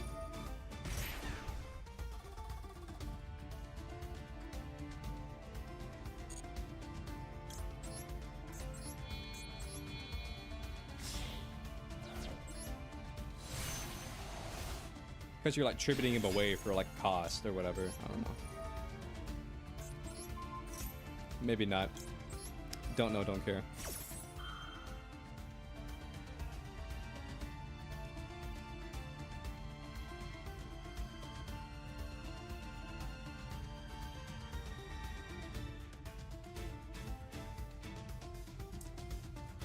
I'd argue Fiendsmith did go Super Saiyan. You know what? You're right.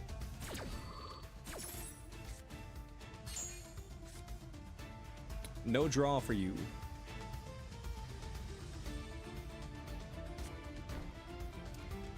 Set a card and pass. Pop a card and pass. Call by the grave. Nice.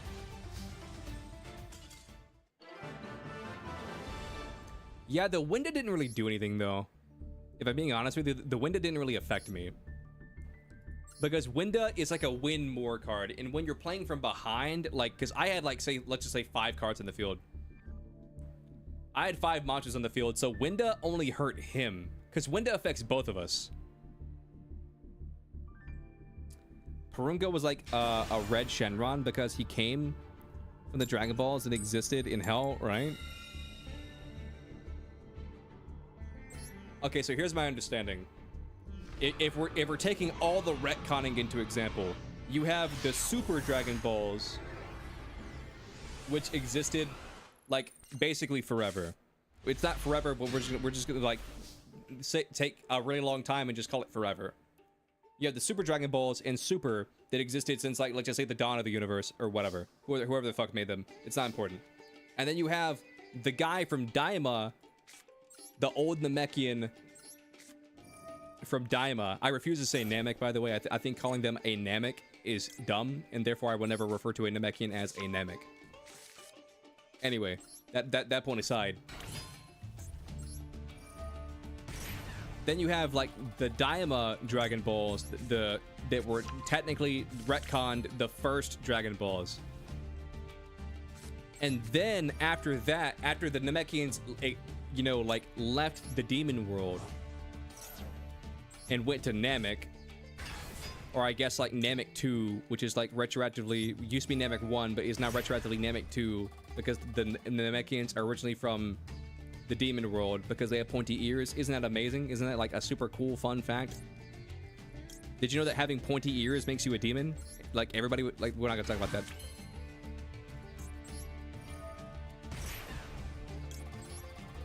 We're not gonna talk about the logistics of like how retconning it where like every character in Dragon Ball with pointy ears is a demon that has somehow escaped hell, essentially.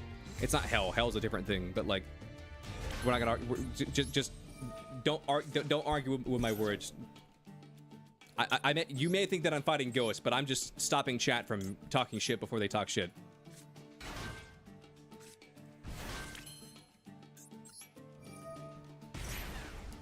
But anyway, so you have the Namekian Dragon Balls, like the big ones from the Frieza saga, which came first, but then second, but then retroactively third. And then you have the Earth Dragon Balls, which were based off of the Namekian Dragon Balls, which were based off of the the Demon World Dragon Balls, which were based off of the Super Dragon Balls. So that's the, if you count all the world, not counting GT, of course, because that would be a whole can of worms that I just don't want to get into. But only counting things that like are directly canon or canon adjacent to Z. You have the Super Dragon Balls, then you have the Demon World Dragon Balls, then you have the Namekian Dragon Balls, then you have the Earth Dragon Balls. So that's like the chronology, if you will. Or the order in which they were made. That was the question, right? What order were the Dragon Balls made?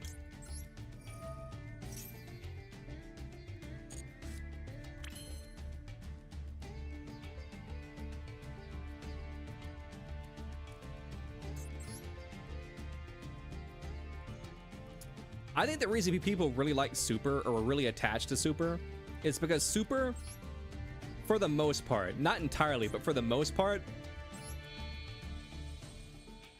we don't even know if Daima is canon. Listen, we're just taking assumptions, okay? Because we talked about this earlier, but you obviously weren't here. Daima, when it was being advertised, when it first came out, like the creators of Dragon Ball, like said this is canon, but we all pretty much agreed, or at least like I said, I agree with this statement, and chat can just, it expanded, yeah. or at least I'm gonna say that we all agreed with it in chat. Like, we can all agree that, like, saying something is canon will put more eyes on something than saying that it's not canon and you don't need to watch it. So, I think in my opinion, the marketing strategy for Daima was say it's canon, and then if it's poorly received, we can be like, it's not canon, it was never canon.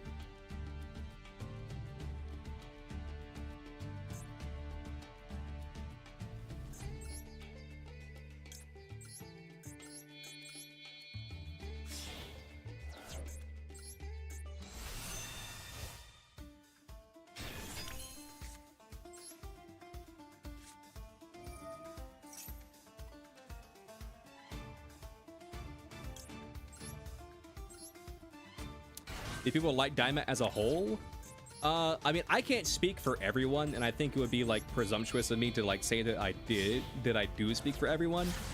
But I saw two camps. Like, as far as I could tell, people weren't really on Daima. They either vehemently loved it or vehemently hated it. But I will say this: the people who like vehemently loved it, I feel like the only reason they liked it as much as they did is because Daima had one thing and one thing only going for it. It's the last Dragon Ball property that Akira Toriyama touched before his passing. So a lot of people gave Daima a lot of passes because it's the last thing Akira Toriyama ever like directly had his hands on. Not saying that it was entirely his thing, but like it was the last thing that he oversaw before his passing. And so a lot of people who were like hard defending Daima didn't hate it, but it was really boring. Yeah. But a lot of people were like hard defending Daima because they're like, if you disrespect Daima or you say that you don't like Daima, you're disrespecting Akira Toriyama. And you're not a true Dragon Ball fan. Like, this is what people were actually saying. Obviously, we're speaking in extremes. Not everybody was saying this, but in the extremist cases, the hardest Daima diehard defenders were saying shit like, if you don't like Daima, then you're not a true Dragon Ball fan, because like they were jumping through mental gymnastics to justify Daima. But I did see articles where like basically they were saying like Daima was canon or it could be canon. They were like kind of being coy about it, but then when they saw the fan backlash from Daima, it seems like they took a more hard stance of like, this isn't canon. Like once it ended, they're like, it's not canon. This was his own little thing.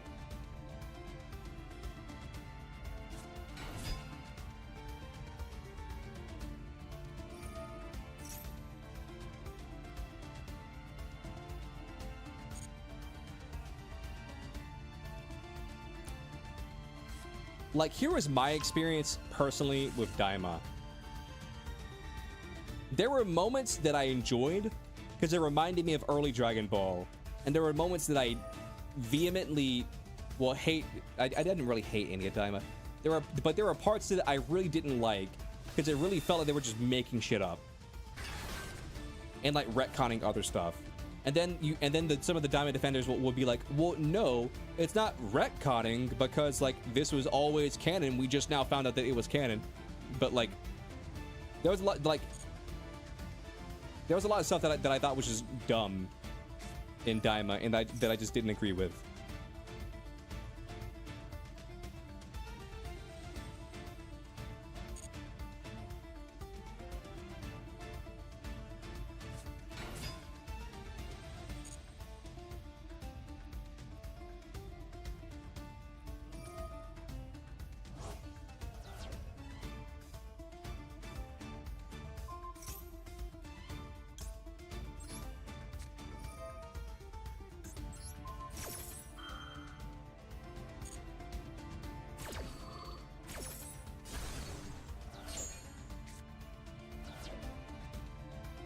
Can we talk about how people think retcons are always bad? Well, here's the thing about retcons. You will have the hardest Dragon Ball dick writers who will come up with the cop-out answer of, well, retcons don't matter in Dragon Ball because like Akira Toriyama was always retconning stuff. Which like you can argue for and against, like yes and no, like, because a lot of times like Akira Toriyama would just like forget stuff. Like the perfect example I always talk about is like launch from Dragon Ball. Like launch wasn't in Z, and it wasn't that like Akira Toriyama retconned her out of the story. It's that like he deadass forgot launch was a character that existed.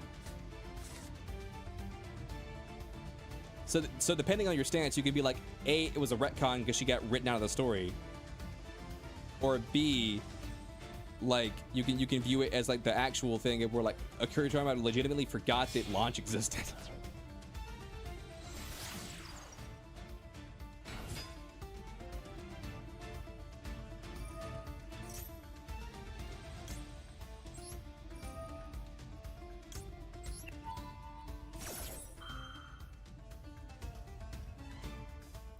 Daima would have been 10 times better if Goku became Super Saiyan 4 at the very last moment and then overpowered the final villain instantly to win. But they said even with Super Saiyan 4 isn't enough. I both do and don't agree with what you just said. Like, I think we can all agree, like Daima was supposed to be a lot of fan service. Like, that's what I chalk Daima up to. Daima, I think we can all agree, was a lot of fan service. Like Super Saiyan 4, fan service. Super Saiyan 3 Vegeta, fan service. Like, it's a lot of fan service. But here's what I think. I didn't want Goku to go Super Saiyan 4 and then just magically win the fight, because I think we can all agree that's narratively not interesting. But I can also agree to disagree that whenever Goku went Super Saiyan 4 and then got bodied in the fight anyway, I think we can all agree that's not interesting either. You feel me?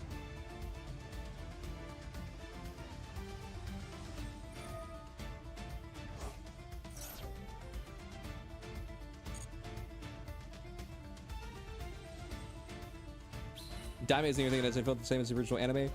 I'm gonna tell you, Daquan, what I told everybody else. When Daima was coming out and people asked me for my honest Dragon Ball opinion on Daima, I said, if you liked Dragon Ball, if you're like an OG Dragon Ball fan, I think that you will enjoy Daima or find something to enjoy with Daima. But if you have never seen Dragon Ball or you didn't like Dragon Ball and you only really watch Z or Super or like GT and you've never really delved into, how would I put it?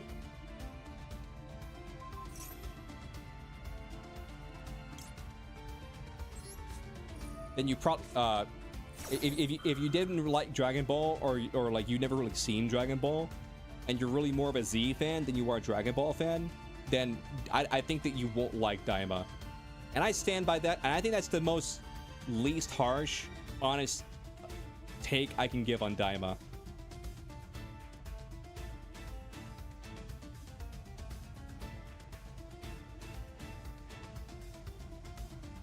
What about if like Z and Classic? I don't fully understand what you're saying, Seto.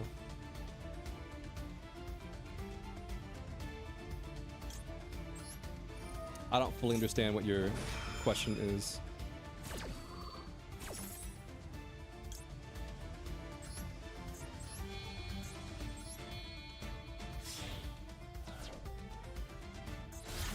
GT doesn't count you besides Super Saiyan 4.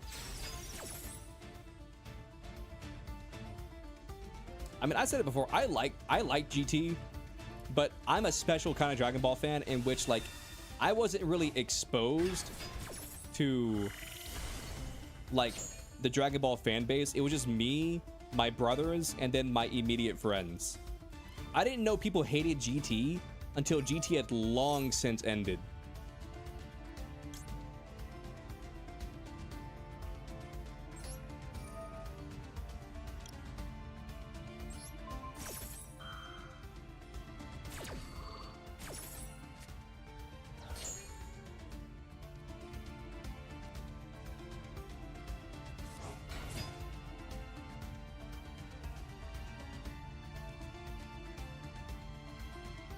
Like, if you love Z in the original Dragon Ball, you think Daima would be great?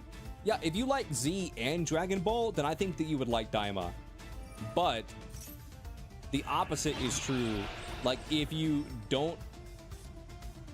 The opposite is also true. If you like Z but you don't like Daima, then you won't like, or if you like Z and you don't like Dragon Ball, I don't think you'll like Daima. There are some edge cases, but I'm just saying this as like a lifelong Dragon Ball fan. If you like Dragon Ball, like Dragon Ball the show / manga, you will probably like Daima, or at least not hate it. But if you don't like Dragon Ball and you're sheerly like a Z purist, Daima won't really have anything for you.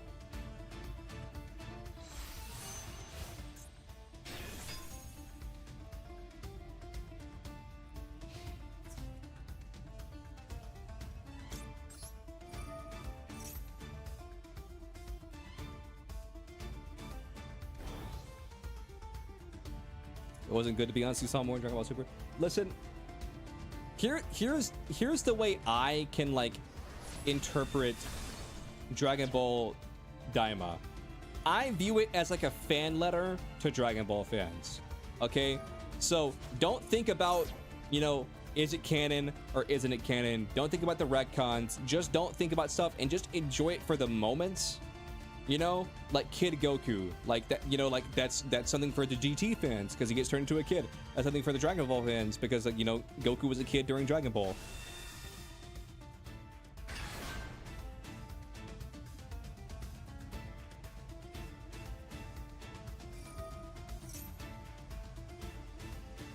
Super Saiyan 4, like GT fans, is like that's like them saying, like, in an official capacity, like, we see you GT fans, and like here's Super Saiyan 4.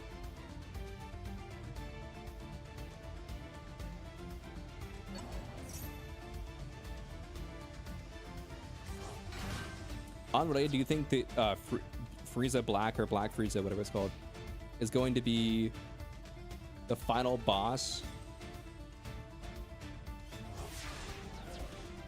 of Dragon Ball Super, or someone else? Talking about the anime when they eventually reveal him. Okay, so here I'm just gonna rip this bandit off right now. From everything that I've heard and everything that I've experienced, okay, mind you, I'm just a fan just like you. So all this is just like speculation and rumors. But from what I've heard, the reason we never got a continuation of Super, and this is allegedly, this is from people who know people who know people who are like directly tied to the creation of Dragon Ball.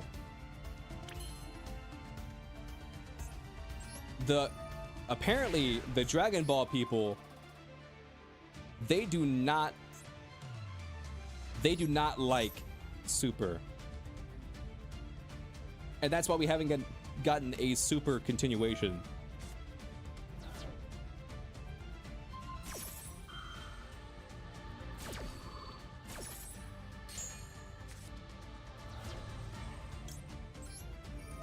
So, if I'm being completely honest with you, I don't know if we will even ever see. I don't know if we will even ever see a continuation of Super.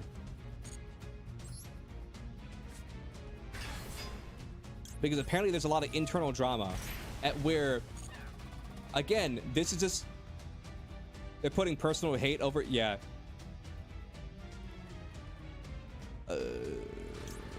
I'll grab this. It doesn't really matter what I grab.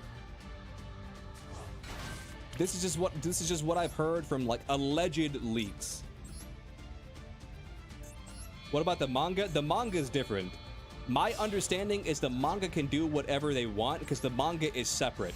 Because Dragon Ball, the intellectual property of Dragon Ball, to my understanding, and again, this is just my understanding from what I've been told and what I've heard from alleged leaks and rumors.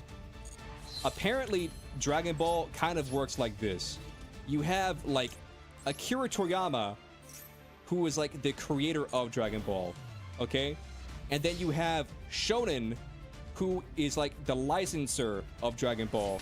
And then you have Toei Animation, who handles like the distribution of like, say, the anime and stuff that's like not directly like the manga. So the story that I was told, again, from like a source that claims this is like true, but this could also just be like shit someone made up. So take everything I'm saying with a grain of salt. I'm not saying this is true, this is just what I heard. there's apparently a lot of, what about Shueisha? That was the one that I was forgetting. So it wasn't Shonen, it was Shueisha. You have like Akira Toriyama, you have Shueisha, and then you have Toei. And so Toei, for whatever reason, like apparently the production of Super was hell. And we all know this to be true because like if you watch Super when it was first coming out, we all saw the memes of like how bad the animation was, etc., etc.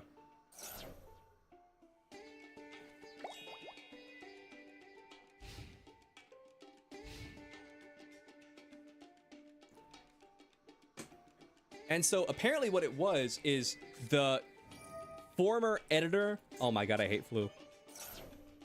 The former editor of Dragon Ball, I don't know his name, but it was like him and Akira Toriyama, and apparently like he tried to get Akira Toriyama to, but because like we know now that Akira Toriyama had health problems and it would end up passing like a year or so later, but it was apparently him trying to fight with Shueisha and Toei to continue Super, but like Shueisha and Toei, and again I may be getting a little bit pieces of the story wrong if they're even true in the first place.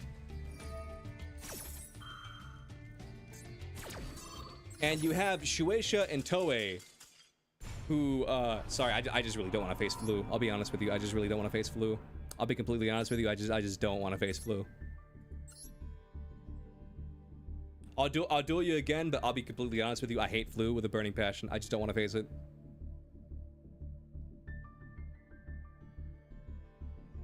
But apparently, like, they see Super as, like, it damaged the Dragon Ball brand, in a sense. And I may be getting the words wrong. But apparently, like, Shueisha saw the Super as damaging to the Dragon Ball brand because of like all the memes and stuff and like the production hell that was Super. And so you have one party who wants to continue Super, another party who hates Super and sees it as damaging to the Dragon Ball brand, and then another party who's kind of neutral but kind of sides of hating Super.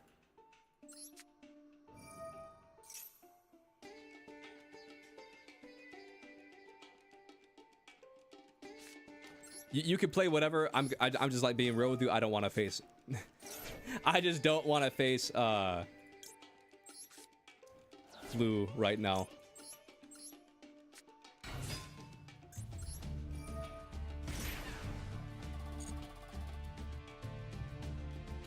Was Super damaging to the brand?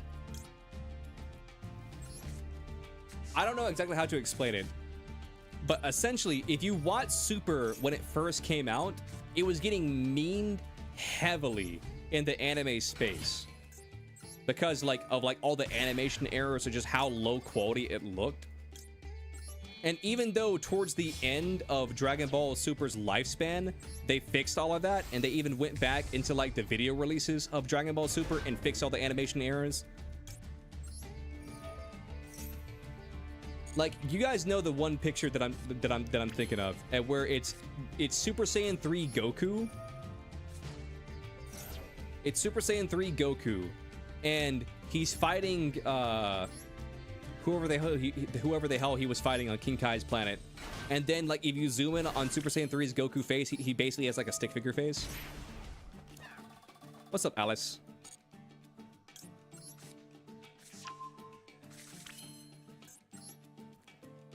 Because that face was memed pretty heavily.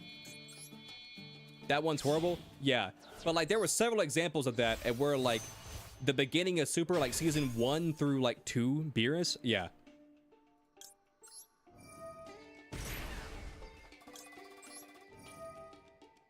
Nice, nice. Hop on in. But like, but from everything that I've heard, Dragon Ball Super in the beginning of it was like basically in production hell. And because it was in production hell, they had to rush out episodes, and because they had to rush out episodes, there was some episodes of Super that were like just looked fucking downright terrible. And because of this, like I think there's like, I don't think the West took it that bad, but apparently in Japan this is like a big issue because Dragon Ball is like religion in Japan, and apparently like they took it a lot different than the way than the way like the West took it, where they just memed it.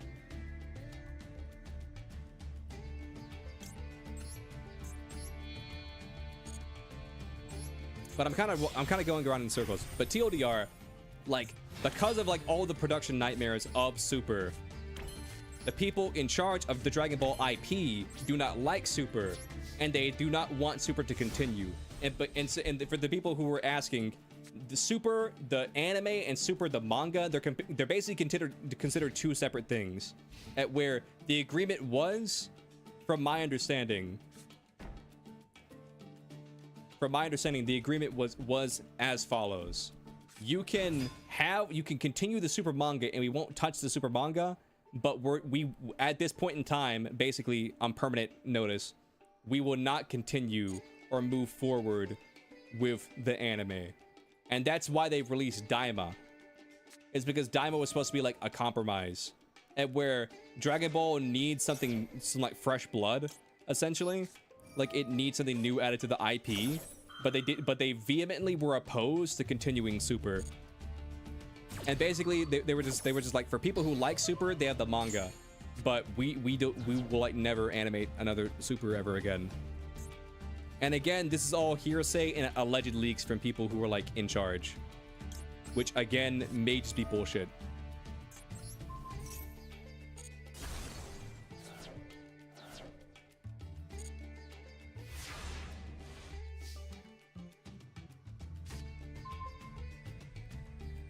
Isn't the climax of Dragon Ball Super Season 1 massively popular and loved by everyone? Talking about how cool Ultra Instinct was.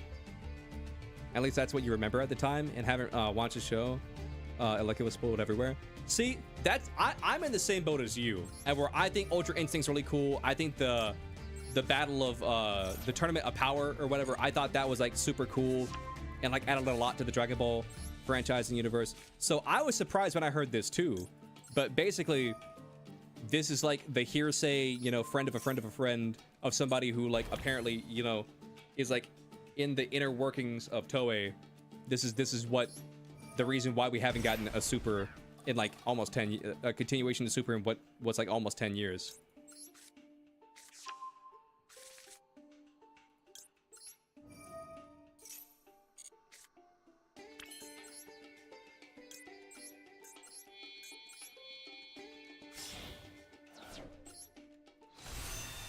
But the TLDR is allegedly the reason why we haven't gotten a continuation of Super.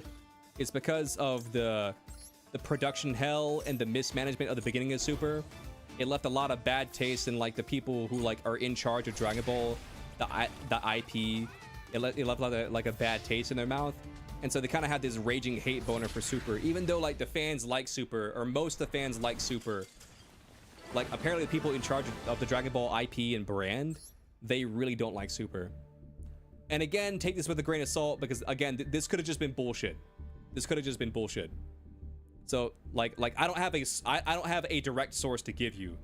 You know, this is just like a guy that I heard who like knew a guy who like knew somebody who's like was at Toei or at Shueisha, or like connected or like knew the like the head editor of like the original Dragon Ball series. Okay, let's go through and let's see. Dragon Ball Super is terrible in your opinion compared to the older, more serious series.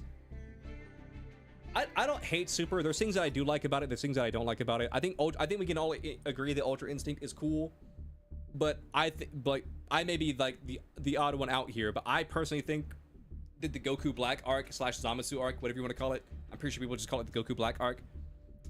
Like I think, like, I may be the odd one out here, but I think the Goku Black arc was a mess, and it's wildly overhyped. That's just my opinion, though. I think there were some cool moments. Like, I think we can all agree, like, Super Saiyan Rose, it looks cool. Doesn't really make sense, but it looks cool. You know, Future Trunks coming back, I mean, that was cool. Getting to see, like, canon Super Saiyan God, Super Saiyan Vegito, like, that was cool. You know, there was a lot of cool moments, but I think as a whole, the arc was kind of a mess. Any particular rules for what table to go to, or for deck building? Play whatever you want. You can play whatever you want, but my one rule, quote unquote, is if you wouldn't want to play against it in ranked, I probably don't want to play against it either. So there's that. And as for like the tables, I just go down the tables. So if I'm on table 1, the next duel is table 2, and so on and so forth.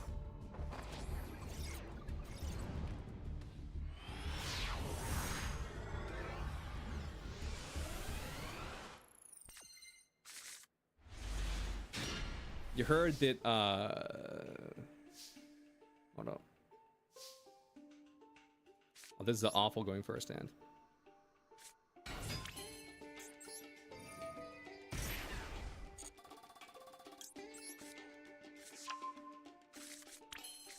It's so hard to talk about this Dragon Ball discussion and like focus on dueling at the same time. You heard the manga is really good and serious, etc.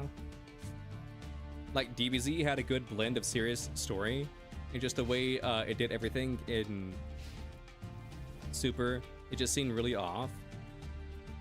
Even the most powerful being in a tourney of power didn't seem like that's in Super. Novellas. I'm gonna ash that.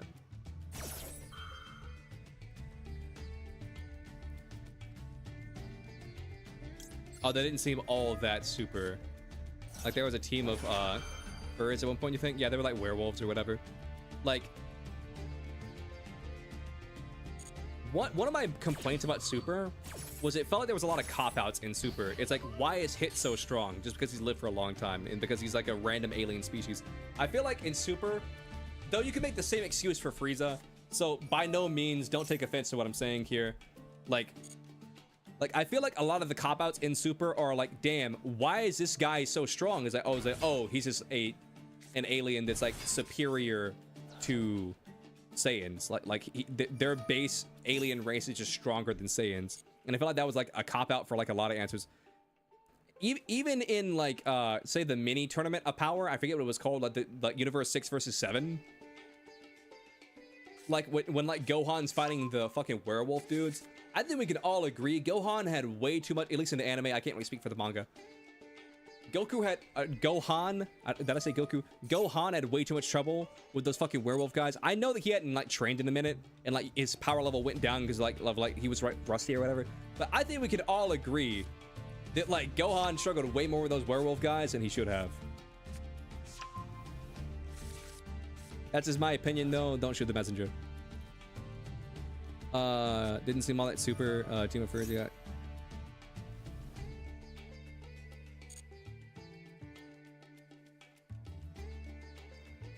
And the idol girls with powers from one universe. The idol thing, I didn't mind that too much. I thought they personally were stupid, but like that kind of felt like old school Dragon Ball to me in a way, just like the silliness factor. That's just me though. I didn't mind them too much. I mean, they came, they went, they left. You know, they didn't overstay their welcome for me. They were eliminated pretty fast in the grand scheme of things. Sorry for throwing the adorable menace at you. Dragon Ball always had furries.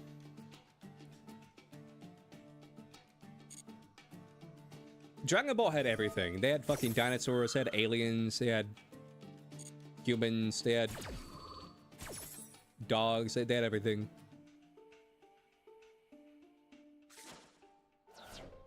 Barely all about Saiyans, intergalactic threats, and androids.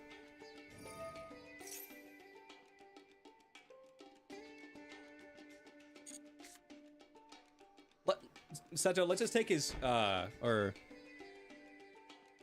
let's just take it. Let's just take the comment in good faith and just be like, in the grand scheme of things, there wasn't a lot in the grand scheme of things. If you go from like beginning to end of like Dragon Ball ending at Super, like there wasn't like a super lot, you know. Let's just take it in good faith. Let's not fucking argue. Transformations were cool, but the story and animations were quite poor. We're talking about Super? Like, Super, like we've already discussed this. Maybe you weren't here when we were talking about this. But we can all agree Super had a production hell in the beginning of its lifespan. In the beginning of its run. But by the end of Super, they fixed a lot of that.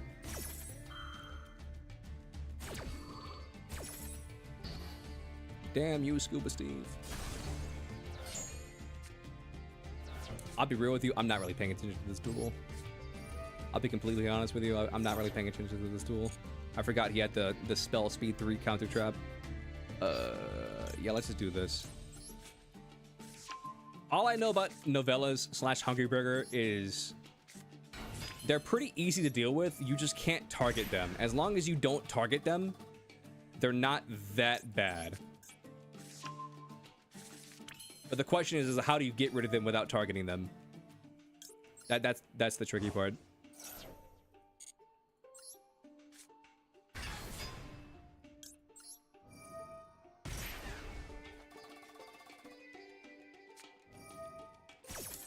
Bottomless.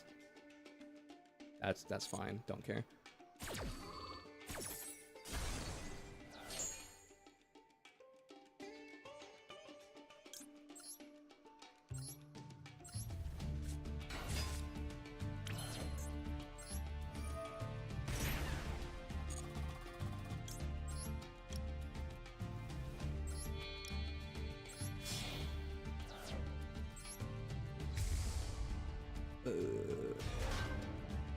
The Goku Black Arc was peak. Like, again, like, I'm not gonna like take that away from anybody if you thought it was peak, but like I think we can all agree, like, in hindsight, like they stretched it a little bit long, you know? Not like overbearingly long, but like I think we can all agree, like, the Goku Black Arc overstayed its welcome a little bit. Because it's like they fight him, then they lose, and they fight him, then they lose, and they fight him again, then they lose. But this time, they have Zeno to destroy the universe.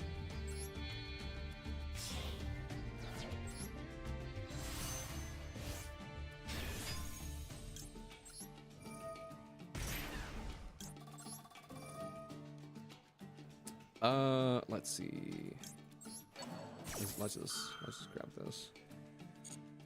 I should not have grabbed that. In hindsight, I shouldn't have grabbed this.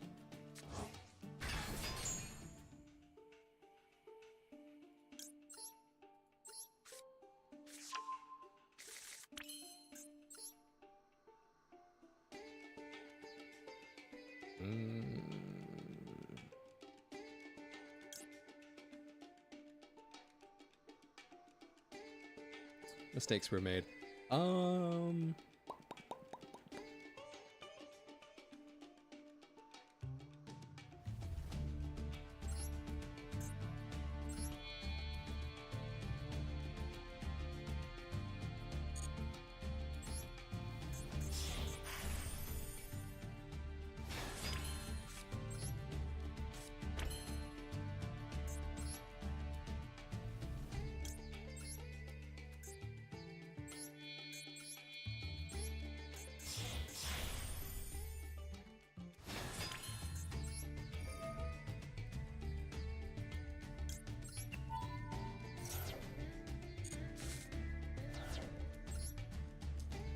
Zombie Vampire coming in clutch.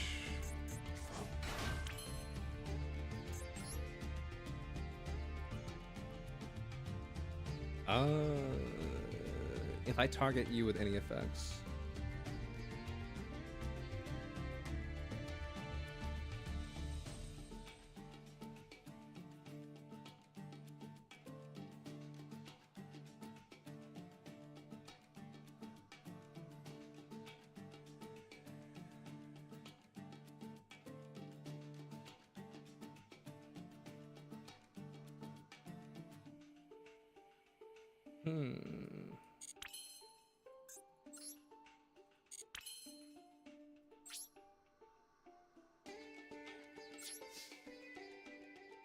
Okay. In the manga, Black also had Super Saiyan 2. Yeah, I heard about that. And it was kind of a psychopath. He was a psychopath in the show too. Goku Black was a great arc. Yeah, again, I don't hate it. I just think it's like overhyped a little bit.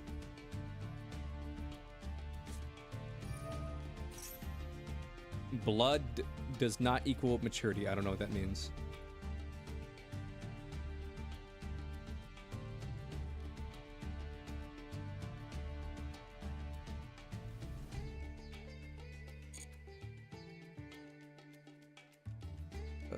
I don't know what that means. Okay.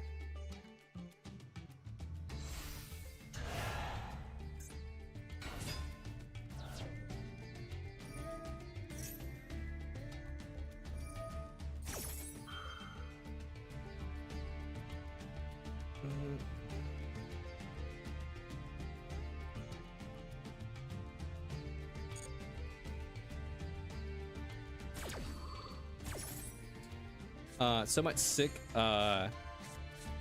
as Neomation missed out and fights feel they should have been animated like no other, unfortunately. I see.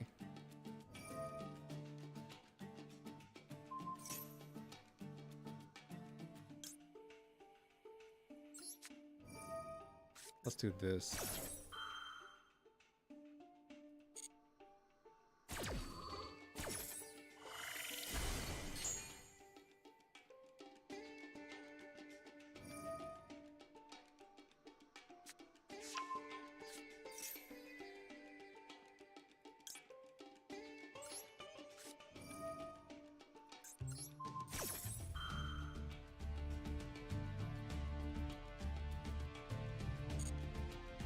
Yeah, we popped that. Okay.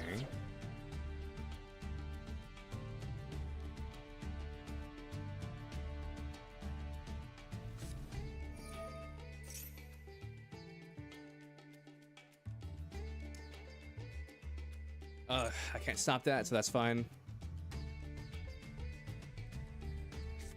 Holy shit, how much?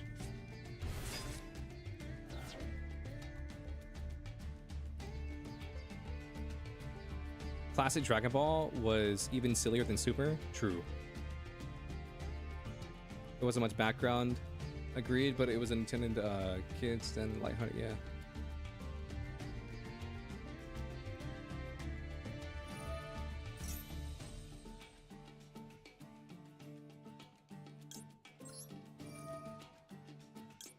Let's just burn this. I'd say Super's supposed to be more lighthearted, yeah.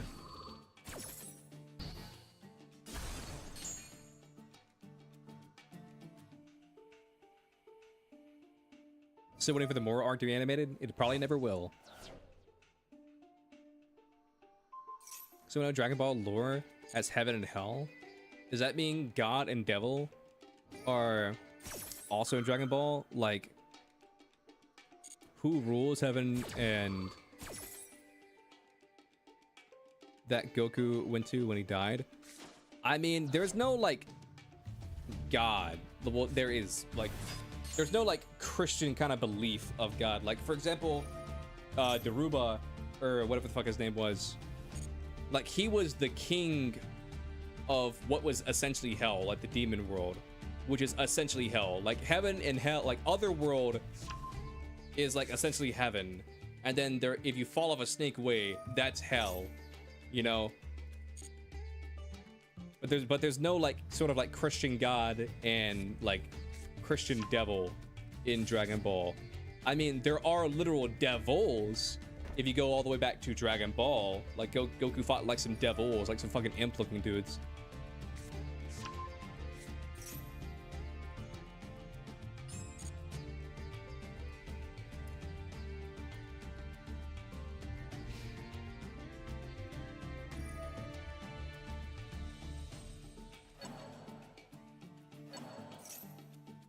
But as far as like who rules them, you have like it's like the Kais. Like you have the West Kai, the Northern Kai, the Southern Kai, the Eastern Kai, and like depending on what like part of say the universe or whatever that you died in, that's like what part of like otherworld you go to my understanding. Or it's like the same otherworld, but like you have different kinds for like different denominations, if you will. King Yama? King Yama, to my understanding, he's like the doorman, if you will. The Kaiser are more guardians. I view Yama more as like the gatekeeper, you know, like of like, do you go to heaven, do you go to hell type deal.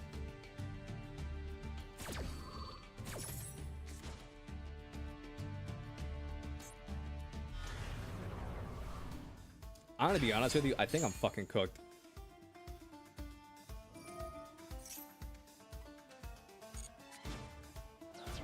I love when my opponent can... You turn this off? What turned this off? I'm about to fucking scoop so fucking fast.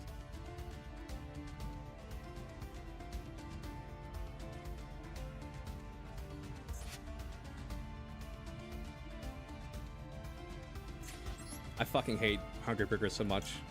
Not as much as Flu. Like, these guys are chill. I'm just basically playing way too fucking slow. If I'm being completely honest with you, like, I needed to play way riskier. Dude, fuck off. Yeah, I scoop. I give up. GG's. I fucking hate Hungry Burger. Again, like, GG's. I don't care. Like, it was a fine duel. I'd much rather just catch up on all the fucking chats. But yeah, GG's.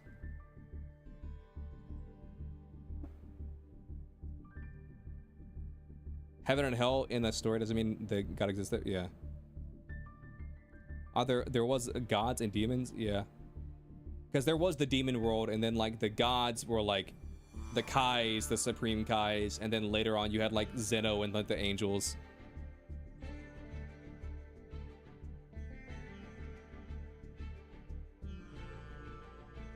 He also commands ogres who keep order. Yeah. But isn't Zeno supposed to be like the Alpha Omega in Dragon Ball? He is, but like he's not. He doesn't really have anything to do with. He commands like the multiverse. He commands like all of creation. He's not like the god of, say, like, of like Otherworld, because Otherworld is like. I could be wrong, but Otherworld is like each universe has its own Otherworld. Like when you die. Like you're in Otherworld, you don't talk to like somebody from Universe 6 or Universe 12 or whatever. So Zeno is more of just like the super god, the god above all gods, if you will. But you could also argue that he's like not technically a god, he's more of like the overseer.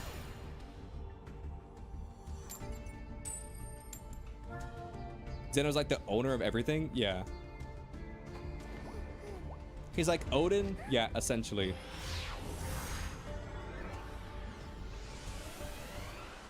But yeah, that's honestly on me.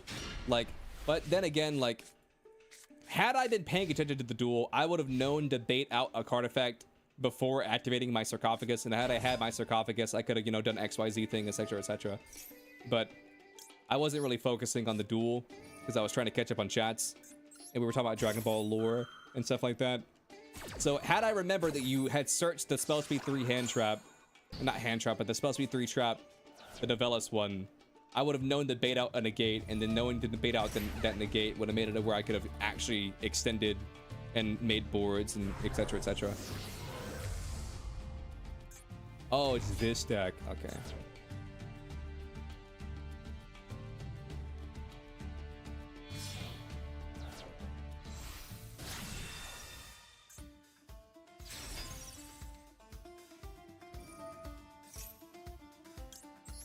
So, Zeno person is stronger than Super Shenron?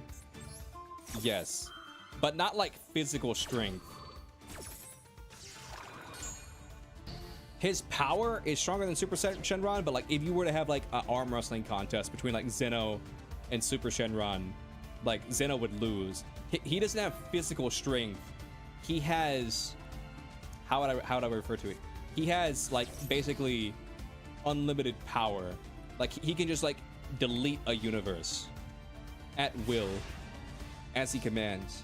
Or he can command someone to just destroy a universe. basically he has like what he says goes. It's hard to explain. But if you were to fight Zeno in a martial arts battle, Zeno would probably lose. Because he doesn't have martial prowess and he doesn't have like martial strength. But he could just look at you and be like, okay, I don't like you anymore. Goodbye, and just blip you out of existence and make it where you like never existed.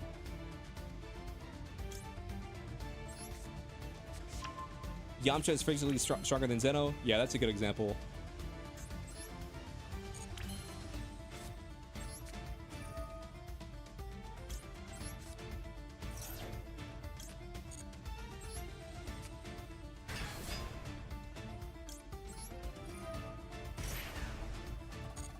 Yeah. His raw power, like ki, energy, whatever you want to say, like it's hard. I'm trying to think of the correct word because, like, when you say power, someone's gonna argue, be like, "Well, that means that Goku is stronger than the literal god of the universe." It's like, bro. First of all, you know that's not what we're saying.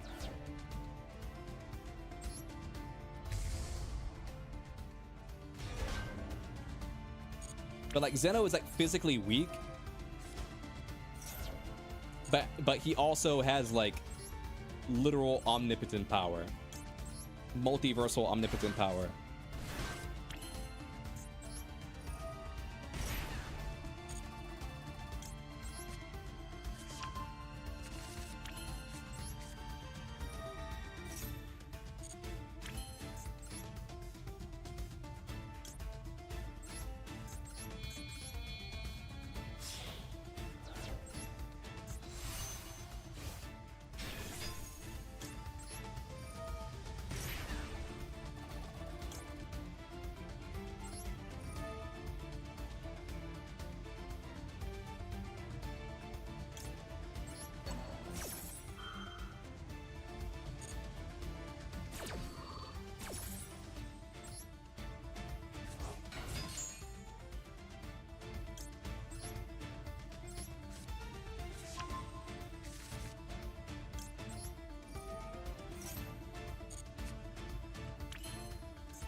I shouldn't have done this, but I don't think I'll be punished for it.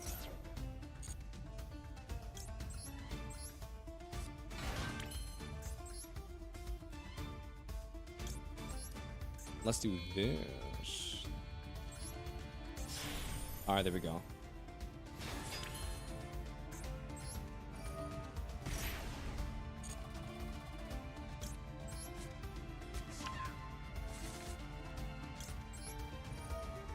I just thought that was funny.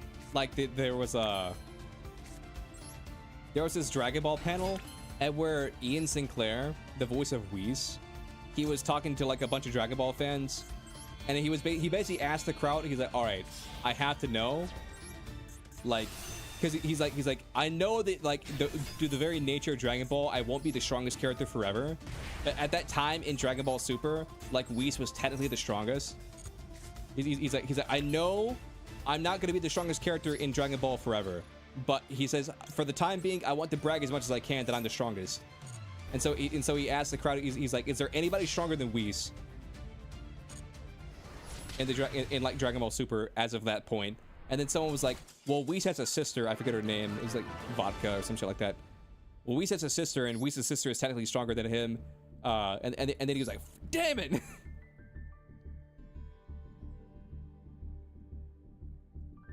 That duel was the only time you ever seen someone turn down a burger.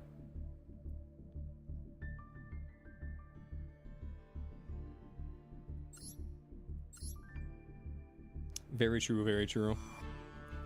There's actually one self-aware individual who tops Zeno in power, even though he's unlikely to ever show up in a significant battle. The honor goes to Toribot. But like with that logic, like with like the Toribot example, you could also argue, I forget her name, Dr. Slump or whatever her name is. You could also argue that she's the strongest because she's got like the Toon Force.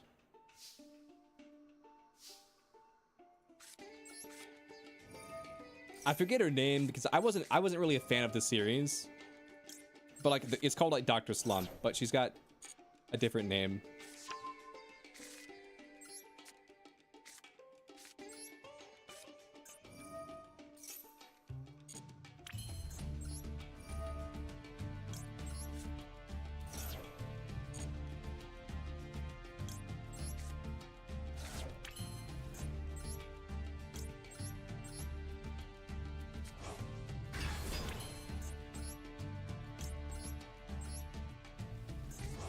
Quick question, bro. You still got that Mimigul deck package? I'm curious to see how they match up with Ghost Tricks. They're a few pieces away from completing it. I'm gonna be completely honest with you. I think a Mimigul mirror match would be a nightmare.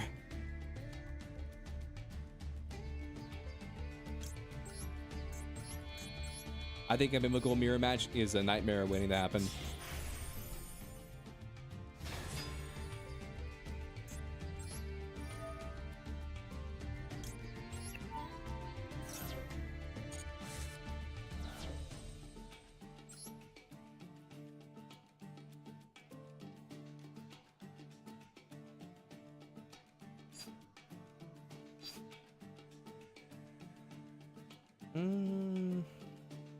These aren't great hits.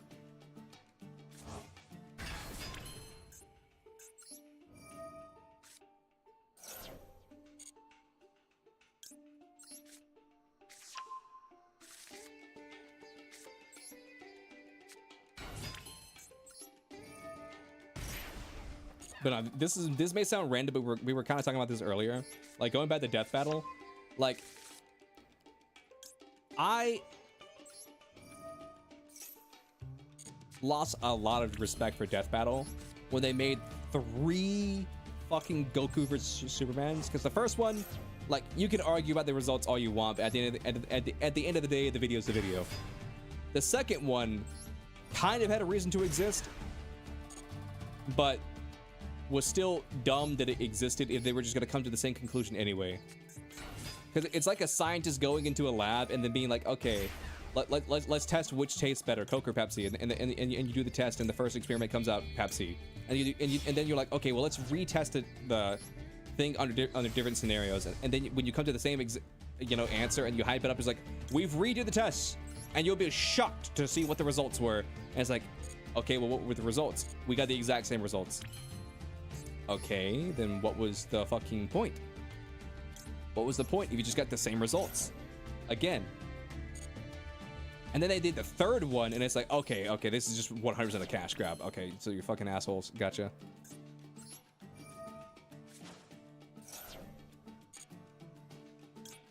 Like, I gotta respect it. Like, they punked the entire internet.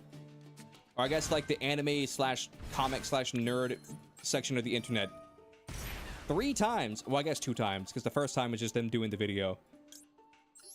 But they punked us twice. They made the same video 3 times.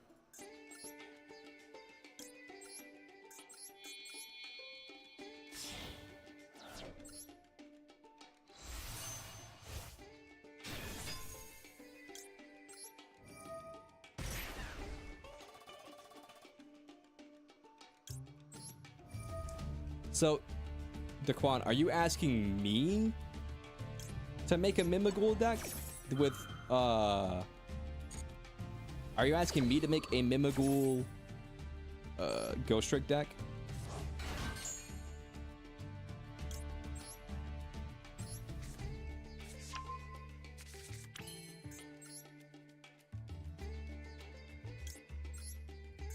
Is that what the request slash question was?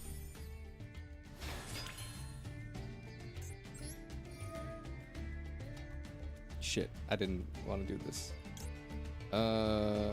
Let's just send this. I didn't mean to do this. This doesn't do anything. I didn't mean to click this. I meant to special from the, yeah. It's okay. It's not important. I'm down to do it. Like, if you give me like a deck list, I'm down to give it a shot. But I'll be real with you. I don't want to build a deck today. I'm just not in the mood to build a deck today. I'm kind of tired. Like, I'm so down to keep streaming for a little while, but like, I'm too tired to build a deck.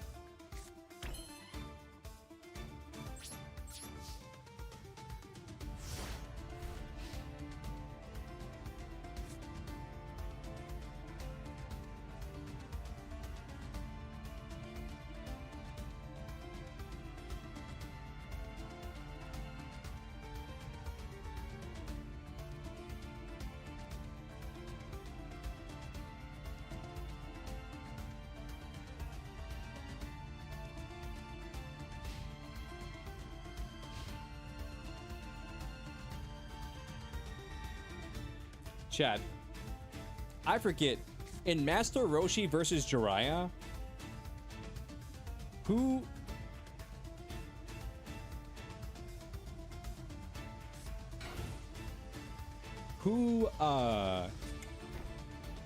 what's the word?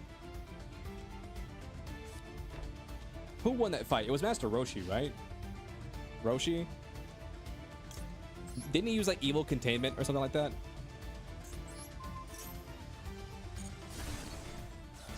Ring of Destruction. Was I supposed to not use a modern deck? Was I supposed to? Is this a goat duel? Was I supposed to not bring this deck?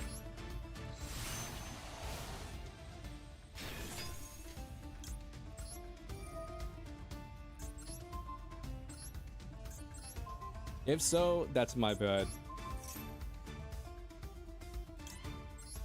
Master Roshi beat him.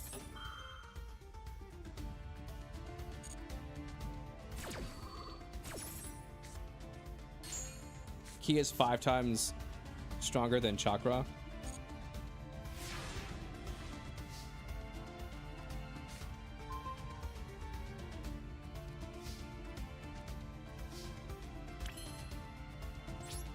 I don't really have a grand statement to make on that. I was just mostly asking a question. I just didn't remember who won. I just remember that one was like very controversial.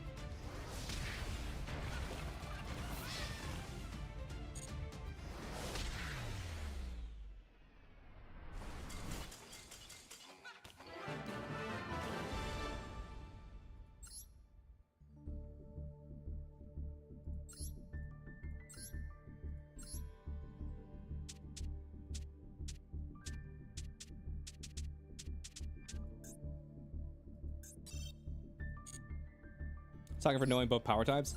I mean, I've watched Naruto. I don't really watch Boruto, because I don't like Boruto. But that's neither here nor there. I've watched like pretty much all of Naruto. I've maybe missed a few episodes or chapters here or there, but I've like watched all of Naruto and I've watched all of Dragon Ball. So like I'm familiar with their power systems. It's just one of those things that were like Naruto towards the end of Naruto, their power level jumps so fucking far. Naruto's son doesn't count. Are you a fellow Boruto hater?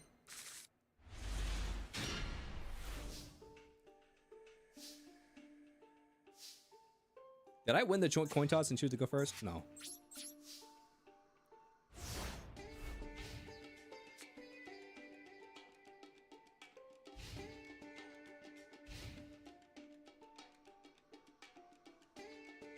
Yeah, Daquan, I've said before, like the last time on stream, I would be down to try out Mimighoul, what is it called? Mimighoul Ghost Trick. I just don't really know anything about Ghost Trick. So I would need somebody else to build the deck. I would need somebody else to build the deck and experiment for me, essentially.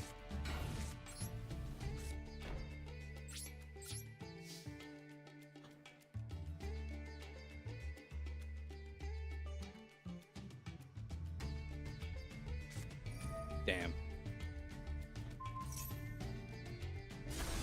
And they nerfed Hinata? Let's be real, like... Well, first of all, let me just clarify. You're talking to a D1 Hinata hater? All I want to do is resolve goddamn Ojama Trio Is that so much? You're talking to a D1 Hinata hater. Here's a fun Naruto fact, chat. Did you guys know that Naruto wasn't originally going to end up with Hinata, but basically the creators of the anime, or not the creators, but the people who worked on the anime staff, they loved Hinata so much, they guilt tripped and basically begged the creator of Naruto. I'm not a big enough Naruto fan to know what his name is off the top of my head, but basically they begged the creator of Naruto to make Naruto and Hinata end up together. And so the only reason Naruto and Hinata end up together is because the creator of Naruto was guilt tripped into it by the creator or the animators for Naruto. They were able to guilt him into it, into basically being like, please, will you please let Naruto and Hinata get together? They're our favorite ship. And he's like, well, I mean, if they're your favorite ship.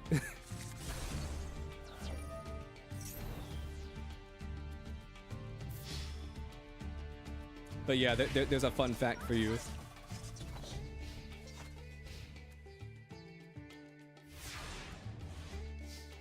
Sounds good to Quan.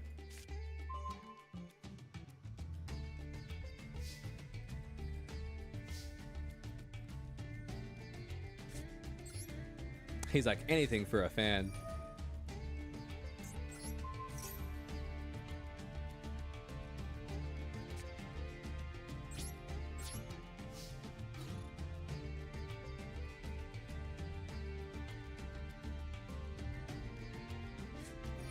MST? Bastard.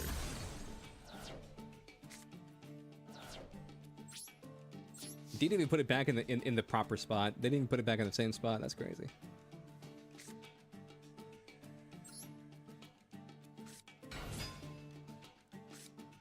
Giant or rat? Creature or swap?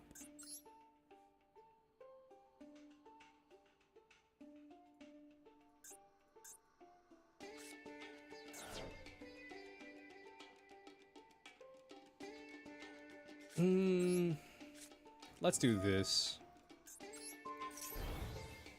This is a little bit of an overextension, but if you want to get rid of this card, you got to go minus.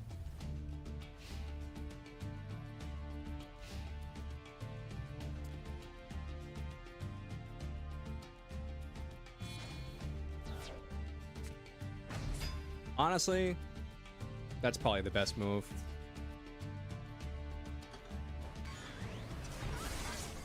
Motherfucking Jinzo.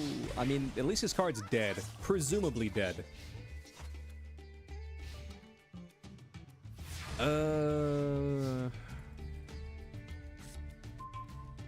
Honestly, amazing card.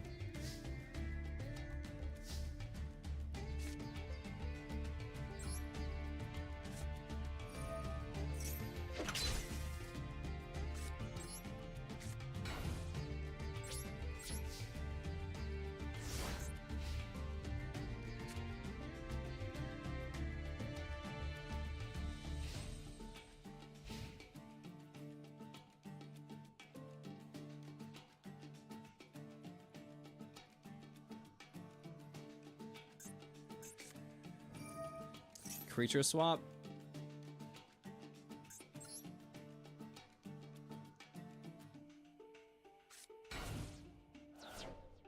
I can live with that.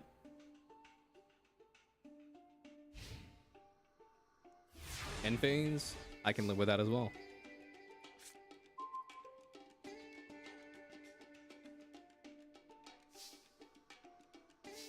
What's the room theme tonight? This is pretty much a tradition around here, but basically what we do is we play Modern and we play Goat. I don't play Edison or any of that shit. I play Modern and I play Goat. So if you want to play Modern, we can play Modern. If you want to play Goat, we can play Goat.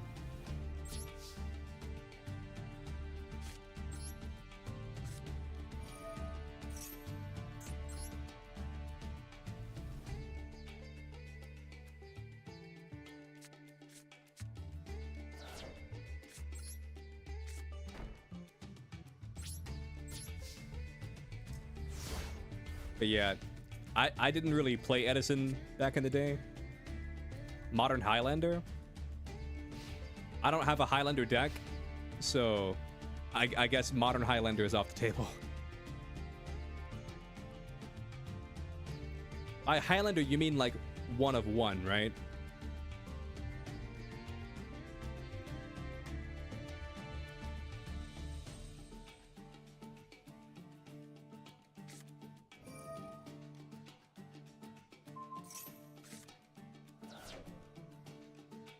What does booking this do for you?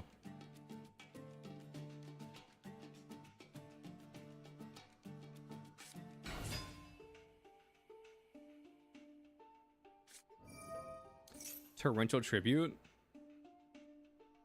Give me 1 second. Sure.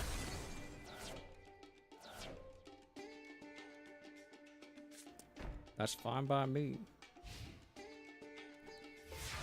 I wish that Konami would give us more deck slots. I've said it before, but like if they gave me 50 deck slots, I feel like with 50 deck slots, I could do whatever I wanted.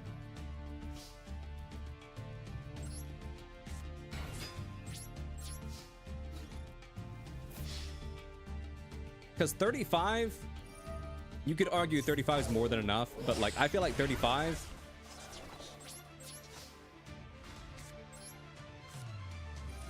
I feel like with 35, I just don't have enough. Or even 40. I would settle for 40. Give me 40 deck slots. Because the amount of times because I bought the max amount of deck slots that you can have. Like I have 35. But 35 is just not enough. Because I could reserve like 5 for memes and like 35 for like serious play. And I understand this is kind of like a first world problem. Like, I get that, but like, still.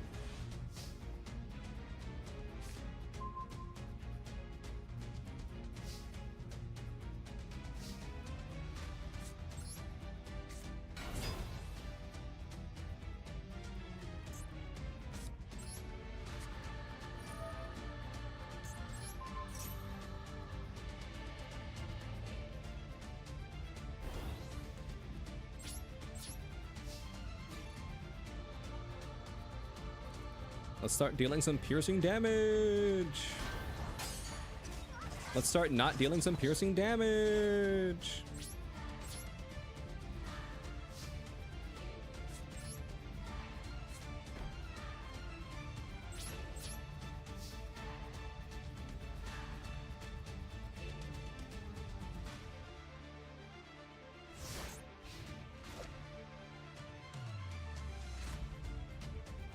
I feel like I never see anybody but Aquan uses in Go tools.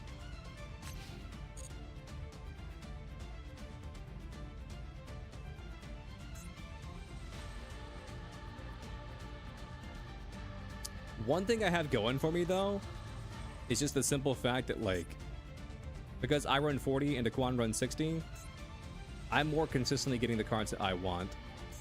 I only have one of these, right? Yeah. Wish I had two, but what are you gonna do? Nightmare Wheel?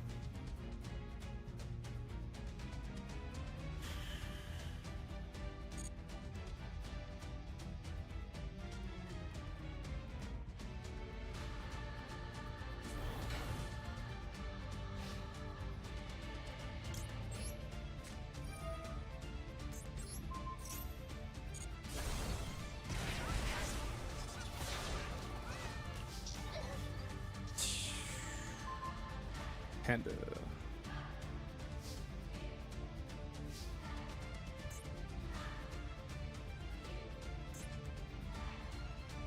Welcome back, Blurg. How was your escapade?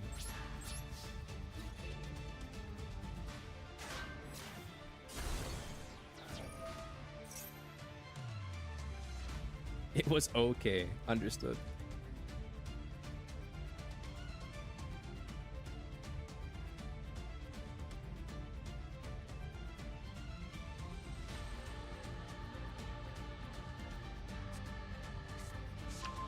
DD Warrior Lady?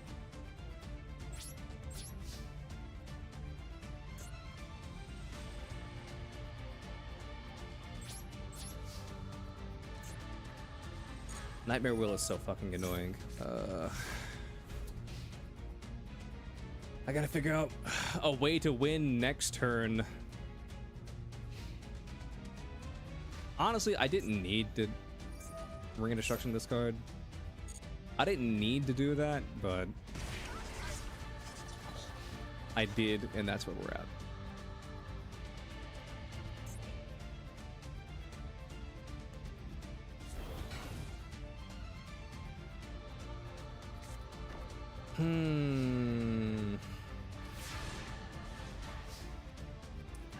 Stun is just so annoying. Yeah, that's game. GG.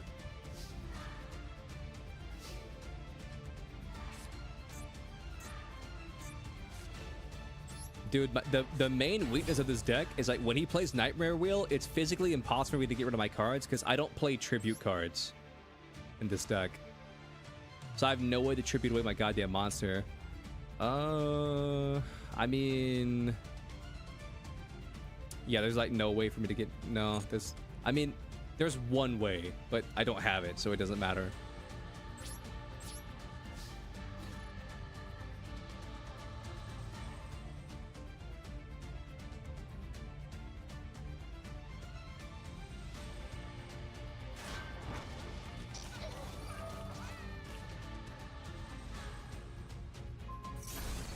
Damn. I thought he was about to be a homie for a second, but nope. I thought he was about to be a homie for a second, but nah. Well, GG.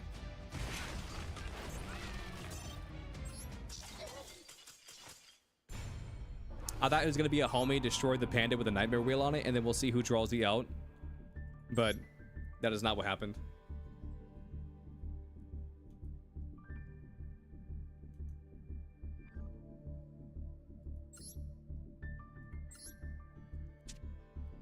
GG. Yep, we'll just bust this out. Okay, we will not bust that out.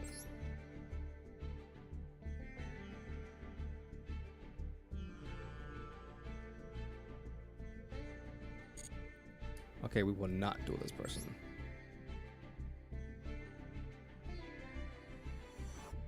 I'm pretty sure these two are both AFK.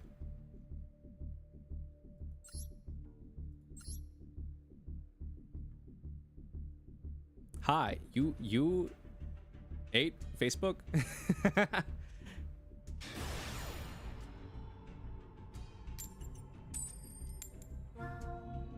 You ate Facebook?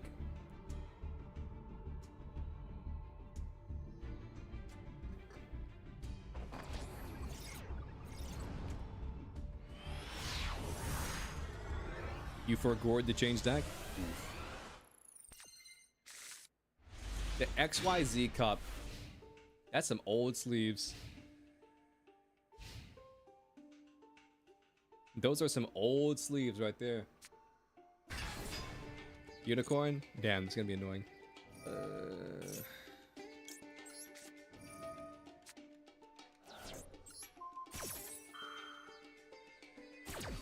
Let's Imperm Unicorn and hope that you don't have Rise Heart, Birth, or Theosis.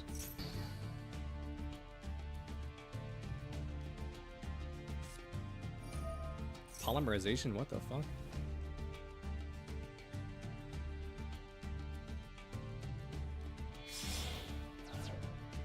Nah, you get Daquan. That was just like my internal monologue that I said aloud, where I'm like, damn. He's about to pop this card, and we're about to settle who can draw the out. But like I said, I ain't got no beef. That was just my internal monologue, thinking aloud.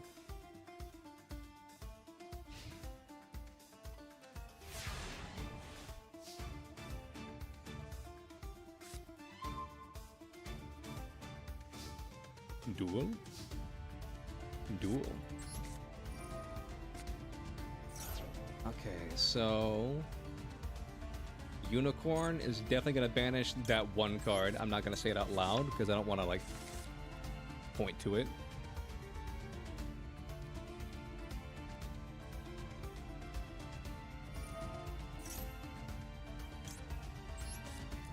But yeah, I can say with 100% certainty what card he's hitting. I can say with 100% certainty I know what card he's hitting. I just don't want to say it out loud.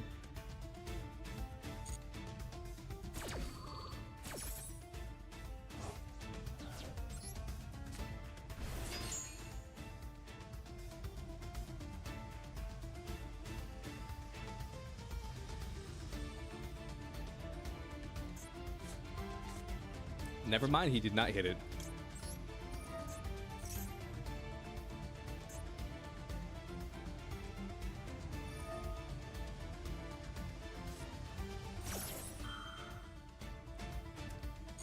Really just wasting your effects, huh? I see.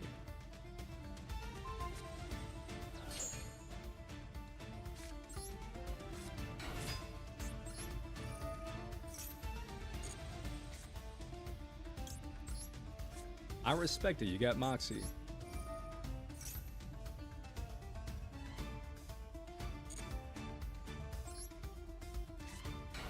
What will be a GOAT Blue-Eye deck? I'm gonna be completely honest with you. Just a deck that has OG Blue Eyes in it. I don't think there's any GOAT cards that... I don't think there's any Blue Eye support in the GOAT era. I'm gonna be completely honest with you. I just don't think that exists.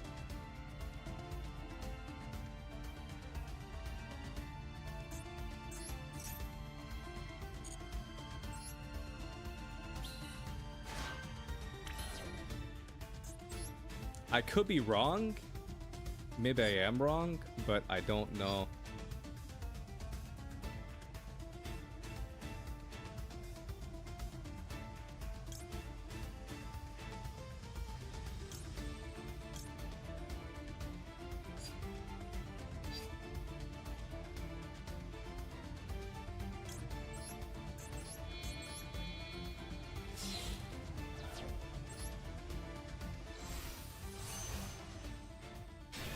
What's my opinion on Apple being banned into OCG? And at some point in Master Duel?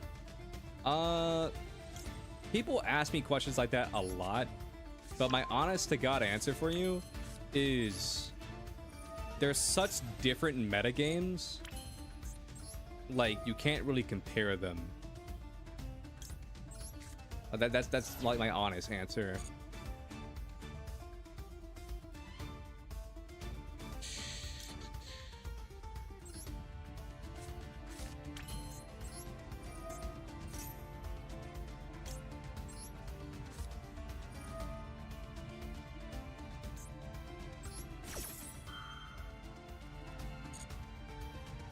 Like, I don't know enough about the OCG to know what cards they play, to know how big of a ban Appo is.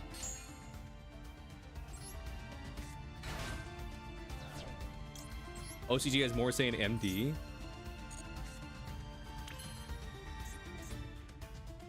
Yeah, I know that to a certain extent, that like OCG and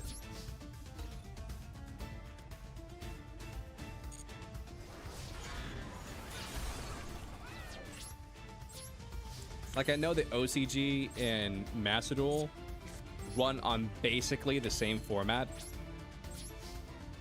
Not exactly, but basically the same format. Same rulings, I mean.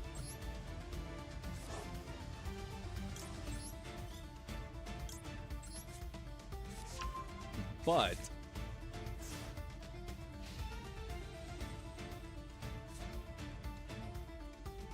I will say this.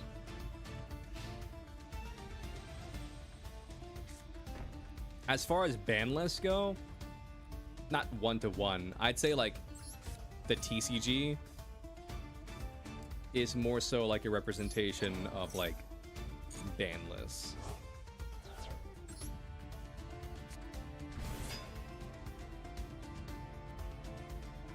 I need to read this card real quick. Hold up.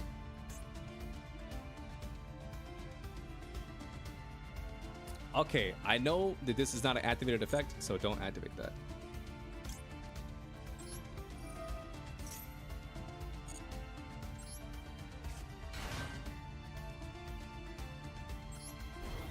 Bans and rulings and outcomes of rulings? Yeah. But like, here's basically what I'm getting at. In Master Duel, the how'd I put it? Appaloosa isn't that big of a deal. Like in the Master Duel, like players are just really different from like say TCG and OCG players.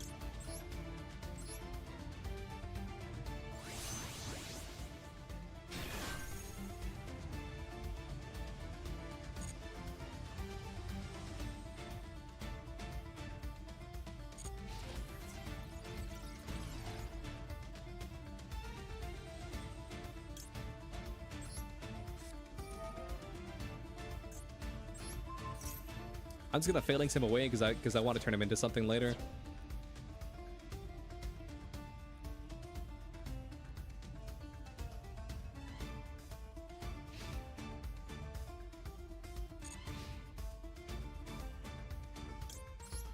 And then from here, let's grab Trudea.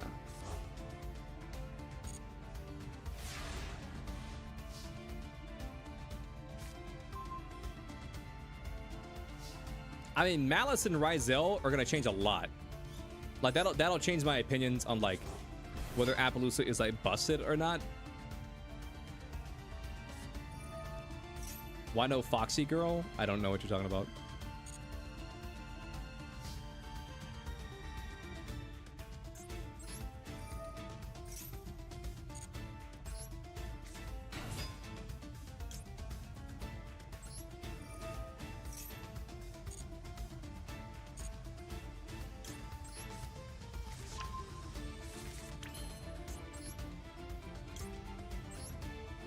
The Dragon Tuner?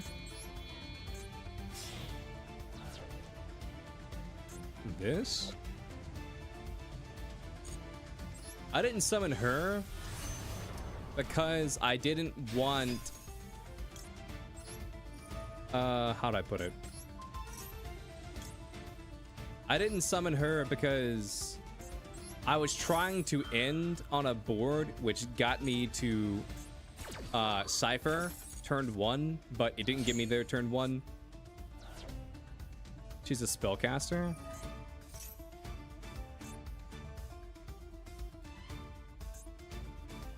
Yeah.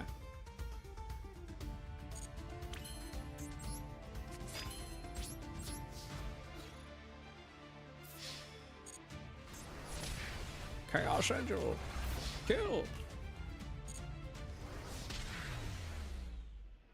But basically, my reason that I didn't summon her or go into her is because I was going for a different line.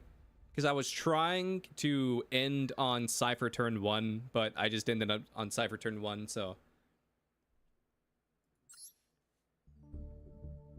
And also, I was trying to play around the banish. I was trying to play around the banish. But the banish came earlier. I could be misremembering, but I'm pretty sure I chose level 8, and after I chose level 8, they chose the banish. No, that's not what happened. No, but like that was my reasoning.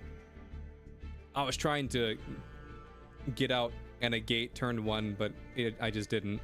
And I didn't see a world in which I could get out a negate turn 1 and have the level 8 synchro. But then again, I'm tired. I've been dueling for 6 hours, so I'm bound to make some mistakes. All right, I think Shu is AFK. All right, it's me and you, Daquan.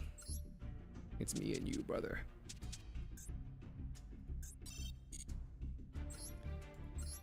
Let's go.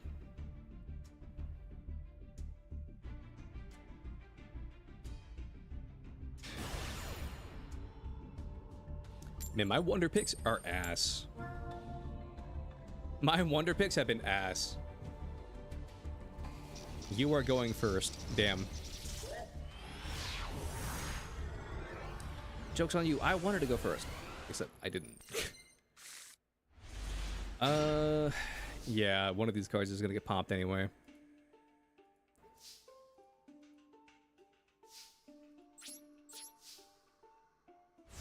GG.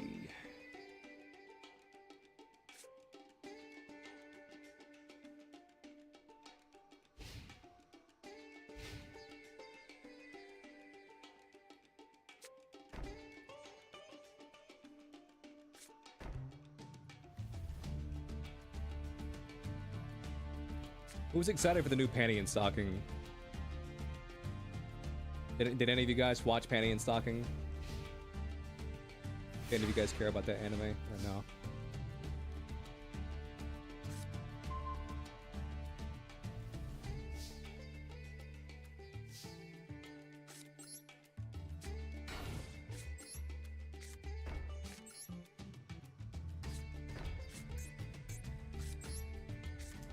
And you open with either MST or Twin Twister.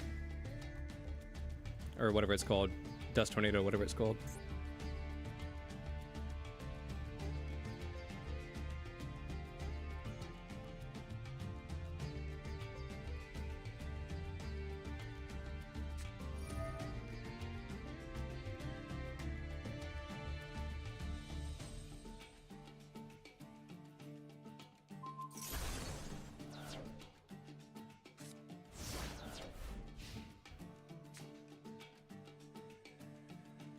And you have a spell and or trap in your hand.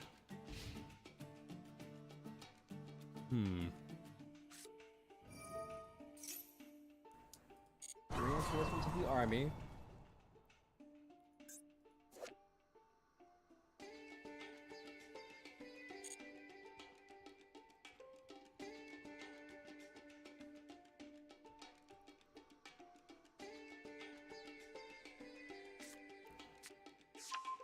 Exiled Force? Do you really want to burn Exiled Force this early, though? And just not have an Exiled Force? Because you only get one.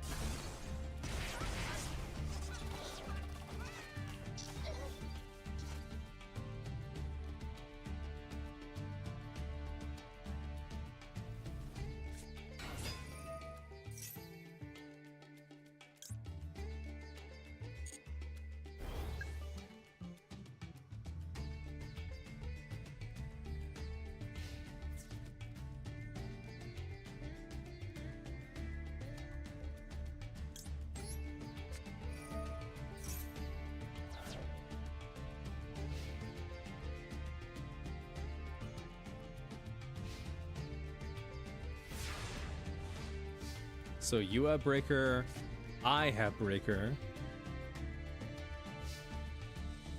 I summon Breaker.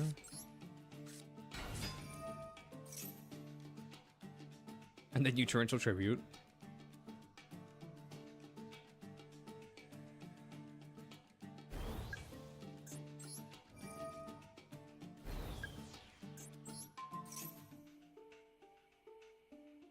Let's pop that. Enemy controller.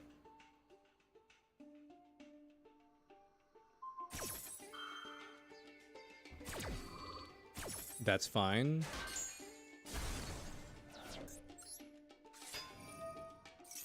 I wonder what enemy controller's usage is, or like limit is. Because it feels like such a powerful card. It feels like it might be a 1 of 1, but I don't know off the top of my head what the...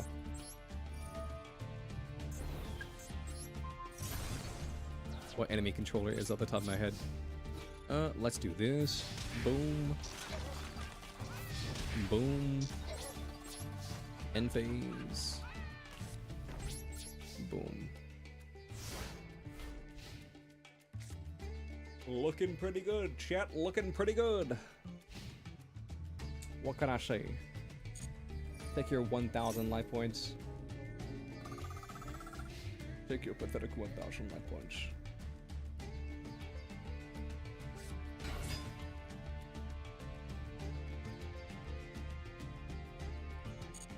Exiled Force? What are you gonna exile for us?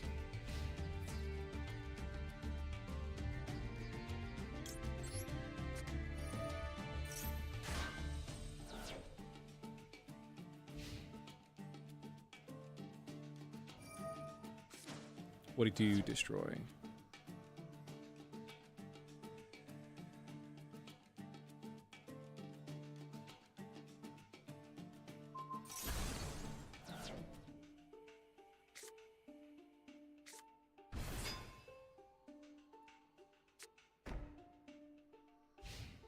Damn.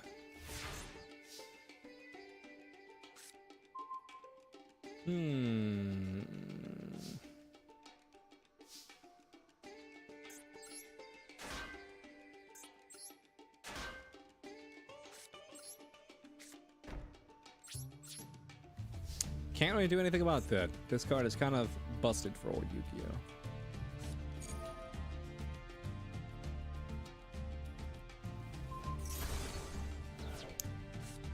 That was an interesting play. I don't know why you did that. I personally would have just kept getting life points, but understood. Personally, I would have just kept getting life points.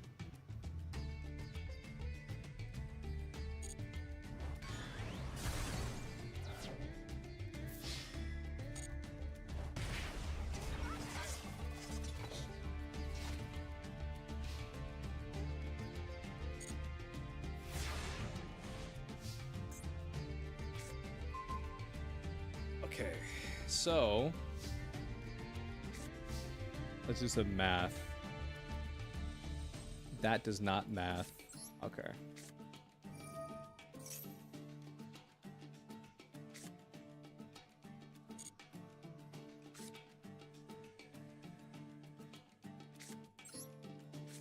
I gotta just set pass. You did have a response. There's no way there's no way that's another dust tornado. I refuse to believe this is a dust tornado. I refuse to believe it.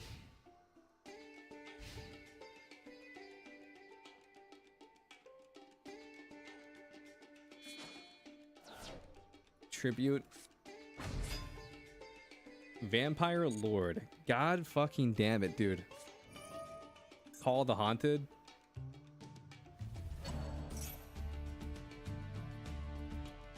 Let me think.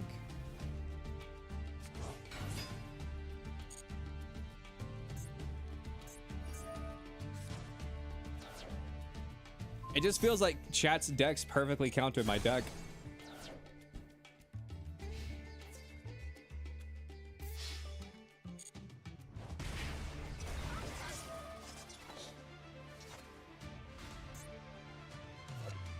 Shits on the back for removal, shits on the tributes. Trap.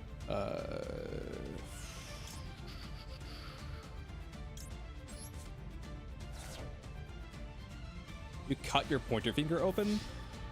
Well, that's no fun. I hope you're okay.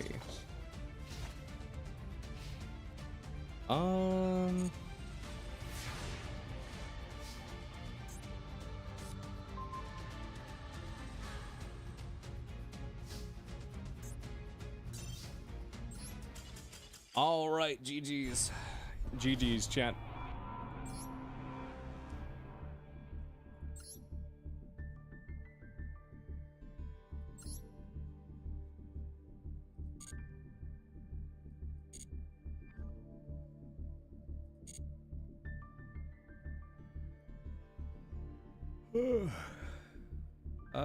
Is this... We're gonna do this? I'm gonna have to build a new goat deck or tweak this goat deck because like whenever those tributes come out, I physically can't get over them. It's one of those just like feels bad moments that, like the second you get a tribute monster, like I physically can't get over it with that deck specifically. The DDD deck, or not the DDD, the DD deck can because they can banish them away, but that deck specifically cannot get over tributes. If you ever summon a tribute monster, that deck just can't get over it.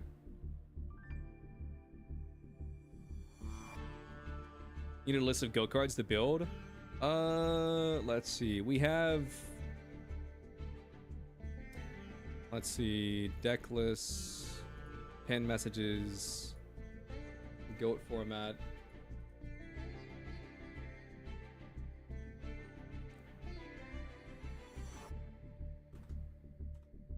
This is a list of the goat format ban list, and also goat card pool.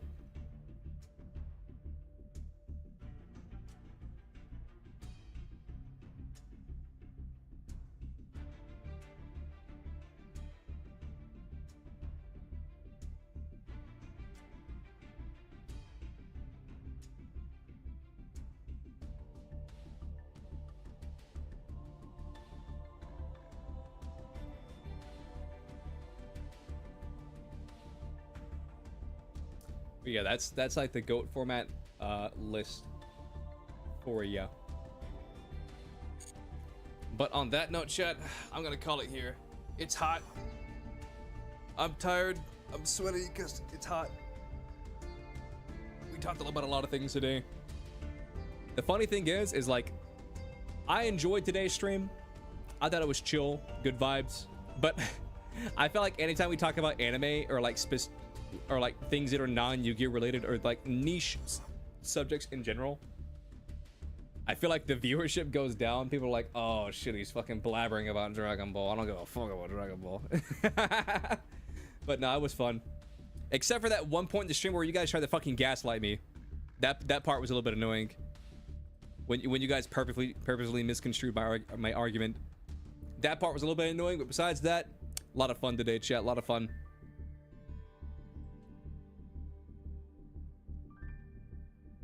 Get a couple shitty ones so to be cool.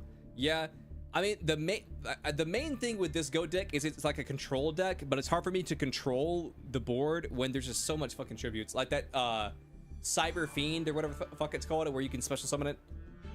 You can cheat it out if your opponent controls two or more monsters. Like that card's hard to get over. Hell, even Zombie Vampire Lord or whatever, or the Zombie Vampire, or no, he's just called Vampire Lord. Vampire Lord is also hard to get over. And like 1900 and above, like 1800, those are like in the power range, you know, like the sweet spot. But like 1900, like that's where you get into like Gemini Elves, Vorse Raiders. Anything in 1900 and above, those are really hard to get over, especially defense. Especially defense. One of these days, chat, I'm gonna make my own custom GOAT ban list, and then we'll just go off that. We'll get rid of all the cringe GOAT cards, and then we'll only leave the cool GOAT cards. But that's a story for another day's me. Also, reminder, this week, starting Wednesday, Fiend Mega Cyber, yeah, that one. That 2200 attack monster is a little bit hard. I mean, honestly, I think the real thing is I just need to add like, say, like 2 summon skulls to the deck. Because I feel like that would do wonders. Because it's a 1 tribute monster that has 2500 attack, and it beats over Jinzo and pretty much all the other cards. Only problem is like it would be so annoying to summon skull and then get it like I don't know, like banished or popped or I don't know. But you know, I mean that's Yu-Gi-Oh in a nutshell. But anyway, like I was saying, later this week, starting Wednesday, we're gonna do a charity event for Gamers Outreach. They basically bring video games to kids in hospitals. It's like a really cool thing, because I don't know about you guys, but like when I was younger, I wasn't like hospitalized. I don't want to like blow it or anything like that, but like I had my fair share of times where I had to just like sit in a hospital and do nothing. And I know that if Gamers Outreach existed, is Seal of O, you mean like Seal of Orichalcos? I don't think Seal of Orichalcos is a GOAT card. I could be wrong. I mean, I'm not gonna knock you if you want to play Seal of Orichalcos. By all means, play it. I don't care. But anyway, yeah, starting Wednesday, we're gonna do a charity event for Wednesday through Friday. We're gonna do a charity event for Gamers Outreach. So if you want to stop by, I'd appreciate it. Tell your friends, I'd appreciate that. If you want to donate a little bit of cash, you know, like say like $1, $5, anything helps. If you don't got the time or the money, I completely understand, and I appreciate your time. But that's about it. I will see you guys tomorrow, and until then, that's all I got.